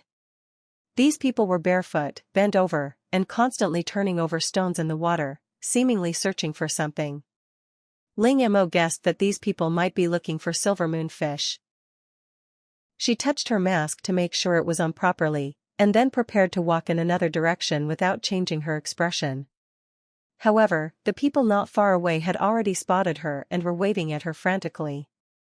Ling Mo wanted to pretend she didn't see them, but one of them had already appeared in front of her. Wind-type talent. Ling Mo recognized the talent in front of her at a glance, took a few steps back warily, and asked in a hoarse voice, "What's the matter?" The person showed what he thought was a friendly smile and said, "Little girl, you look young, probably just turned 18. What's it to you?" At this moment, Ling Mo was like a little hedgehog covered in thorns. Seeing this, the man quickly explained, "Don't misunderstand, I mean no harm. I just see you're alone. Would you like to join us on a mission? There's strength in numbers." Seeing that Ling Mo didn't object, the man continued, "We have someone here who has awakened a very powerful talent. He can distinguish which items are ingredients. Just share half of what you collect with him." "Half may seem like a lot, but it's absolutely safe," the man quickly added. Hearing this, Ling Mo turned to look at the group again, noticing that everyone else was bent over in the stream, while only one person stood on the bank quietly watching. She had initially thought this person was tired and wanted to rest, but now it seemed that wasn't the case at all. Being able to distinguish which items were ingredients must be a special talent. Special talent is a very general term, and those who awaken special talents fall into two extremes, either extremely powerful or extremely useless. Spatial talents and healing talents are among the most popular special talents, especially spatial talents. Once fully developed, they can definitely become powerful figures. Seemingly sensing her gaze, a refined-looking young man on the distant bank turned and smiled gently at her. In an instant, Ling Mo felt the hairs on her body stand on end. This man was dangerous. The man in front of her was still chattering on, asking, "By the way, what's your talent? If you join us, you'll have to tell us." "No need, I'm used to being alone." With that, Ling Mo walked around the man in front of her, ignoring the shouts behind her, and quickly headed into the forest. What Ling Mo didn't know was that shortly after she left, the smile on the man's face quickly vanished, and he returned to the gentleman's side with a gloomy expression. "Boss, she seems to have sensed something." The gentleman spoke slowly with a faint smile on his face. "She's been suspicious of you from the beginning." Then the man clicked his tongue lightly. "A woman's sixth sense? Come out, everyone, we should go to the next place." At this moment, the people who were turning over stones in the water stopped what they were doing, stood up, and walked towards the shore. If Ling Mo had seen this scene, she would have been shocked, because these people had blank stares and stiff movements, and they didn't look like living people at all, but more like puppets on strings. In the forest, Ling Mo also encountered a little trouble. Looking up at the blood-filled ball of fur that had fallen into his arms, Ling Mo glanced at the sky but saw nothing. The blood-filled ball of fur stirred in Ling Mo's arms, letting out a weak cry, its fur stained and matted with blood. What was going on? Food falling from the sky? Accustomed to the fact that everything in interstellar space was larger than Earth, seeing such a small creature was quite unsettling. Ling Mo placed the blood-filled ball of fur into the basket and waited for a moment, but there was still no reaction. If it were prey, the basket would usually prompt the player to clean it. If it wasn't food, there would be some warning. But this was the first time there was no reaction at all. Ling Mo reached out and put it into his spatial storage. Since it wasn't food, then their meeting was fate. He'd see if he could raise it. This little thing's teeth and claws looked sharp. Its fighting power shouldn't be weak when it grew up. In his spatial storage, Ling Mo used his mental power to wash the blood-filled ball of fur clean, revealing its original appearance. It was white. It looked like a newborn lion cub, its spots not yet completely gone. Unlike ordinary lion cubs, this one had an extra pair of wings on its back. Ling Mo carefully examined the cub inside and out, discovering that 3 of its 4 legs were broken and its small body was covered in wounds. Having suffered such severe injuries and fallen from a great height, Ling Mo didn't know whether to marvel at the cub's misfortune or its incredible resilience. In any case, Ling Mo immobilized its 3 broken legs, applied medicine to its wounds, and did everything she could. Whether it would recover was up to the cub itself. After finishing all this, Ling Mo placed the cub in a quiet place to recover and then left it alone. Ling Mo continued searching for ingredients in the forest, transplanting any with special effects into her spatial dimension. During this time, she encountered several groups of people fighting over ingredients, and then she discovered something terrifying: points could be stolen. Ling Mo hid in the bushes, watching as a group of people trapped a man, the leader snatching his basket and stuffing it into his own. In no time, the points on one basket were transferred to another. The man who had been restrained watched this scene with despair, unable to do anything. Besides, she witnessed many backstabbing incidents that day, which frightened her so much that she quickly moved away. By the afternoon, although Ling Mo had found a lot of ingredients, her ranking had dropped from 5th to 9th. After today's events, she understood why these people's scores had increased so quickly. Now she simply stored the basket in her spatial storage, to be used again when needed. During this time she also encountered other people who, seeing her without a basket, covered in dirt, and with blood on her clothes, mocked her before leaving. This relieved Ling Mo. Their words were harsh, but she didn't care. As for her dropped ranking, she didn't care either, as long as she wasn't eliminated. Chapter 35 Mocha Forest 6. Before nightfall, Ling Mo returned to the stream, set up her fishing traps, and then found a place to rest nearby. She thought today would be as uneventful as the previous 2 days, but in the middle of the night, Ling Mo sensed a creature entering her mental detection range. Ling Mo abruptly opened her eyes, her heart pounding. She could feel the thing getting closer and closer. This time, she couldn't find a tree hollow, so she could only rest in the treetops. Through the dense canopy and the faint light emanating from the water-cooled stone, Ling Mo saw a huge figure slowly walking towards her. 1 step, 2 steps, closer and closer. Ling Mo didn't know what this creature was, but its outline resembled a gorilla from Earth, but it was several times larger. She held her breath, staring intently at the figure, determined to hide in her spatial dimension if it continued to approach. Fortunately, the huge figure didn't seem to notice her. It seemed to be just thirsty and had come to drink water. Only after the giant creature left did Ling Mo breathe a sigh of relief, feeling as if she had escaped death. She then realized her clothes were soaked with sweat. That creature could probably crush her with a single finger.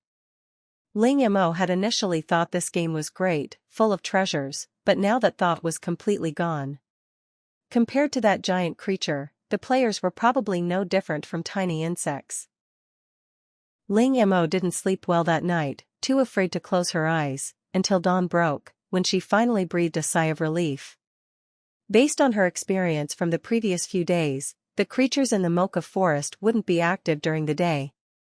Climbing down from the tree, Ling Mo immediately checked her traps. She had set 5 fishing traps yesterday, 3 of which were very close to where the giant creature had been drinking. 2 of the nets were damaged, which was a pity, but fortunately, the remaining nets had caught silver moonfish. She kept a third for herself and threw the rest into her basket, instantly dropping her ranking from 9th to 7th. Today was the 4th day. Not counting today, the game had 3 more days to go. She continued upstream along the stream, collecting water-cooling stones and waterwood stones along the way, all valuable items. Seeing the waterwood stones in her space increasing, and the pond gradually filling with water-cooling stones, Ling Mo felt incredibly satisfied, even the fear from the previous night dissipating considerably. Only when it was completely bright did she leave the stream and enter the forest, but after walking all morning, she hadn't encountered a single player. Previously, Ling Mo rarely encountered people, but that was because she would avoid them after detecting them with her mental energy. But today was different. Even extending her mental energy to its maximum, she didn't encounter any other players. Suddenly, Ling Mo shifted 2 steps to the side, and then a dark shadow fell from the sky, landing squarely on the spot where she had just been standing with a dull thud. Looking up, I saw a brown figure flash by among the treetops. Looking at what had just fallen, I realized it was a pine cone the size of an American football. I looked around at the surrounding trees. There were no pine trees, but just because they weren't here didn't mean they weren't elsewhere. I tossed the pine cone into my basket, and my points increased by 5. The Mocha Forest was vast, and searching alone would take an unknown amount of time. So, Ling Mo took out her secret weapon, parrots. After training, she could communicate with them seamlessly, and they perfectly understood her commands. Ling Mo then searched for pictures of red pine cones on her learning device and showed them to the parrots. Originally, she only intended for them to search for red pine trees, but after thinking about it, she also searched for other similar nuts and fruits within the Mocha Forest and sent them to find them. Ling Mo released over 20 parrots at once, letting them fly in all directions, while she continued searching for other ingredients and, incidentally, energy stones hidden underground. Ling Mo discovered that these energy stones were very likely to be found under the roots of exceptionally lush plants. Especially with the powerful glassy velvet grass, there was an 80% chance that its roots contained energy stones. Moreover, the larger the plant, the more energy it contained, and the more crystal fruits it would have. Ling Mo, clad in a straw cloak, hid in the grass. In the clearing in front of her stood a giant red mushroom. A rough estimate suggested it was about 2 meters tall. Common sense dictates that the more vibrant the color of a mushroom, the more poisonous it is, a classic case of red umbrella, white stem, eat them and you're all dead. However, this wasn't Earth. To be on the safe side, Ling Mo took out her learning device and scanned the red mushroom. It was a crimson flame mushroom, fleshy and spicy. Dried and ground, it was often used as a condiment. Eating it would cause an involuntary warming sensation throughout the body, so it shouldn't be consumed in large quantities. A condiment. This crimson flame mushroom was similar to the chili peppers on Earth. It would cause a warming sensation after consumption. It would likely be very popular if there were extremely cold weather later. After confirming that the crimson flame mushroom wouldn't attack like the glassy velvet grass, Ling Mo boldly stepped forward and stored the entire giant crimson flame mushroom in her spatial storage. She didn't miss any of the smaller crimson flame mushrooms around it either. Just as she was about to leave, a familiar fluctuation suddenly appeared, originating from the location where the giant crimson flame mushroom had grown. Ling Mo probed her mental energy into the ground and discovered that the area where the crimson flame mushroom had grown was filled with energy stones, roughly estimated to be around 100. The area where the giant crimson flame mushroom had grown had the largest quantity. After walking around and confirming that all the energy stones had been collected, Ling Mo left. Fortunately, her mental energy allowed her to retrieve items remotely. Otherwise, taking those underground energy stones wouldn't have been so easy, and her shovel would probably have been spinning. However, she hadn't initially noticed the movement of the energy stones, even her mental energy couldn't detect anything amiss underground. It was only after she collected the crimson flame mushroom that the fluctuations of the energy stones became apparent. It seemed that some plants could conceal the fluctuations of energy stones.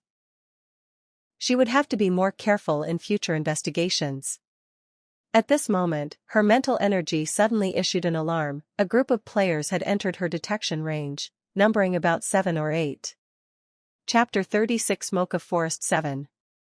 Ling Mo quickly put the vegetable basket into her spatial storage and ran off in the opposite direction without looking back. She didn't want to meet anyone now. She didn't need anyone's help, didn't want to help anyone, and didn't want to be used as a scapegoat or a shield. Not long after Ling Mo left, 2 men emerged from the bushes, followed by 5 or 6 people with dazed expressions. If Ling Mo were here, she would recognize them as the people she had met by the stream yesterday. "Looks like someone beat us to it," the gentle man said in a low voice, looking at the numerous craters on the ground. The other man slammed his fist into a nearby tree, saying viciously, "If I find out who did this, I'll make sure they pay." A ruthless glint flashed in the gentle man's eyes, but his face remained calm as he said, "Forget it, this place is no longer worthwhile. Let's find somewhere else. Half the game time is already over, we can't waste time." Since they learned that the vegetable basket's points could be stolen, many people had fallen victim to this. After stealing the vegetable baskets and transferring the points, those people would return the baskets, allowing the other party to continue stealing ingredients or points, so they could steal again and again. Those whose points were stolen knew the malicious intent, but were helpless, as giving up the game would mean losing their qualification. Moreover, these people harbored a gambler's mentality, thinking that next time they would stay further away or hide better to avoid being robbed. Little did they know that this very mentality made them easy prey, harvested again and again. Meanwhile, the macaw that Ling Mo had released earlier returned. This was the same parrot that had asked her for help, and also the most intelligent of all the parrots. The macaw first called out to her, then flew off in a certain direction. Ling Mo followed closely behind, arriving in a forest she had never set foot in before. However, for someone like Ling Mo who had no experience surviving in forests, the surrounding environment was actually quite similar. Previously, because of the silver moonfish, she hadn't dared to stray too far from the stream, fearing she wouldn't be able to find her way back. A macaw perched on one of the trees. "Here, food." Hearing this, Ling Mo seemed to remember something, and went over to tap the tree trunk. As expected, it was hollow. She recalled seeing in documentaries that squirrels store food for winter. Did the animals in Mocha Forest have the same habit? She remembered the fleeting glimpse of that figure earlier. Yes, she could find out by simply cutting a hole in the trunk. Ling Mo took out a chainsaw from his spatial storage, found a suitable spot on the trunk, and quickly made the hole. The next second, like a flood, a continuous stream of various nuts poured out of the hole, catching Ling Mo completely off guard. Truly caught her off guard. Ling Mo got up from the ground, her whole body aching from the impact. She rubbed the large bump on her head, looking at the chestnuts bigger than her fist and various nuts on the ground, her body twitching between pain and excitement. She got up and put the nuts on the ground into her spatial storage, then looked at the cut hole and took the nuts inside as well. Seeing that Ling Mo had finished, the macaw flapped its wings and said, "There's more." Then it flew towards another tree. This time, Ling Mo was smarter. After checking the situation inside, she didn't use the chainsaw to make a cut, but instead used her mental power in conjunction with spatial manipulation to collect the contents. After collecting from more than a dozen trees, the macaw finally flew back to Ling Mo's side, seemingly indicating that there was nothing left. After rewarding the macaw with a large chestnut, she stored it away in her spatial storage. Ling Mo looked around, and suddenly a white object caught her attention. Upon closer inspection, its surface was smooth as jade, and its shape resembled a brain. She took out her learning machine to scan it. White jade brain, named for its white jade-like surface and brain-like shape, is a rare fungus that grows only deep within the Mocha Forest and has extremely high medicinal value. From this description, Ling Mo gleaned two important pieces of information. First, this white jade brain was very precious. This was the first time she had heard the learning machine describe a food item as having medicinal value. While the silver moonfish and crystal fruit could also cure diseases, their effects were explicitly stated. What did this mean? It meant that the former two were categorized as food ingredients, while the white jade brain was likely categorized as a medicinal herb. In addition, the other important information was that she had unknowingly wandered into the depths of the Mocha Forest. The depths of the forest meant more danger. Her immediate priority was to leave this place. But looking at the white jade brain in her hand, she felt reluctant to part with it. Since this place began, she had collected many food ingredients, but this was the first time she had encountered a medicinal herb. Ling Mo tightened her straw cloak. Fortune favors the bold, and with her spiritual power, she could detect any disturbance beforehand. If all else failed, she could always hide in her spatial dimension. So, Ling Mo began searching for white jade brains and any other food that came into her sight, stuffing it all into her space. When hungry, she would grab a quick bite from a pre-prepared boxed lunch and continue, not even letting a stone go untouched. While moving deep into the forest, Ling Mo encountered no danger, but she did narrowly escape encountering other players several times. After collecting most of the white jade brains in the area, she checked the time and realized it was getting late, so she headed towards the outer edge. Before nightfall, Ling Mo hadn't found a suitable hiding place, and as night fell, her spiritual power had repeatedly detected the movements of other creatures. Seeing this, Ling Mo didn't hesitate and immediately entered her spatial dimension. She meditated for 2 hours to recover her spiritual power, and then began her work. Today she collected a lot of ingredients, but instead of putting them in her basket to exchange for points, she put them all into her spatial storage. Looking at the points on the basket, there wasn't much change compared to yesterday, and the rankings had disappeared. It seemed only the top 10 people could see their scores. To verify her guess, she started throwing ingredients into the basket. After an unknown amount of time, the basket finally displayed the number 10 again. Just as she had guessed, only the top 10 knew their rankings. At this point, Ling Mo stopped throwing ingredients into the basket. She just needed to maintain her ranking within the top 10. Looking at the ingredients behind her, she saw about half remained. With her mental energy and spatial storage, her ingredient collecting speed was no slower than a group of 7 or 8 people, since she could automatically store ingredients into her spatial storage as soon as she saw them. Chapter 37 Mocha Forest 8. She stored the ingredients in the warehouse, and the energy stones were specially stored in a box by Ling Mo. Looking at the thriving space, Ling Mo felt an indescribable sense of satisfaction. This was probably what they called a sense of security. When she collected ingredients in the forest, she had preserved the roots of most of them, just to see if they could survive in the space. Ling Mo planted each plant with intact roots in the soil, and then placed a circle of water, wood, and stones around them. After working all night, it was already the next day when Ling Mo emerged from the space. The sky was just beginning to lighten, and as soon as the light appeared, Ling Mo smelled a pungent odor.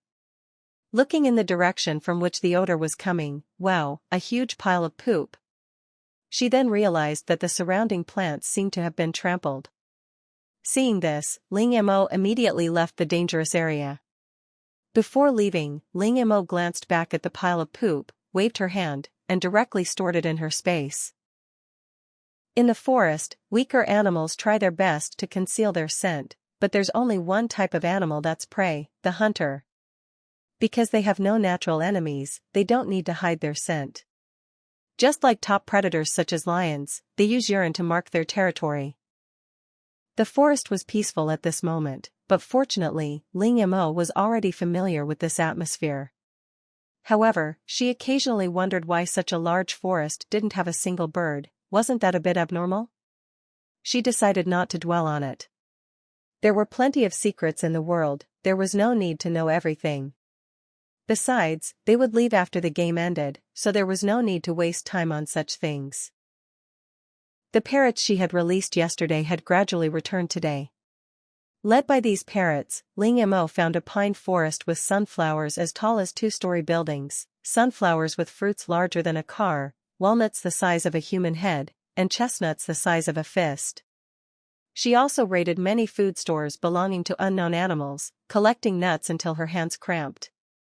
Despite her best efforts to avoid it, Ling Mo still encountered some players. Seeing her empty-handed, a hint of disappointment flashed in their eyes. Of course, some tried to recruit her. Ling Mo looked at the girl in the white dress she had met once before. Her white dress was now filthy, covered in withered leaves and supplies, and the pungent perfume she had worn earlier was gone. "Why are you refusing us?" the girl in the white dress angrily questioned. "Since you're already out of supplies, why not help us finish the game? We're all in the same boat, we should help each other. Don't be so selfish." Ling Mo was so angry she almost laughed. Moral blackmail? What did she think she was? Unfortunately, she had no morals. Help each other? Did she think she was a free sucker? Her mouth rattled off like it had been smeared with excrement. Seeing Ling Mo's unyielding attitude, the girl in the white dress's companions glared at her with hostility. They seemed to intend to force her to comply, but she was someone destined to lose her place in the game, someone they didn't care about. Once the game ended, they would be from two different worlds. They were just making use of her remaining value. Seeing this, Ling Mo took 2 steps back. The girl in the white dress, thinking she was afraid, raised her arrogant chin, ready to say something. However, the next second, a dark, gooey object was smeared directly onto her face, followed by a pungent odor filling her nostrils. The other companions of the girl in the white dress had a similar experience. All of them had a dark, gooey object smeared on their faces, the pungent smell almost suffocating them. These people quickly realized that Ling Mo was behind it all, and threw all sorts of colorful talent items at the spot where she had just been. However, Ling Mo had already vanished without a trace, along with the vegetable baskets in their hands. "I won't offend others unless they offend me," Ling Mo thought, not being a saint, especially in this world. Since she had already made enemies with these people, she might as well eliminate them completely, disqualifying them from the competition so they could never be her enemy again. After running quite a distance and confirming that no one was chasing her, Ling Mo finally breathed a sigh of relief. Thinking about the scene just now, she couldn't help but laugh out loud. She hadn't expected that pile of poop to come in handy so quickly. Moreover, she had successfully unlocked an attack method. Since mental power combined with spatial manipulation could directly retrieve objects from a distance, then directly sending objects from a distance was naturally possible as well. She found a clump of grass, crawled inside, and then flashed into her spatial dimension. After transferring all the points from the other vegetable baskets to herself, she successfully moved up to 4th place. Ling Mo clicked her tongue. Sure enough, it was fast to do business without any investment. Directly stealing other people's points was much faster than collecting them little by little. Now that she'd taken their shopping baskets, they would definitely search for her relentlessly. Ling Mo took off her military green clothes, took a shower, and changed into a black tracksuit, a black mask and hat, fingerless gloves, and then put on a very eye-catching cross earring. It seemed she couldn't tie grass to herself this time, those people had seen it. She had to find another way to disguise herself. Emerging from her spatial dimension, she was just in time to find a budgie. Ling Mo counted, excluding this budgie, there should be 5 more that hadn't returned. Following the budgie, Ling Mo felt increasingly uneasy. She took off her mask, the air was filled with the scent of mint. There was mint in the orphanage where Ling Mo had grown up, so she couldn't be mistaken. She called the budgie back, indicating that it would come with her later. Mint was a good thing, it could repel mosquitoes and could also be used to make tea. Following the scent, Ling Mo finally found its source, but the mint in front of her seemed a little different from what she had imagined. It was enormous. The leaves could practically be used as a blanket. However, based on Ling Mo's experience, energy stones were usually hidden beneath large plants. Judging by the mint's growth, there were probably quite a few. Ling Mo first found a suitable spot in her spatial dimension, intending to try transplanting the entire patch of mint there. As the first plant disappeared, Ling Mo knew she had succeeded. However, considering her limited mental energy, she only transplanted the largest plants into her spatial dimension, watered them, and then laid down water, wood, and stones around them. She chopped down the rest with her sickle and stored them in the warehouse. As the mint disappeared, the fluctuations of energy stones underground gradually became apparent. As usual, she used her mental energy to collect all the energy stones in one fell swoop. By the time she left, the scent of mint in the air had almost completely dissipated. Chapter 38 Mocha Forest 9. Continuing to follow the budgerigar, after about half an hour, they finally arrived at their destination. Actually, 20 minutes earlier, Ling Mo had already sensed something was wrong because she heard a huge buzzing sound. Those who had been stung and those who hadn't should be very familiar with this sound. Looking at the enormous beehive on the tree, as big as a building, and the bees, each almost as big as her face, Ling Mo gasped. She turned to look at the budgerigar leading the way. "Are you serious?" A pair of innocent, beady eyes answered her. With a wave of her hand she put the budgerigar back into her spatial storage, wanting to leave but seeing the huge beehive made her reluctant to give up. Such a large beehive must contain a lot of honey, and wild honey is very nutritious. Ling Mo remembered that she had collected honey once in her spatial storage before entering the game, and that's probably when the budgerigar saw her. She took out her learning machine and searched for how to collect wild honey. Surprisingly, there really was a way. Following the method on the learning machine, Ling Mo found a plant called Epipremnum aureum nearby. After lighting it and placing it under the beehive, the bees will temporarily lose their ability to attack. Then you can use a ladder or other climbing tool to climb around the beehive and harvest the honey. The bee-induced blindness effect only lasts for half an hour, so speed is crucial. For Ling Mo, the climbing part was unnecessary, she could easily remove the beehive with a simple reach. However, Ling Mo didn't collect all the honey, leaving about a third for the bees. After doing all this she left the area without looking back. Don't ask why, she was afraid of being stung by the bees. Even a small bee on Blue Star feels extremely painful when stung. These bees are so large, a sting here could be fatal. Around noon, the remaining 5 parrots gradually returned, but they seemed to have discovered nothing, simply returning because they were hungry. One parrot had a bald patch on its wing. It was unclear whether it had been attacked by a player or an animal from the mocha forest. Ling Mo hid in the bushes, took out her lunchbox, and began to eat, all the while keeping an eye out for anything suitable to make into a cloak. Without the grass for cover, she felt something was missing, a deep sense of insecurity. After shoveling the last bite into her mouth, Ling Mo wiped her mouth, took out a sickle, and began cutting grass, tearing down some vines from a nearby tree for reinforcement. Soon, a pretty and elegant grass skirt appeared in her hands. Not finished, Ling Mo made a slightly smaller grass skirt, just the right size to hang around her neck, and used the remaining grass to make a hat. Satisfied with her current attire, beautiful and practical, she was suddenly startled when the vegetable basket in her hand moved twice, and a white slip of paper appeared inside. The vegetable basket Ling Mo was holding wasn't her own, it was one she had randomly taken from the one she had previously stolen. Looking at the slip of paper, she thought, wasn't this game supposed to have no missions? She looked at the note again. At the top was written, seasonally limited ingredients, and below it was a drawing of a purple cactus. Collect the fruit from the purple cactus, each fruit earns 50 points. Ling Mo then took out the other notes from her spatial storage, they all said seasonally limited. This meant the ingredients were only available during that season. Excluding duplicates, there were 4 types of seasonally limited ingredients, 3 plants and 1 insect. Since the only insect came from his own shopping basket, Ling Mo specifically searched for it using her learning machine. The long-lived cicada is an insect with a lifespan of up to 100 years.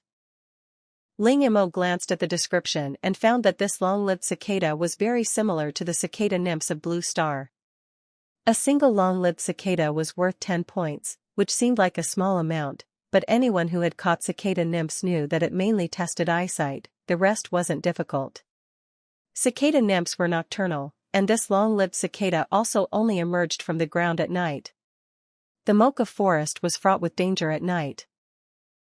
Others might give up, but it posed no challenge for Ling Mo, except that she could no longer hide in her spatial dimension. As for the other 3 plants, Ling Mo also noted them down. The long-lived cicada only came out at night, so she could search for these 3 plants during the day. Besides her, other players were also searching, and Ling Mo could clearly feel that the forest had become much livelier, and even the number of times she encountered players had increased. Although she had been trying to avoid contact with players, there were always times when she couldn't avoid them. Like now. Standing in front of Ling Mo were 2 men, one fat and one thin, with a girl in a white dress following behind them. To meet them twice in one day was quite a coincidence. Compared to her previous haughty demeanor, the girl in the white dress now appeared much more somber, as if she had suddenly transformed from a queen into a servant. Where were her companions? Had they abandoned her? But none of that mattered anymore, what mattered were the 2 people in front of her. Friends, we mean no harm, we just want your points, the thin man said in a deep voice. Ling Mo cursed inwardly. This was called no harm? She crossed her arms, feigning impatience, and said, "Are you all ever going to stop?" "What do you mean by that?" the thin man asked. "It means you're too late. My points were stolen not long ago. You can see for yourselves." With that, Ling Mo handed over the vegetable basket she was carrying. "It really is 0. The fat man said regretfully. He had finally found a player, only to have someone else beat him to it. "Wait a minute."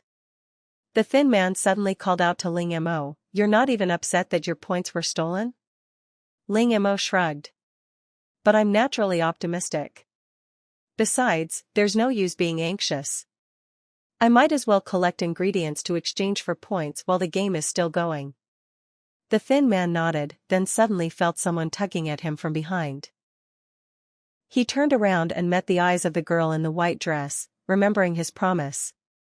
So he cleared his throat and pretended to be serious, saying, "Let me check your shopping basket again." "What if you tampered with it?" The girl in the white dress's actions hadn't escaped Ling Mo's mental power, so she immediately understood his intentions after the thin man said that. Continuing with the same method as before would easily expose his identity. Ling Mo thought for a moment, then took out a flashbang from his spatial storage and threw it at him. Chapter 39 Mocha Forest 10. A blinding flash of light instantly blinded everyone present. Ling Mo, however, quickly put on sunglasses before the flashbang took effect. While the others panicked from the blindness, she swiftly stepped forward, snatched the vegetable basket from the thin man, and ran. Before leaving, she threw a tear gas canister. Ling Mo sprinted away, finally disappearing into a patch of grass. Looking at the stolen basket, she saw no name displayed, but it contained over 100,000 points. Transferring the points to her own basket, Ling Mo, who had dropped to 7th place, rose to 3rd. Ling Mo didn't take both the thin and fat men's baskets. Firstly, she feared the girl in the white dress would connect the person before her disguise with her current self. Secondly, she wanted the three of them to fight amongst themselves. People never look for the cause within themselves after something happens. Now, only one of the three still had a basket, meaning only one could retain their game qualification. Although they could rob others, they couldn't defeat many strong opponents, and the weaker ones had fewer points, so there was no guarantee they would advance. Therefore, those three would definitely try to steal the remaining basket of vegetables. Ling Mo glanced at her clothes and sighed. She had just changed into new clothes, and now she had to change her appearance again. Inside the space, Ling Mo changed into slightly loose sportswear, sneakers, a light-colored sun hat, and removed her cross earring. Coming out of the space, she looked at her clean clothes. Before, black clothes didn't matter, but now, with light-colored clothes, being too clean seemed a bit abnormal. So, Ling Mo found a spot that looked muddy and lay down to roll around. She stopped rolling around until her clothes were completely dirty, then stood up and rubbed her muddy hands on her mask. By the afternoon, Ling Mo still hadn't found the plant described on the note, and she couldn't help but feel disappointed. As she walked, her spiritual senses detected something different. A group of players seemed to be gathered not far ahead. Remembering the note from earlier that day, Ling Mo bent down, fastened her cloak, and stealthily approached, hiding in the grass. Carefully parting the grass, she found herself in a clearing. Unlike the dappled sunlight in the forest, the afternoon sun shining brightly on this clearing was abundant. In the center of the clearing stood a purple plant resembling a cactus, surrounded by many smaller cacti. Ling Mo quickly pulled out a white note and carefully compared it. Yes, this was the limited edition ingredient she was looking for. However, she wasn't looking for the cactus itself, but rather the purplish-red fruit growing atop it. Through the sunlight, the purplish-red fruit appeared translucent, like tiny purplish-red gems. But such a large plant. Ling Mo's gaze fell to the roots. She was willing to bet that the roots of this plant contained many energy stones. Because of these plants, her spiritual power couldn't detect them. However, Ling Mo looked at the many sharp thorns embedded in the surrounding tree trunks and soil, some even stained with undried blood, and fell silent. The longest of these thorns was longer than her arm, and incredibly sharp. If they pierced her, they would definitely leave a bloody hole. This reminded her of the formidable glassy thorny grass. Ling Mo hid in the grass, her mind racing. She could simply store the cactus-like plant in her spatial storage, but aside from the other people around, as a newcomer, the plant's disappearance immediately upon her arrival made her the prime suspect. Moreover, if she stored it in her spatial storage, what if the thorns accidentally injured other animals inside?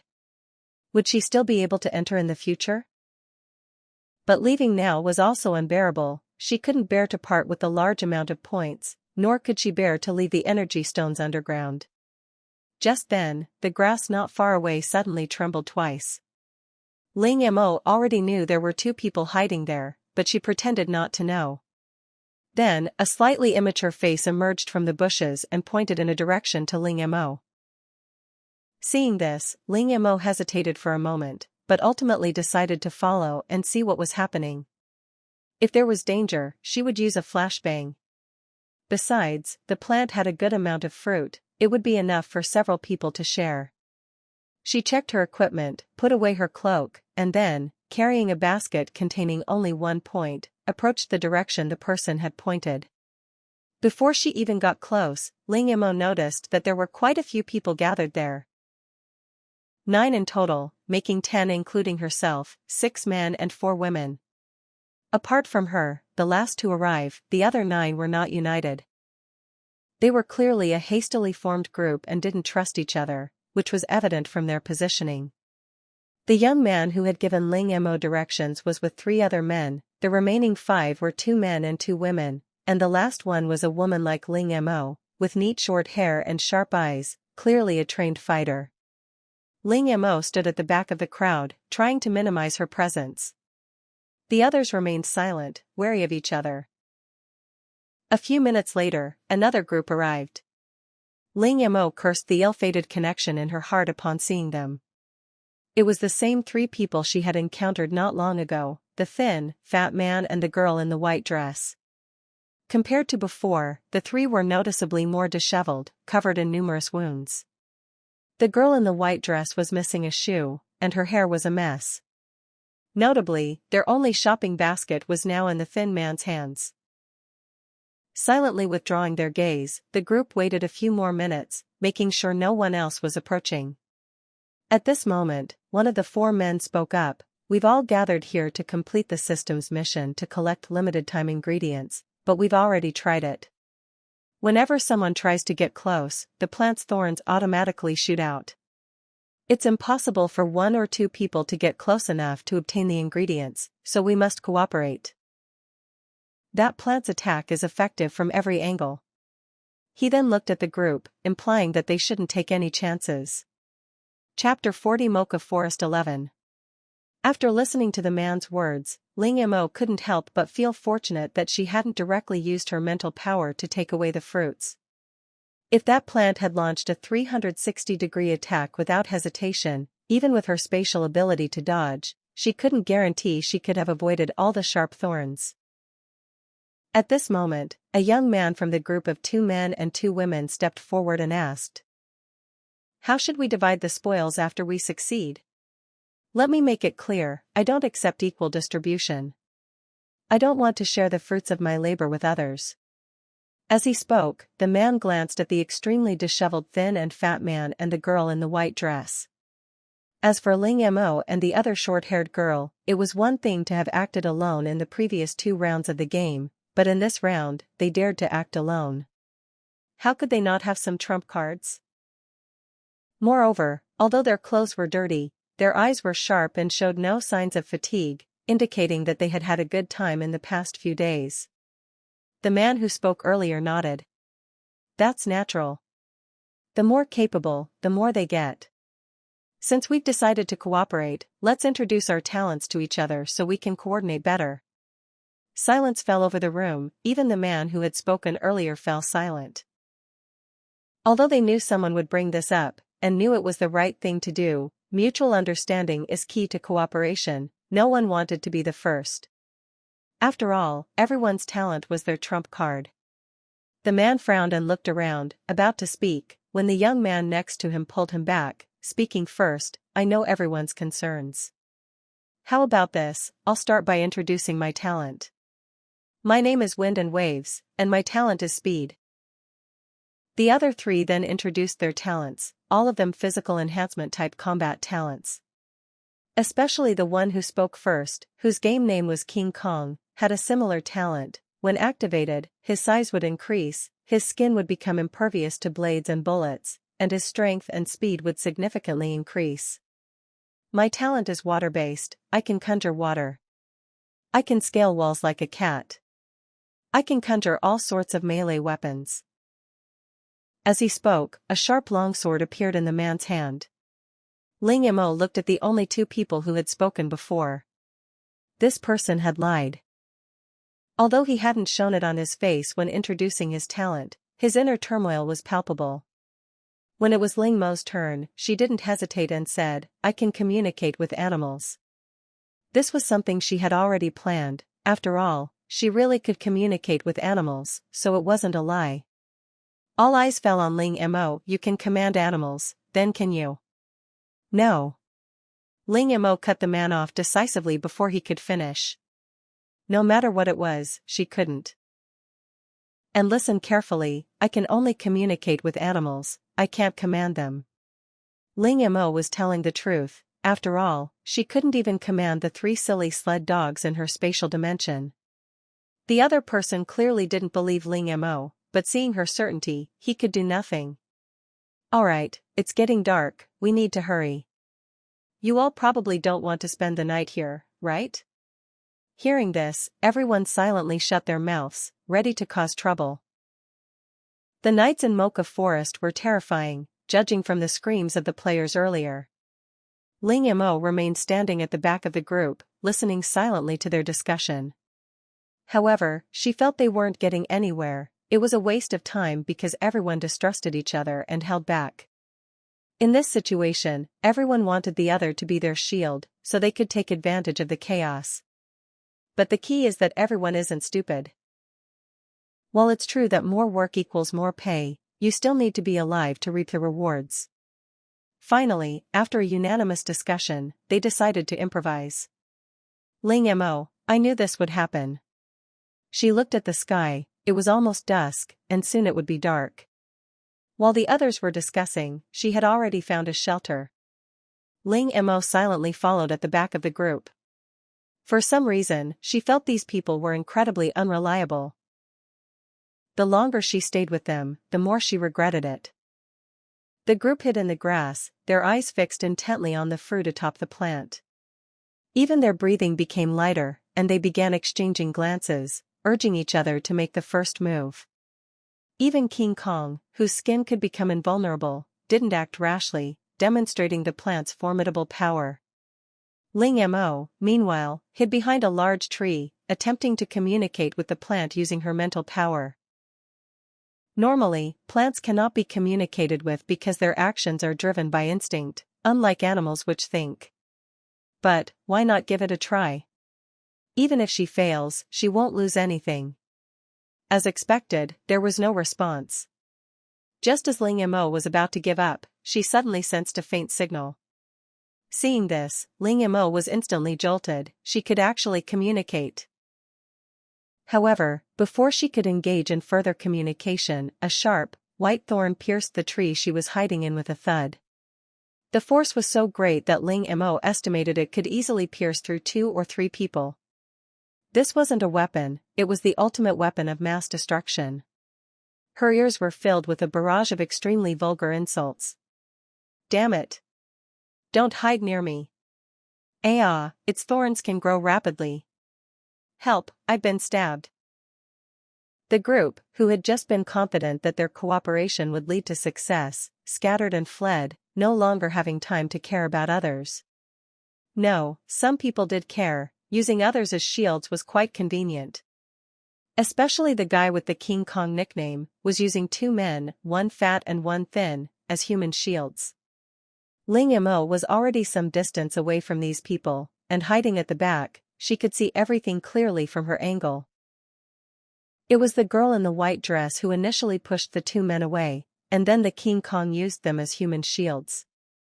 The girl in the white dress did this for a very simple reason, to get the vegetable basket. However, after the thin man realized the girl's intention, he simply moved the basket near the plants without hesitation. Seeing this, Ling Mo immediately swapped her basket with one that had no points. Everyone was running for their lives anyway, so no one would notice, and besides, all the baskets looked the same. Without checking the points on them, it was impossible to tell them apart. Chapter 41 Mocha Forest 12. Having finished her task, Ling Mo prepared to leave quietly. She had realized that this group was exceptionally unreliable, she would have to rely on herself. As dusk settled and the plant's attacks weakened, Ling Mo left without looking back before anyone could react. She arrived at her pre-selected hiding place, a very secluded cave with the entrance hidden beneath tree roots, just the right size for her to enter and exit freely. As night fell, the others had to find safe places to await the next day. They naturally noticed Ling Mo's absence but didn't care. After all, her talent lacked combat power, and staying would only make her cannon fodder.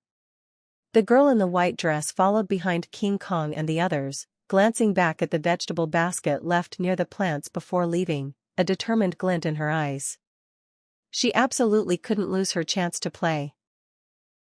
Thinking of the culprit who had caused her to fall into this predicament, the girl in the white dress seemed to smell that pungent stench again. She was determined to find that person and tear her to pieces to vent her hatred. Meanwhile, Ling Mo, hiding in the burrow, suddenly covered her mouth and nose tightly with her hand and sneezed. She dared not make a sound, not because of any danger, but because of the rustling sounds coming from the ground. When one of the insects finally emerged from the ground and tried to climb a tree, Ling Mo grabbed it. It was a large insect, as big as a fist. Fortunately, Ling Mo was prepared and had worn gloves. Although cicada nymphs on Blue Star were very nutritious, Ling Mo always kept her distance from insects. So, Ling Mo took out her vegetable basket and tossed the cicadas into it. With these cicadas, she could keep all the points from the thin man and the fat man, and all the ingredients she collected tomorrow. While using her mental power to capture the cicadas emerging from the ground, Ling Mo also communicated with the plant in the distant open space. The creature seemed unconcerned about Ling Mo wanting the fruit atop its head, its only condition being that she take all its offspring and cover the area around it with water, wood, and stones. At first, Ling Mo was confused. Offspring? What offspring? Then she realized she was communicating with the largest plant, surrounded by many similar plants of varying sizes. So many identical plants rooted together would compete for nutrients. Ling Mo readily agreed, it wasn't difficult for her. However, she did make her own request, to take the energy stones from beneath them. The creature hesitated for a moment, but ultimately agreed. Clearly, its offspring caused it more pain than the energy stones. Following its request, Ling Mo teleported all the plants except the largest into her spatial dimension. This was extremely taxing on her mental energy. She drank a high-grade recovery potion before continuing. She removed the fruit from the plants, collected the energy stones from the ground, and finally covered the area around the plants with water, wood, and stones. After doing all this, Ling Mo felt his mental energy completely drained. With trembling hands, he took out another bottle of high-grade recovery potion, drank it, and instantly regained full health. This high-grade recovery potion was indeed a good thing, but unfortunately, it was too expensive. Ling Mo shook her head with a hint of regret. Inside the cave, she used her mental energy to continuously capture the longevity cicadas that were breaking through the soil, while simultaneously checking her daily harvest in her spatial dimension. She had guessed that there might be quite a few energy stones hidden beneath the plant, but she hadn't expected so many, over 100. She also carefully collected over 100 fruits. As for the plants she had stored in her spatial dimension, Ling Mo decided to nurture them there first. If they matured, they would be excellent for guarding the house, even if not, they could still bear fruit when they grew up. Consider it like raising fruit trees, definitely not a loss. Right, she still didn't know the names of these plants. Ling Mo took out her learning device and scanned them. The blue screen flickered, and information about the plant was displayed: a purple water chestnut tree, which loves sunlight and only bears fruit at specific times. Its flowering period lasts 1 day, and the fruit ripens in 1 day. If the fruit isn't picked before then, it will immediately take root and sprout on the 3rd day after it falls to the ground. Seeing this, Ling Mo thought to herself, no wonder it's seasonal. According to the learning machine, if she had been any slower, the ripe fruit would have automatically fallen and sprouted. Fortunately, she acted quickly. Suddenly, Ling Mo, immersed in the joy of her harvest, felt a jolt in her heart as a large creature strode into her detection range. The creature walked straight towards the purple water chestnut tree. Soon after, a deafening roar erupted, so loud it almost shattered her eardrums. Immediately afterward, Ling Mo felt a violent tremor in the ground. She hid in a burrow, holding her breath, afraid to make a sound. The learning machine stated that the fruit of the purple water chestnut tree was the favorite food of the Lord of Mocha Forest. The enormous creature that had suddenly appeared must have been the Lord of Mocha Forest. Imagine your favorite food, which you've waited a year for, suddenly disappearing. Anyone would be angry. Although Ling Mo was cowardly at this moment, she didn't choose to hide in her spatial dimension. After all, while she could hide, the endless stream of immortal cicadas couldn't wait. And so, the roaring sounds echoed in her ears all night. Ling Mo, trembling with fear, spent the entire night collecting cicadas, managing to climb to first place in the rankings. It wasn't until dawn the next day that the cicadas stopped burrowing out of the soil. Ling Mo removed the straw cloak used to block the entrance, intending to breathe in some fresh air, but nearly fainted from the stench. Forcing herself to peek out, she saw a familiar lump of excrement not far away, and there were more than one around. Ling Mo waved her hand, kindly cleaning up the stinking mess in the forest. She had discovered how useful this stuff was when she used it to throw at the girl in the white dress. While not fatal, it was extremely humiliating. Even a 3-year-old holding a lump of excrement would deter adults from approaching. And any leftovers could be used as fertilizer. Chapter 42 Mocha Forest 13. After cleaning up the surroundings, Ling Mo left the area. Every morning, various kinds of mushrooms would grow in the Mocha Forest. This was also the time when players would most frequently encounter each other, since mushrooms were everywhere, and even if all players picked them together, it would be more than enough. Therefore, the morning was the time when the relationships between players were the most harmonious. Even if they met each other, they would at most nod to each other and then continue picking mushrooms. As for how to distinguish these mushrooms, they didn't need to worry about it at all.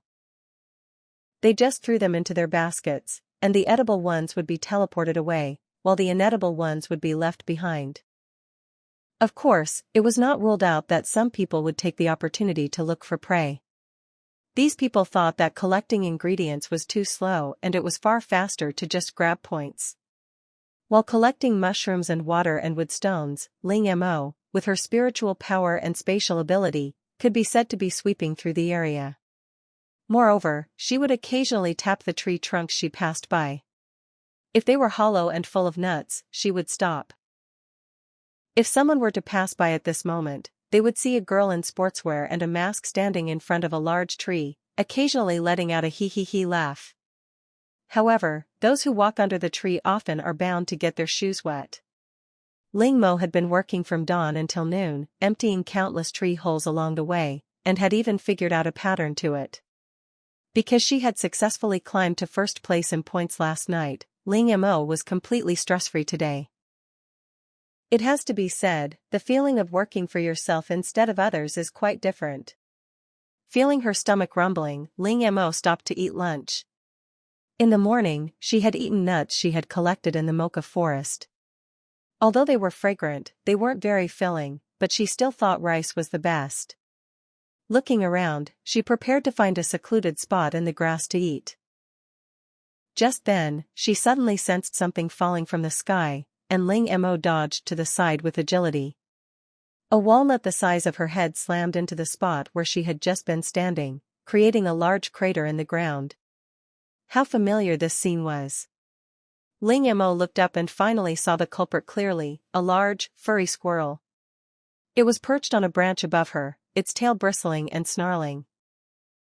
Of course, Ling Mo couldn't understand the squirrel's language, but from its urgent cries, it was clear the squirrel was furious.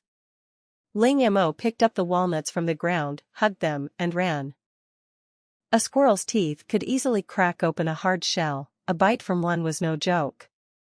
Moreover, this wasn't Blue Star, the squirrels here were much larger and stronger. A bite from one would be as easy as cutting tofu with a steel knife. The squirrel in the tree was instantly enraged. Not only had it emptied its granary before, but it had dared to do this right in front of it. Just as the squirrel was about to give chase, a cloud of smoke blocked its path. When the smoke cleared, Ling Mo had vanished. On the other side, after running quite a distance, Ling Mo couldn't detect any trace of the giant squirrel with her spiritual power, knowing that it hadn't chased after her, and couldn't help but breathe a sigh of relief. Looking around, a flash of light in the distance caught her attention. Driven by curiosity, Ling Mo carefully walked over and parted the dense grass. What came into view was a lake. However, Ling Mo didn't approach immediately. Instead, she continued to observe cautiously from the bushes, because she felt something was off about this lake. Although the water was clear, it emitted a strange smell. Most importantly, according to her spiritual probe, there wasn't a single living thing in the lake. Not even a single aquatic plant, let alone fish. Clear water has no fish because the clearer the water, the fewer nutrients it contains, making it impossible for life to thrive. But looking around, there were dense trees and weeds everywhere, indicating that the soil was full of nutrients. Since that wasn't the reason, only one other explanation remained: this lake had only recently appeared and hadn't had time to nurture life. But it hadn't rained recently either. Ling Mo thought for a moment and decided to turn and leave. She wasn't short of water. Even if she really needed to, she could go to the stream she'd been to before. This lake gave her a strange feeling, as did the smell in the air. If the water was truly as clean as it appeared, how could it have a strange smell? Time to run. Instead of wasting time, she'd rather knock down a few more trees. As she walked, she downed a bottle of nutrient solution. This tastes awful. What on earth is this nutrient solution? Ling Mo stuck out her tongue, feeling like her taste buds had been punched hard, her face contorted in pain. People say the interstellar people eat well, yet their nutrient solution tastes so awful. They say their food is bad, yet they only eat the best parts of the ingredients, rejecting everything else. Today is the 6th day of the game, and it's almost afternoon, meaning there's still a little over a day left before the game ends. It sounds like there's plenty of time left, but for those whose points have been stolen, after deducting sleep time, the remaining time is far from enough. And some people have been robbed more than once.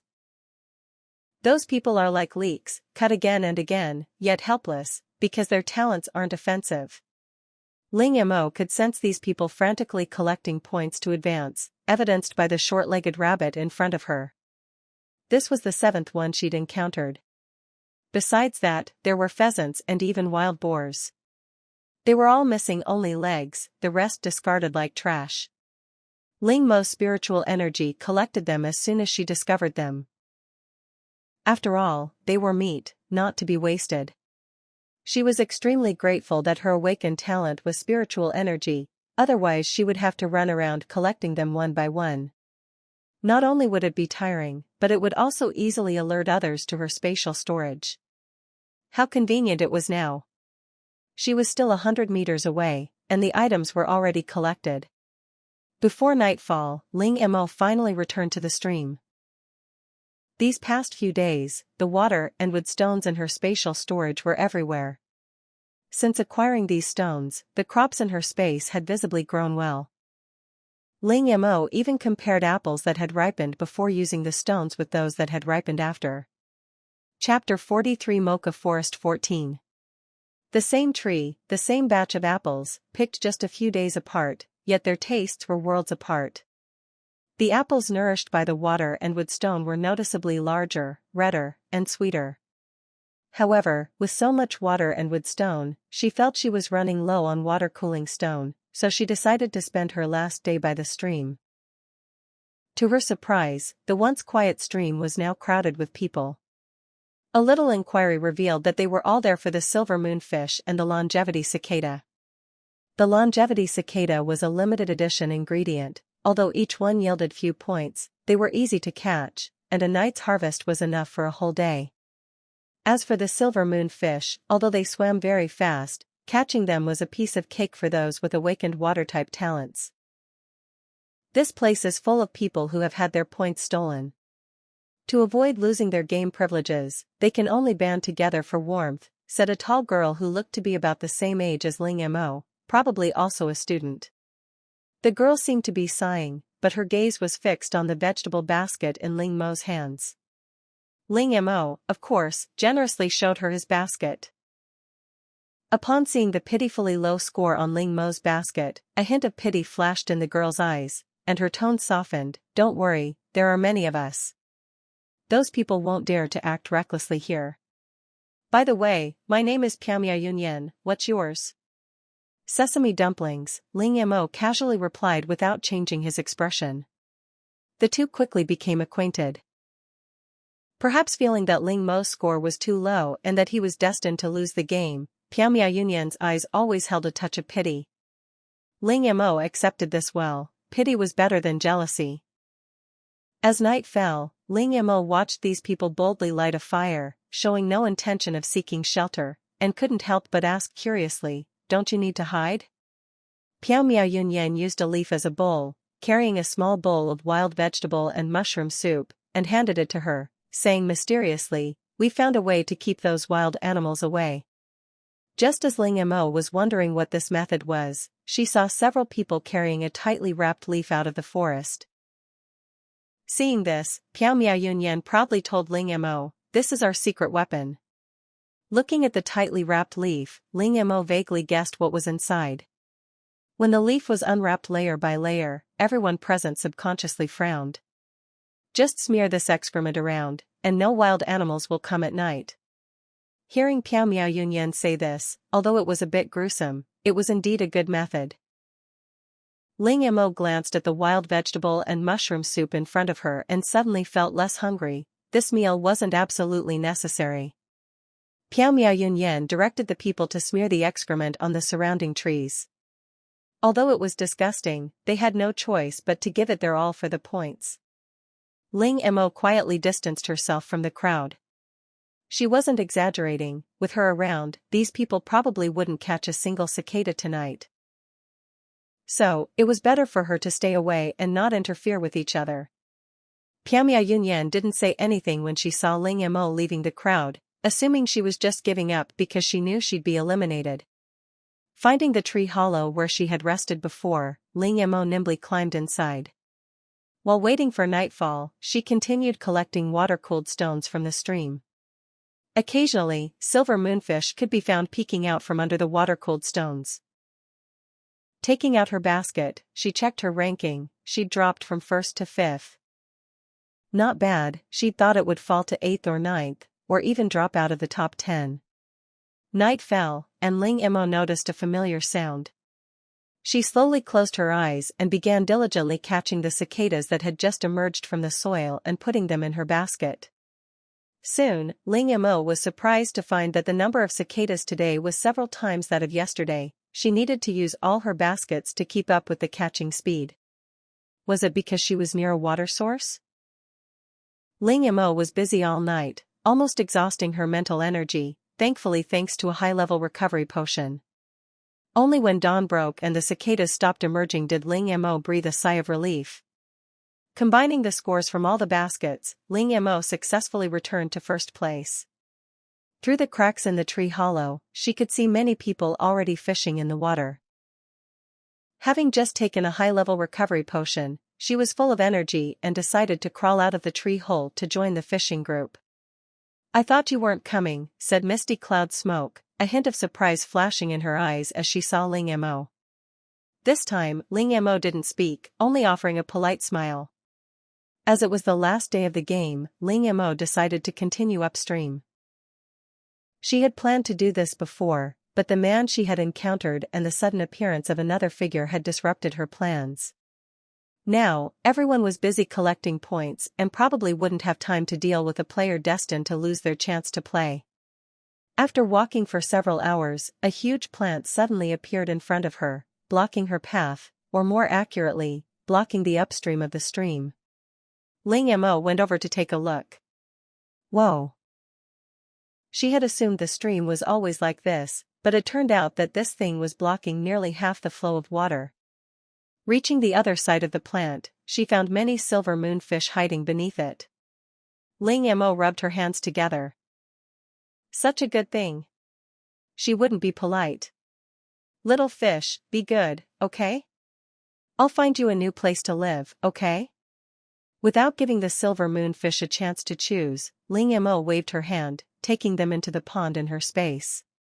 She then looked at the plant lying there. It was entirely emerald green, covered with beautiful green patterns, and its leaves seemed to have been stripped bare.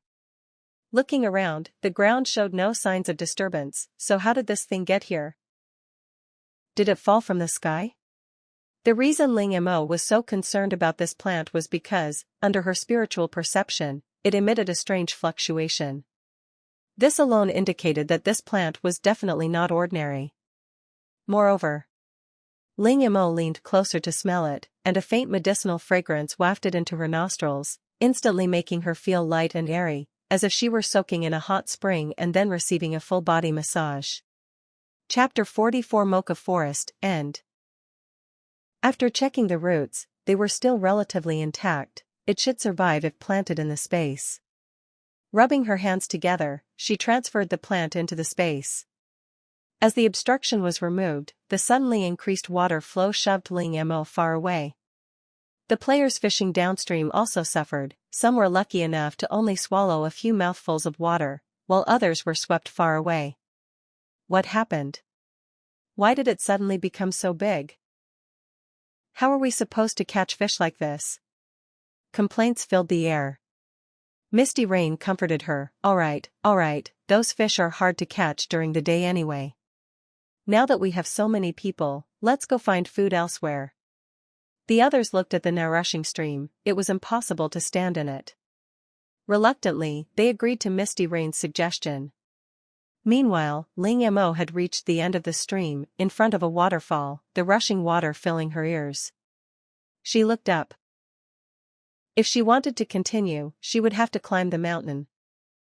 Looking at her thin arms and legs, Ling Mo decided to give up. Just then, a dark shape on a nearby tree trunk caught her attention. Approaching and moving it aside, she discovered it was wood-ear fungus. Parting the grass, she found the area covered by weeds was actually full of these black fungus. She took out her learning device to scan it. Black fungus, rich in nutrients. Ling Mo's eyes lit up instantly. Nutritious is good. She loved nutritious things.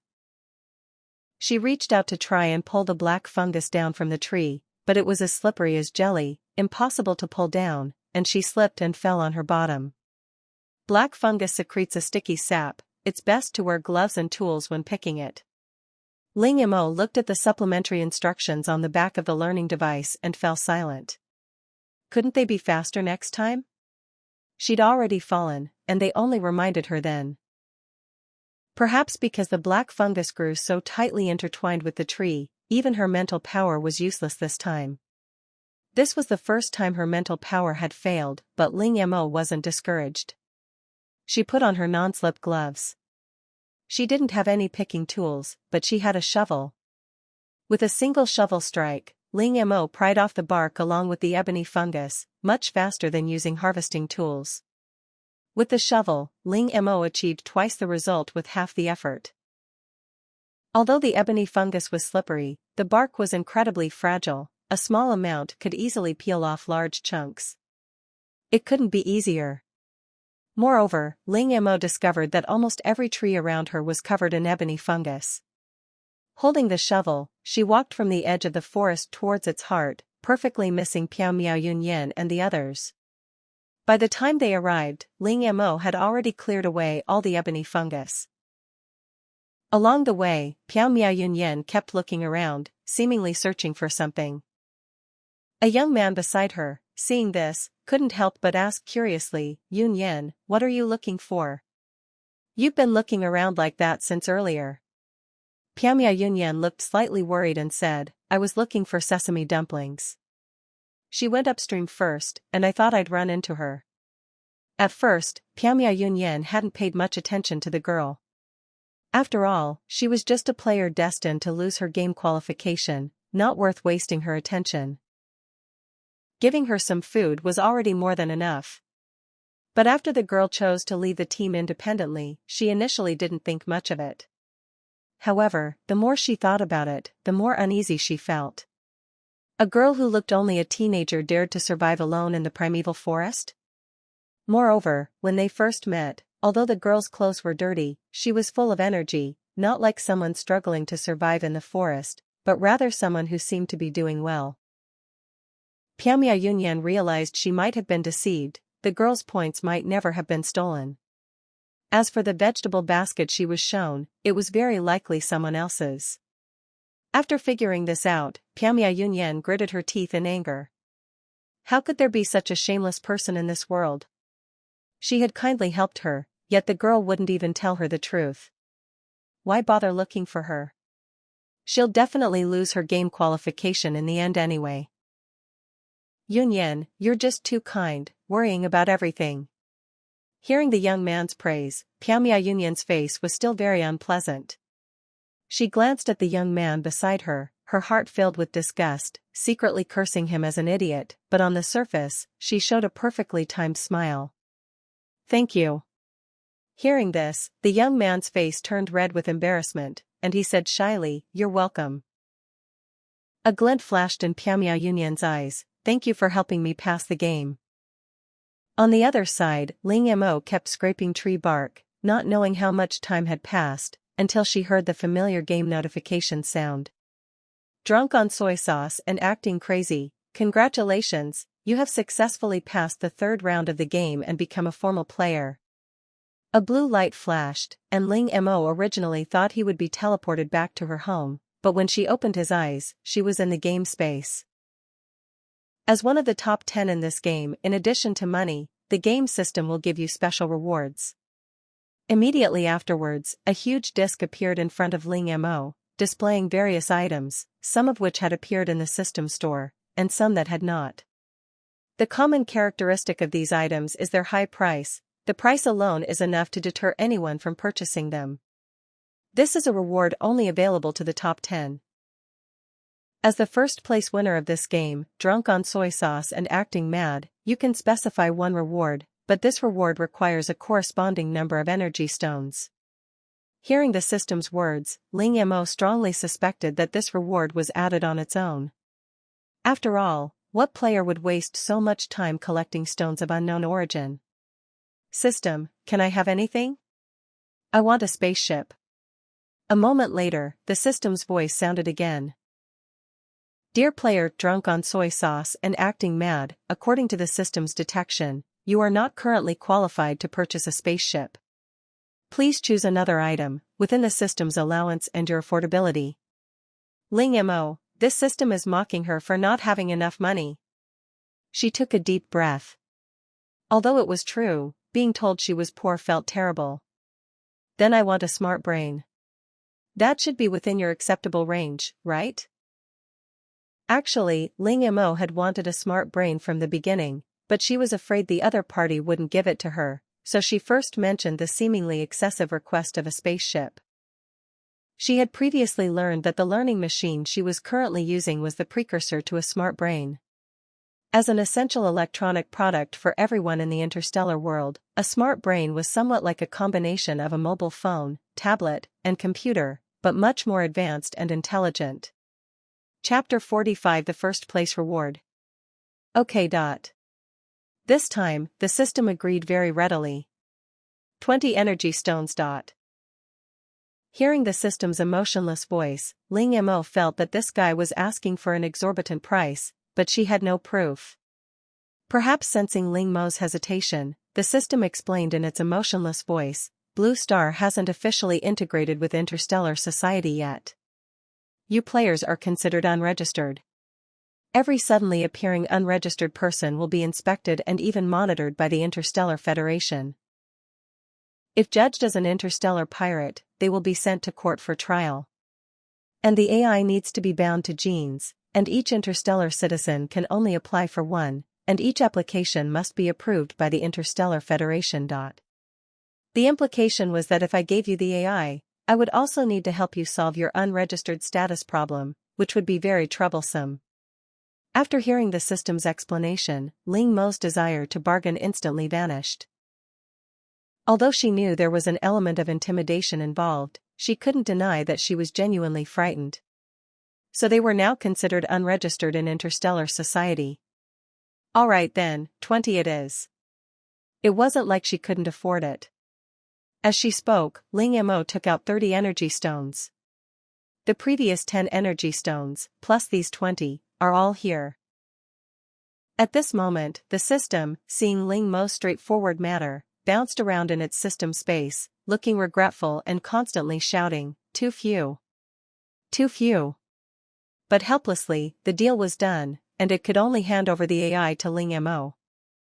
A point of light floated out and directly merged into Ling Mo's eyes. Having already learned about the AI, Ling Mo was prepared for this, but she hadn't expected the system to be so quick. She thought she would have to wait a few days. After all, the issue of being an unregistered resident needed to be resolved first. Sure enough, the system's previous words were just to scare her. Or perhaps not, but definitely exaggerated. However, exchanging 20 energy stones for an AI and a legal interstellar identity wasn't a bad deal. After the AI was installed, Ling Mo went to the disk. To be honest, none of the things on it were really suitable for her.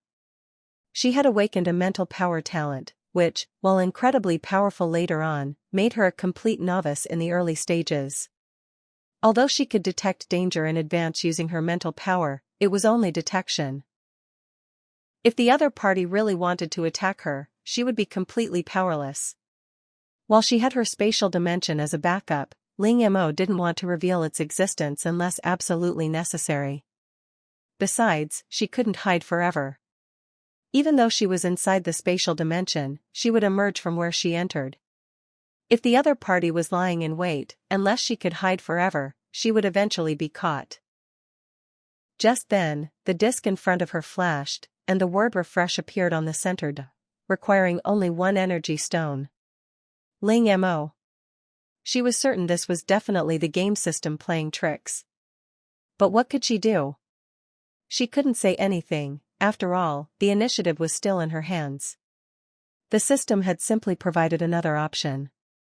In the end, Ling Mo chose to spend an energy stone to refresh.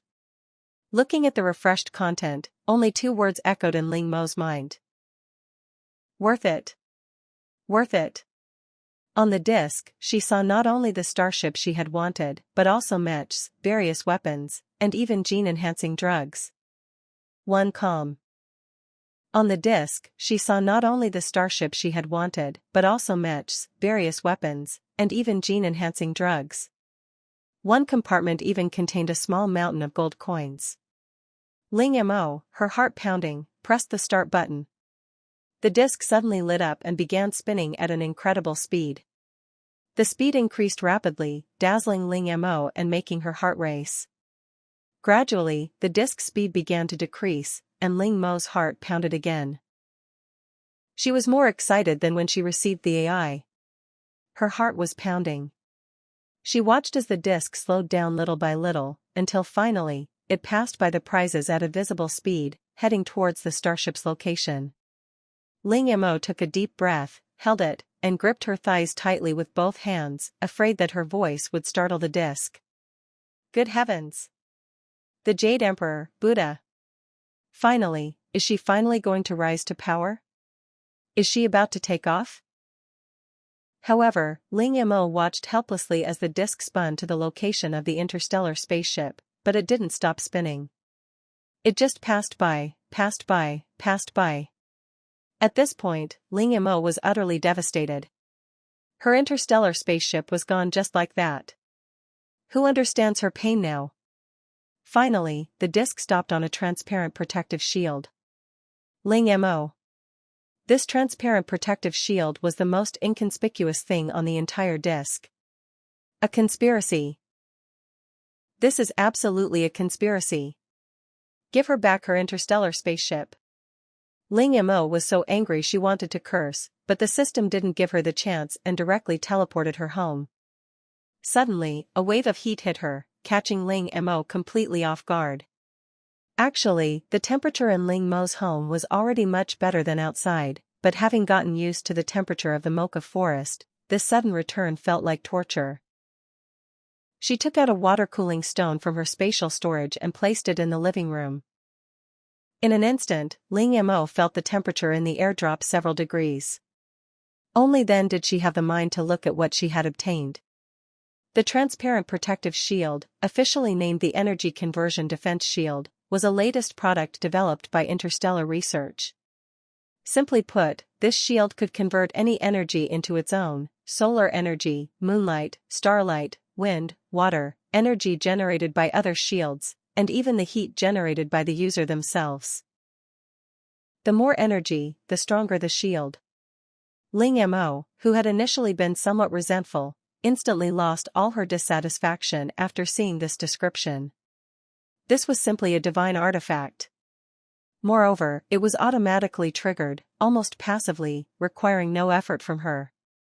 After her excitement subsided, Ling Mo quickly removed the wrist guard on her right hand and put on the protective shield bracelet. The silver bracelet was inlaid with a circle of white minerals, understated yet luxurious. Detected that the host is wearing an energy conversion defense shield. Connect to the AI? A childish voice suddenly rang out, startling Ling Mo before she realized it was the voice of her AI. Connect. Yes, activating energy conversion defense shield. Activation successful. Current energy insufficient. Please recharge as soon as possible. Understood. I'll take you all out to sunbathe tomorrow, Ling Mo said. Chapter 46: Water-cooled stone available. Although moonlight was also acceptable, all the windows in the villa were sealed shut, and moonlight couldn't compare to sunlight. By the way, AI, do you have a name? Ling Mo suddenly asked, as calling it AI would easily reveal that she possessed an AI. AIs only have numbers, not names. Then what's your number? 520-1314. So cute, AI's number. From now on, you'll be called wait a moment. Okay. Unlike the emotionless mechanical voice of the game system, the AI's voice clearly carried emotion. After collecting the 1 gold coin she earned from this game, Ling Mo went to the laundry room, threw all the clothes she had gotten dirty in Mocha Forest into the washer-dryer combo, and then went upstairs to take a shower.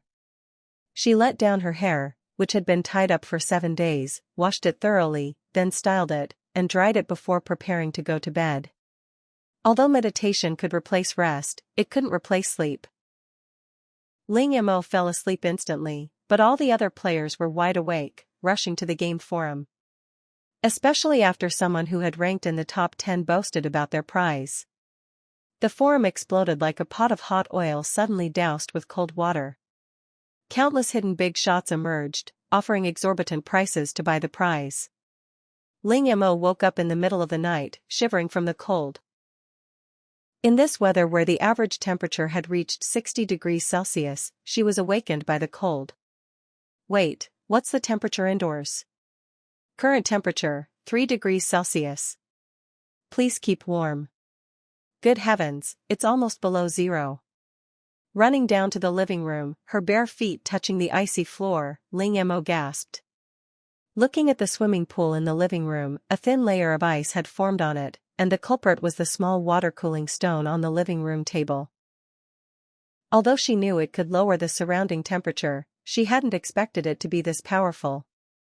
She quickly put the water-cooling stone back into her spatial storage, then brewed herself a cup of brown sugar ginger water. Catching a cold in this sweltering heat would be no fun at all.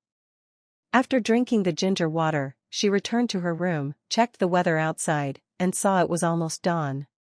She decided not to go back to sleep, but she didn't want to cultivate either. She found a thicker coat and put it on. Wait a minute, after the water-cooling stone becomes ineffective, can the water from Blue Star restore it? Tested, no. Hee, a new business opportunity. She could set up a trade-in service in her shop, where the malfunctioning water-cooling stone could offset part of the price when buying a new one, allowing her to reuse it. She was a genius. She opened the game forum. She had gone to bed too early yesterday and hadn't checked the messages, but it wasn't too late now, the forum was still lively. Scrolling up through the previous records, many were complaints about the game. Passerby A. Damn it, all those points I painstakingly collected were stolen by a bunch of bastards. Luckily, a seasonal ingredient came out later. I hope I never run into those guys again, or I'll beat them up every time I see them. Later, you should be grateful. At least you kept your game qualification. Quite a few people didn't even keep their qualification. Qingqing Zijin, you guys are all so amazing. It's a pity I met the wrong person. Has anyone seen someone wearing camouflage, a mask, and a straw cloak? This person is no good. Not only did they steal our points, but they also stole our vegetable baskets. If I hadn't been lucky enough to find one, I would have been eliminated. Ling Mo looked at the person Qingqing Zijin described. Wasn't that herself? She was the girl in the white dress.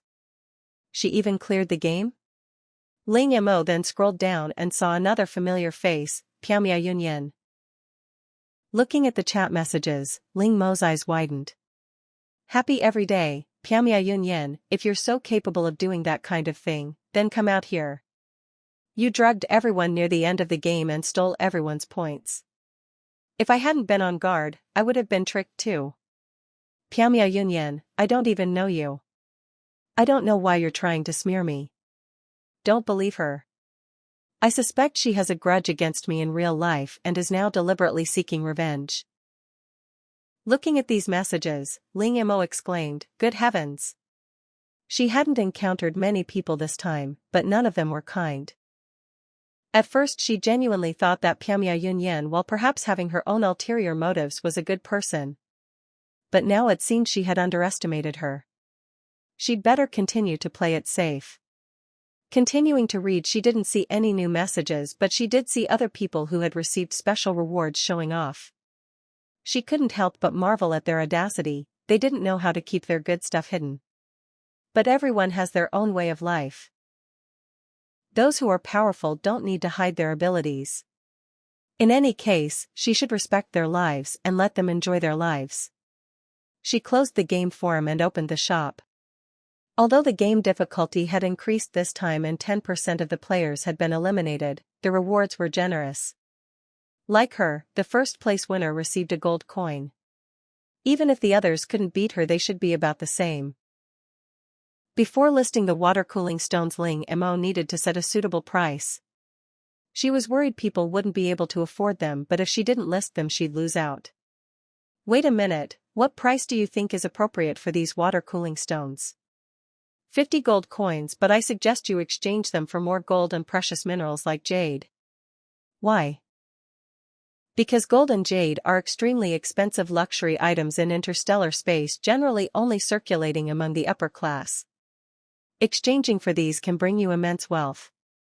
Since gold is so precious, then these gold coins. Ling Mo took out 1 gold coin from yesterday's wages. Wasn't this gold? These are just gilded. Opening the shop, Ling Mo began listing them, starting with 10 water cooling stones to test the waters. Half would be priced with gold coins and the other half with gold, jade, and various gemstones. She clearly wrote down the precautions: absolutely not to be carried around and not recommended to place them in small spaces, otherwise if someone froze to death it wouldn't be her responsibility. She also noted that the water cooling stones would no longer emit cold air once placed in water. Even water from Earth would work. Ling Mo had just tested this. The effects of the water cooling stone only last for about 10 days. After that, it will become just a regular stone, at which point the store will offer a trade-in service. This needs to be clearly stated to prevent people from simply throwing it away once it stops working.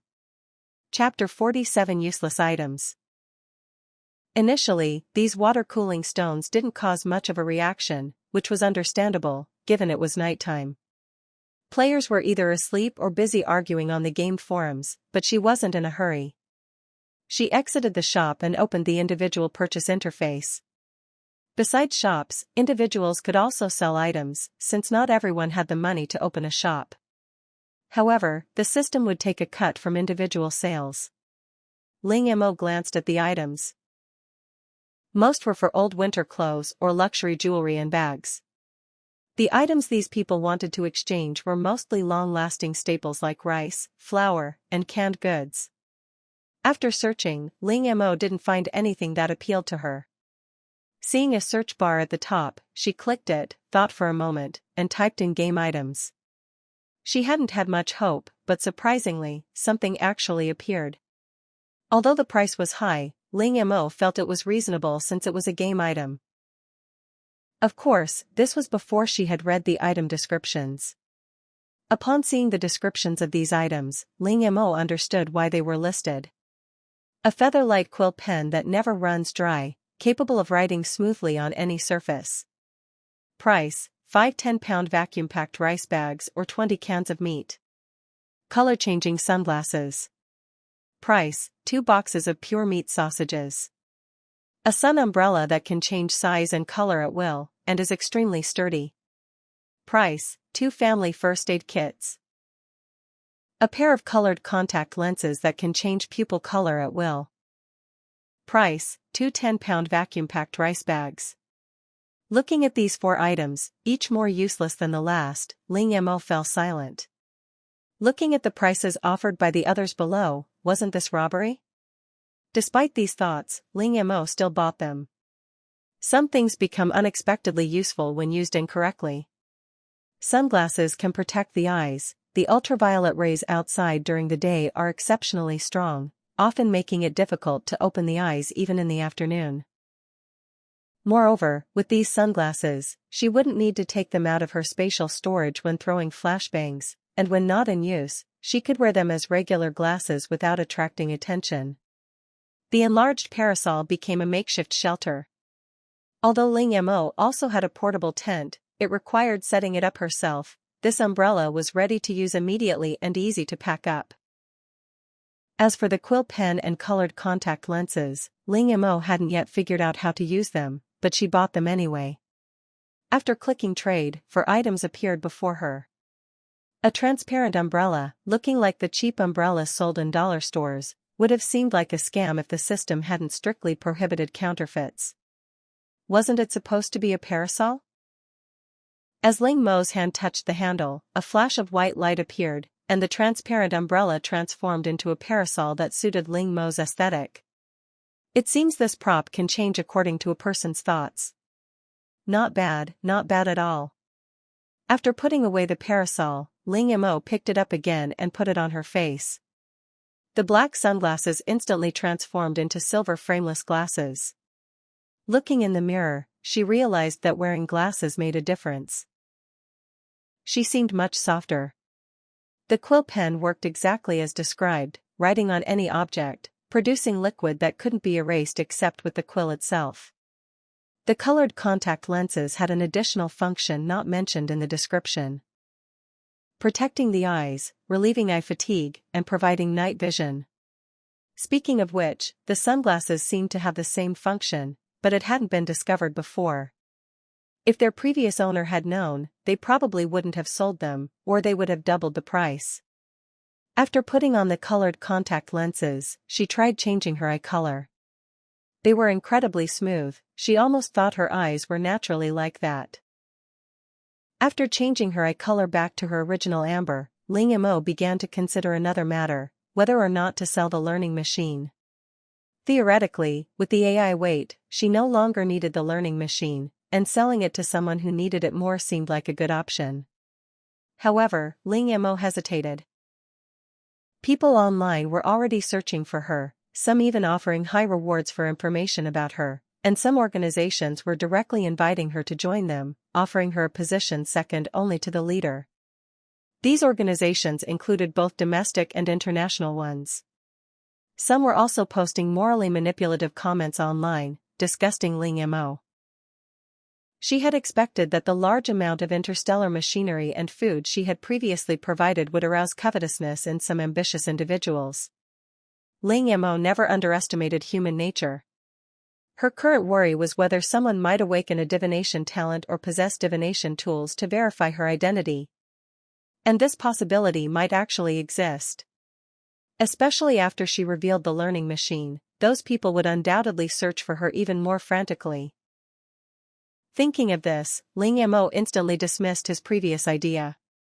At least until he had the ability to protect himself, or found a way to conceal his identity, he shouldn't take out the learning machine. By the way, does the system shop have anything I need? Ling Mo opened the system shop. The items had been updated again, including lollipops that could slowly restore stamina and bubble gum that could temporarily make him forget his hunger. Skipping over all the fancy items, Ling Mo actually found what he wanted, a semi-transparent, yet shimmering cloak. Its name was very direct, the illusion cloak. It could conceal his identity, and most importantly, it had an invisibility function. Ling Mo was already excited about being able to conceal his identity. It could also make him invisible. Ling Mo's eyes lit up. Although he could only use it for 1 hour a day, it was enough. Looking at the price, his excitement instantly cooled down considerably. 30,000 gold coins, the same as the original price of the blessed gem and the 1,000 feather bow combined. At this moment, a small message appeared at the bottom of the shop: if you don't have enough gold coins, you can use energy stones to offset the cost. 1 energy stone equals 1,000 gold coins. At first glance, it seems like a good deal, and Ling Mo could afford 30 energy stones. However, Ling Mo had a feeling that the system was deliberately trying to trick her out of her energy stones. Although the weather was hot, people weren't desperate enough to survive, and not many people were contacting her.